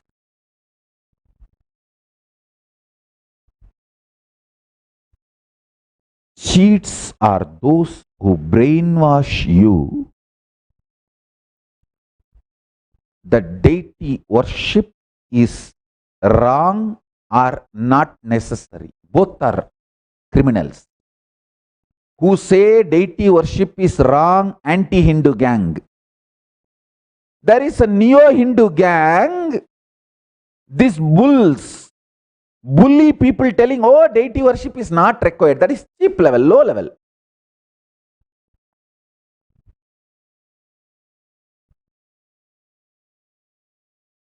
Listen. Deity worship is not deity worship, it is God worship done through deity. God worship done through deity. Blessed are those who have seen me doing puja physically, people who lived around me, had the fortune, how I do puja, talk to every deity.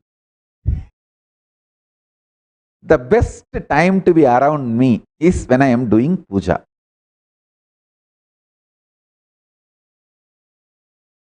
I tell you,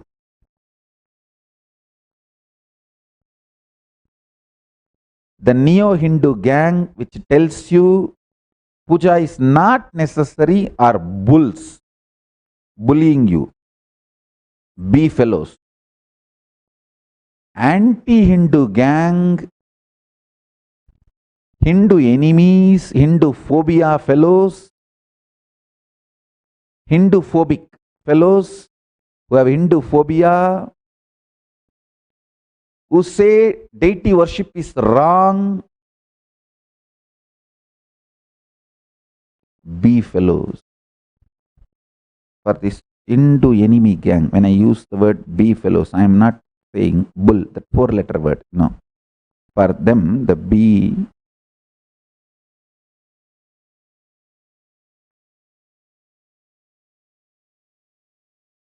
so I think that word is 7-letter.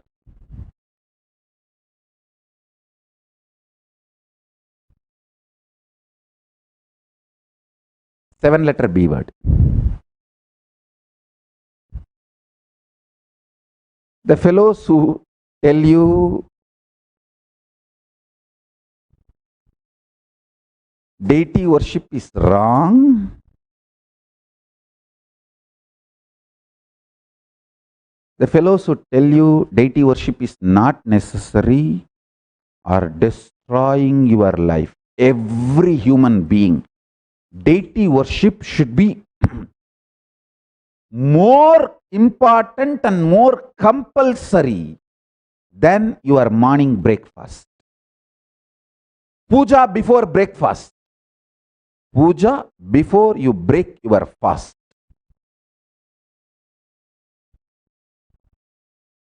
I tell you, it just shoots up your ability to be with yourself. Hey, all your vacation, what is your vacation? You are trying to be with yourself.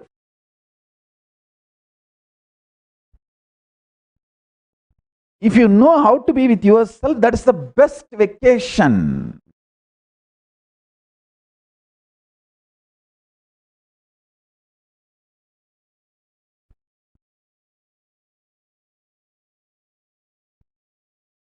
I wanted to make this as a next point for voting. Is puja necessary or not?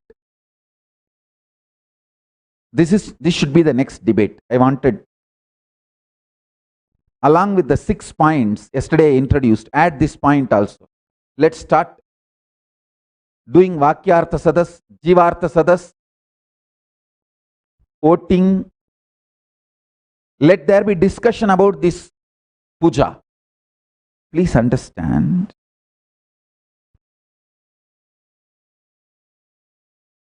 see, you are all the people whom I really love. Each one of you. Each one of you. Whether you are in two-way video conferencing, whom I can see, or you are seeing me through live channels, but even then I can see you. You may not believe, but I can see you. Anyhow, whether you are sitting in two-way with me or one-way, only because I love you, you are able to attend to this satsang. Otherwise, I have enough mechanism to make you hate me. You can't. Only if I love you, I let you love me. Because loving me is a greater affair in the life. It's an affair with cosmos. Romance with cosmos. I am not cheap. I am not easily available for all. I am luxury. Only if you are consciously rich, I am available for you. I don't ask for your money, but only for the people who are consciously rich, I am available. Listen. Only if I love you, I let you love me. So be very clear. If you are allowed to love me, it means I am making the statement to you, I love you. I tell you sincerely, do puja every day. The time you can decide. That's your freedom. You can do it in 2 minutes or 2 hours. It's up to you. I myself have done many days 2 minutes puja. When I used to wander, moving from place to place, I used to walk and beg, eat and sleep under the trees during those days. Sometimes I will not even have a deity with me in my hand. So after bath, I'll put the one drop of water in my hand. Jalalingam stapayami means that one drop of water is the linga. And then I'll offer all the puja and put that drop of water, that jalalingam, on my head and complete the puja. So even if it is 2 minutes, start the habit of Nitya Puja. Then you will start building the stamina of consciousness, ability to visualize. Bhava Shakti is stamina of consciousness. Listen, if you have heavy muscles, even if you don't work out, those muscles will burn the calories. Same way, if you develop the conscious stamina, ability to visualize, any attack happens in your life, that your ability to visualize will swallow it, digest it, clear it. You will not have any suffering. Person with ability to visualize can swallow any amount of suffering. He will not be disturbed, perturbed. Bees are those. B, 7-letter word. B, 7-letter word. Bees, bee fellows are those who tell you deity worship is wrong and deity worship is not needed.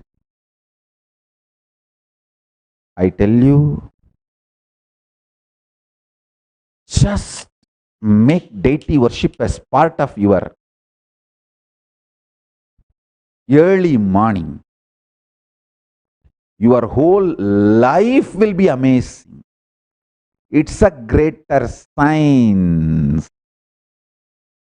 I can prove every statement I am making today. Wherever Hindus retained their greater science, Hinduism, as part of their life, they succeeded.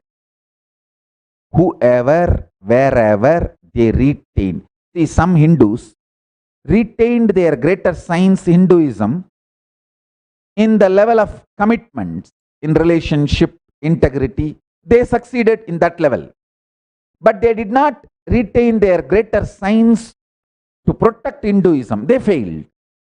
So, in any field, anyone retained the greater science, Hinduism, won the life, succeeded, contributed to themselves and to the world. Yoga builds muscles which burns the calories even while you sleep. Puja builds conscious stamina.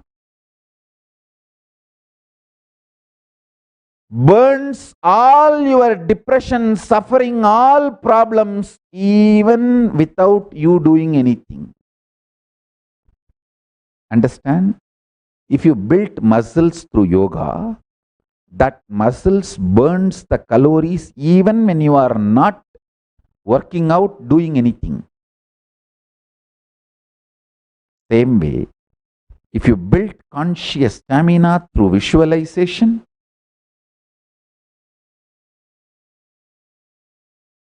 all your suffering, all your pains, anything comes in the life just gets burnt, and you will never be affected, attacked, depressed, destroyed, collapsed. If I can revive and make all the born and practicing living Hindus do puja every morning, I'll feel that I have done a great contribution to the world. I'll feel job satisfaction. Because puja is bhava samadhi, bhava shakti, ability to visualize the greater possibilities is greatest conscious muscles, conscious stamina a person can build in the life.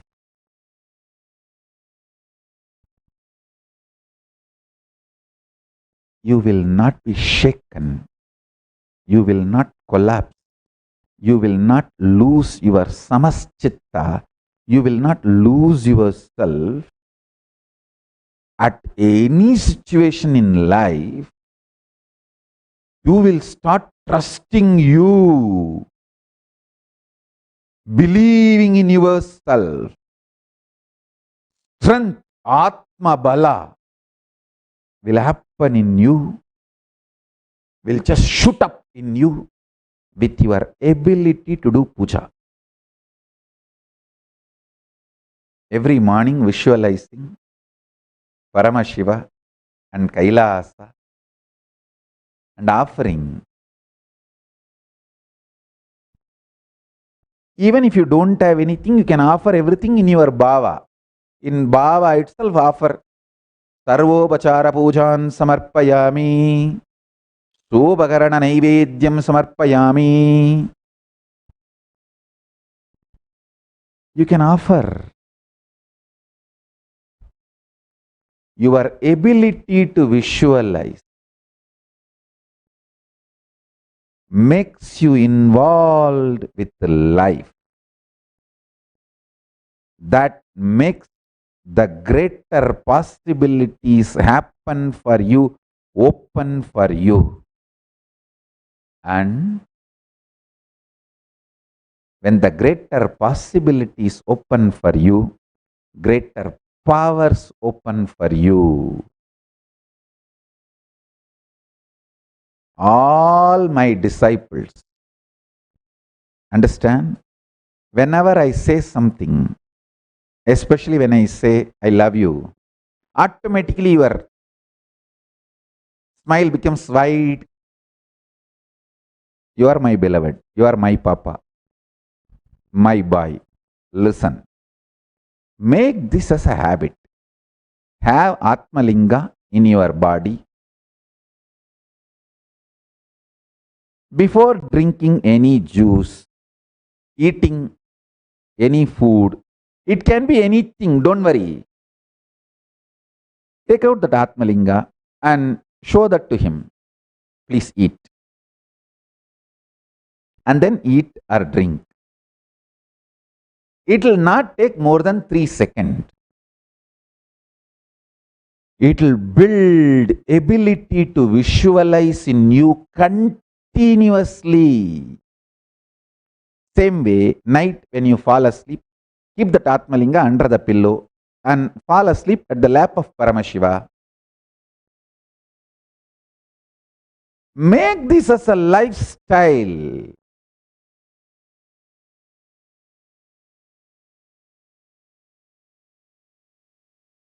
The ability to visualize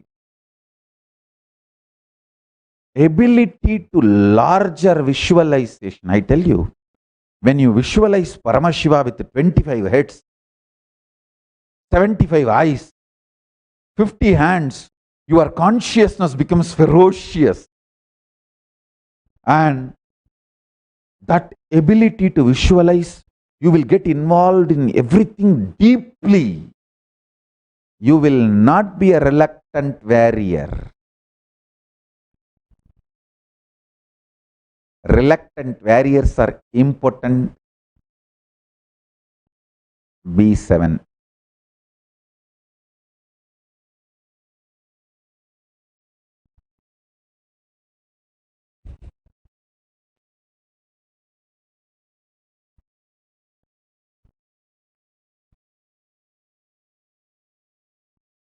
Involved people are the most delicious, most sweet, most beautiful, most juiciest beings of planet Earth.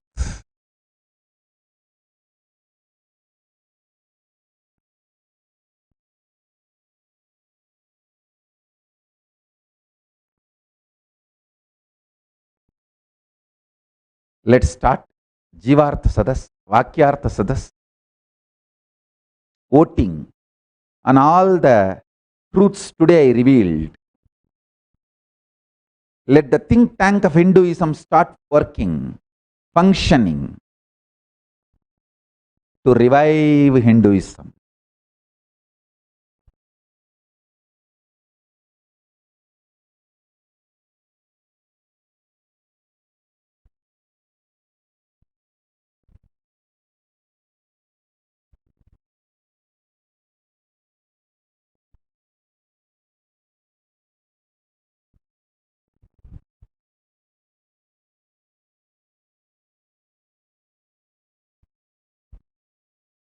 So with this,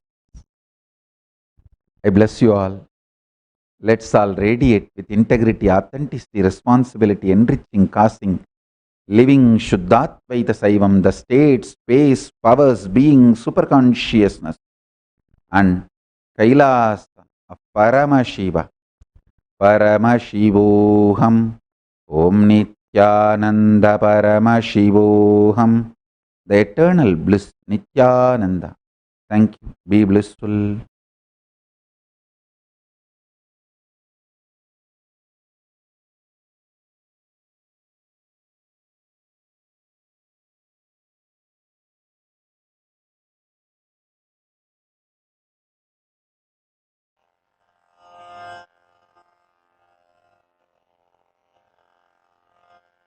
श्रीकैलासोन्नतद्वादशान्तश्यामलापीठारूढ श्रीमीनाक्षिसुन्दरेश्वरा भिन्नस्वरूप परशिवपुत्ररत्न Kumar गुरुमण्यतुल्यावतार श्रीपार्वतीस्तन्यपानलब्धदिव्यज्ञान विश्रुतसकलनिगमागमसारभूतद्राविडवेदप्रवक्त्रे श्रीमत्परमशिवकरुणासमधिगतमुक्तामयचतुरश्रयान गीयमानछत्रचामर श्रीचिह्नकाहलादिसमस्तबिरदावल्यलङ्कृत ज्ञानविज्ञानचक्रवर्ती सर्वजनसङ्घसद्यो निर्वाणदीक्षाव्ययापवर्गवर्ष विश्राण Jimuta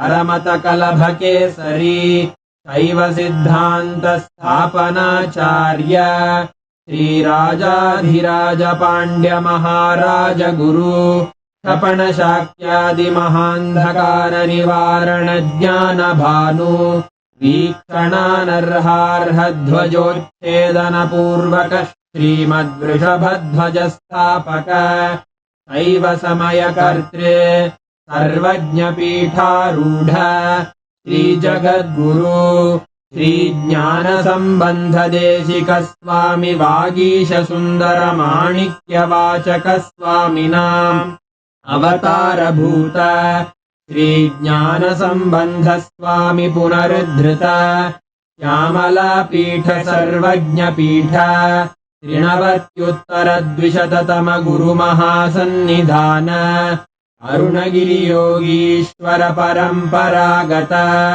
Arunachal सर्वज्ञपीठ गुरुमहासन्निधान Kailash परम्परागत काञ्ची कैलास सर्वज्ञपीठ त्रयस्त्रिंशदुत्तरद्विशततम गुरुमहासन्निधान नित्योत्सव नित्यमङ्गल नित्यकल्याण नित्यरजित कैलास परम्परागत आदिकैलास नित्यानन्दपीठ महासंस्थान महासिंहासन पीठकर्तः साक्षात् श्री परमशिव समुद्भूत कैलास परम्परागत वैवस्वतमनु इक्ष्वाकु हरिश्चन्द्र भगीरथ श्रीरामचन्द्र शूरसेन इत्यादि अनवच्छिन्न सार्वभौम चक्रवर्ति परम्परागत चतुष्षष्टि योगिनी मण्डित चतुष्षष्टि सम्प्रदाय प्रवर्तक मनुधर्म शासन सूर्यवंश प्राप्त सर्वज्ञपीठ सुराङ्गी साम्राज्य मूर्धाभिषिक्त चूडामणे साक्षात् श्री परमशिव समुद्भूत कपिल महागुरु पुनरुद्धृत महानिर्वाणिपीठ अष्टोत्तर सहस्र श्री महामण्डलेश्वर साक्षात् श्री परमशिव सिंहासनाभिषिक्त समस्त गणनायक श्री महागणपति समारंभ अनवच्छिन्न पीठाधीश्वर गुरु परंपरा प्राप्त अटल पीठ अष्टोत्तर सहस्र श्री अटल पीठाधीश्वर धर्म मुक्ति स्वर्ग पुरस्वर्ण पीठ त्रयोविंश गुरु महासन्निधान कैलास परम्परागत आदिपीठ सर्वज्ञपीठ जगद्गुरो श्री कैलास पुनरुद्धारक श्री कैलास परमाचार्य श्रीमत्परमहंस परिव्राजकाचार्य वर्य सच्चिदानंद प्रणव स्वरूप श्रोत्रिय ब्रह्मनिष्ठ श्रीमज्जगद्गुरु श्रीलश्री भगवत् श्री नित्यानंद परमशिव श्री ज्ञान संबंध देशिक परमाचार्य स्वामिन् अत्रागत्य परिपाल्य च अस्मान् विज्ञान वितरणेन विजयी भव जय जय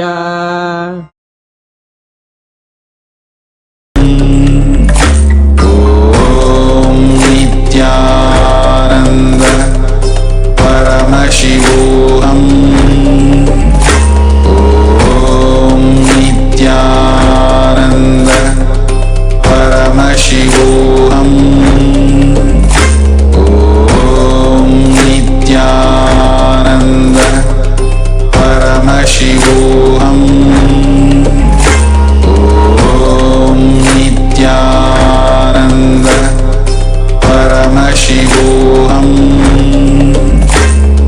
ॐ नित्यानंद परमशिवोऽहम् ॐ नित्यानंद परमशिवोऽहम् ॐ नित्यानंद परमशिवोऽहम् नित्यानंद परमशिवोऽहम् ॐ नित्यानंद परमशिवोऽहम् ॐ नित्यानंद परमशिवोऽहम्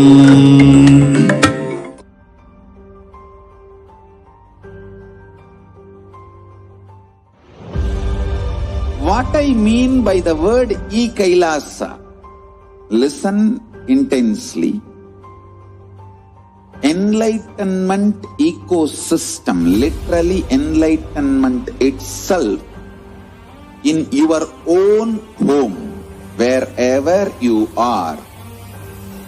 If you cannot come to Kailasa, it's okay. Kailasa can come to you. Kailasa coming to you is E-Kailasa.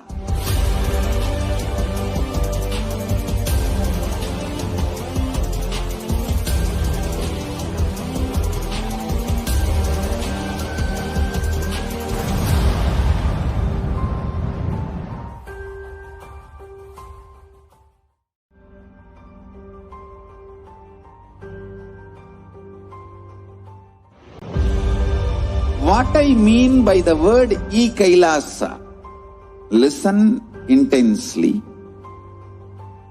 Enlightenment ecosystem, literally enlightenment itself, in your own home, wherever you are. If you cannot come to Kailasa, it's okay. Kailasa can come to you. Kailasa coming to you is E-Kailasa.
Nithyananda, welcome once again to all the viewers, and what an amazing satsang, as always, by His Divine Holiness. So many powerful cognitions, and I'm sure you appreciate every day receiving the powerful cognitions and allowing us to learn more about the importance of Hinduism and the importance of so many aspects, and giving us all the context for practicing, protecting, reviving, and bringing to life this amazing science and standing for it. So, as His Divine Holiness, our beloved Swamiji, announced yesterday and today, you can now cast your vote. The new voting has started, and you can see on the screen, you can log on to tinyurl.com/Hindu, and today the Kailasa Parliament is started conducting the voting where Hindus can get to decide for Hinduism. And all we are asking, all you need to fill is your name, which you can see on the screen, country you're from. You can also add the information of whether you are born practicing Hindus or both or none of them, adding your contact details, your email address, of course. And the questions we are asking you for this time is, do you want Hindu temples to be run by the government? Should Hindu temples authority be given back to the priests? Should Hindu temples reclaim their properties? Should caste system based on Jati Varna be brought back?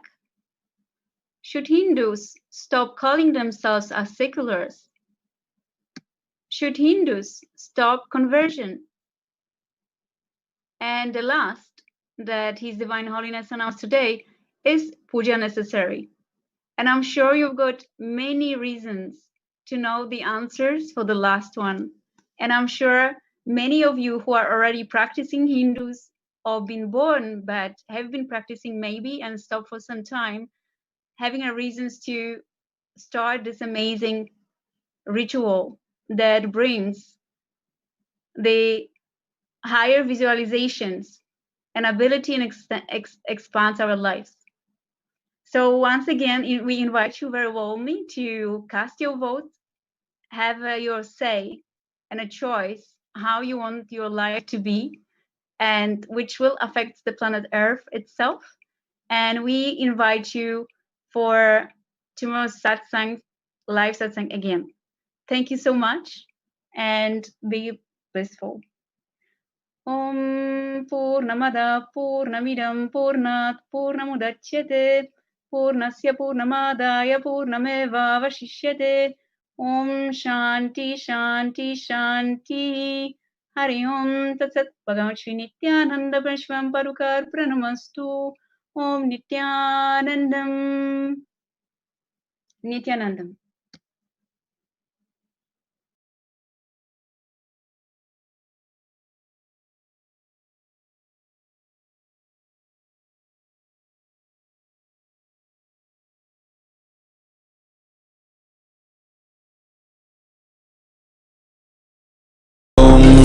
Nithyananda Paramashivoham. Om Nithyananda Paramashivoham. Om Nithyananda Paramashivoham. Om Nithyananda Paramashivoham. Om Nithyananda Paramashivoham. Om Nithyananda Paramashivoham. Om Nithyananda Paramashivoham. Om Nithyananda Paramashivoham. Om Nithyananda Paramashivoham. Om Nithyananda Paramashivoham. Om Nithyananda Paramashivoham. Om Nithyananda Paramashivoham. Om Nithyananda Paramashivoham. Om Nithyananda Paramashivoham. Om Nithyananda Paramashivoham.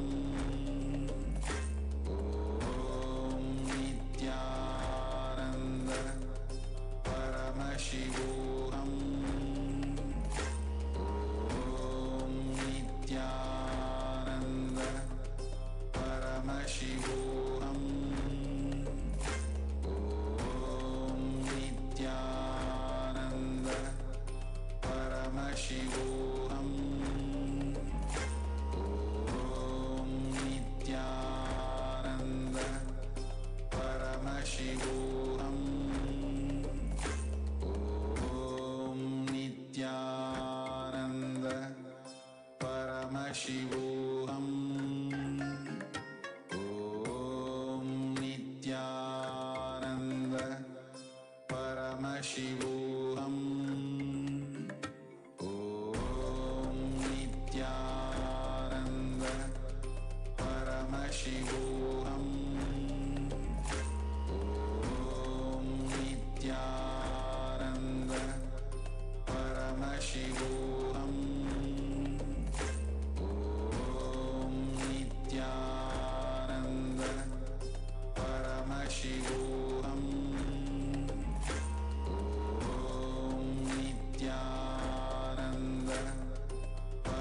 Shivoham.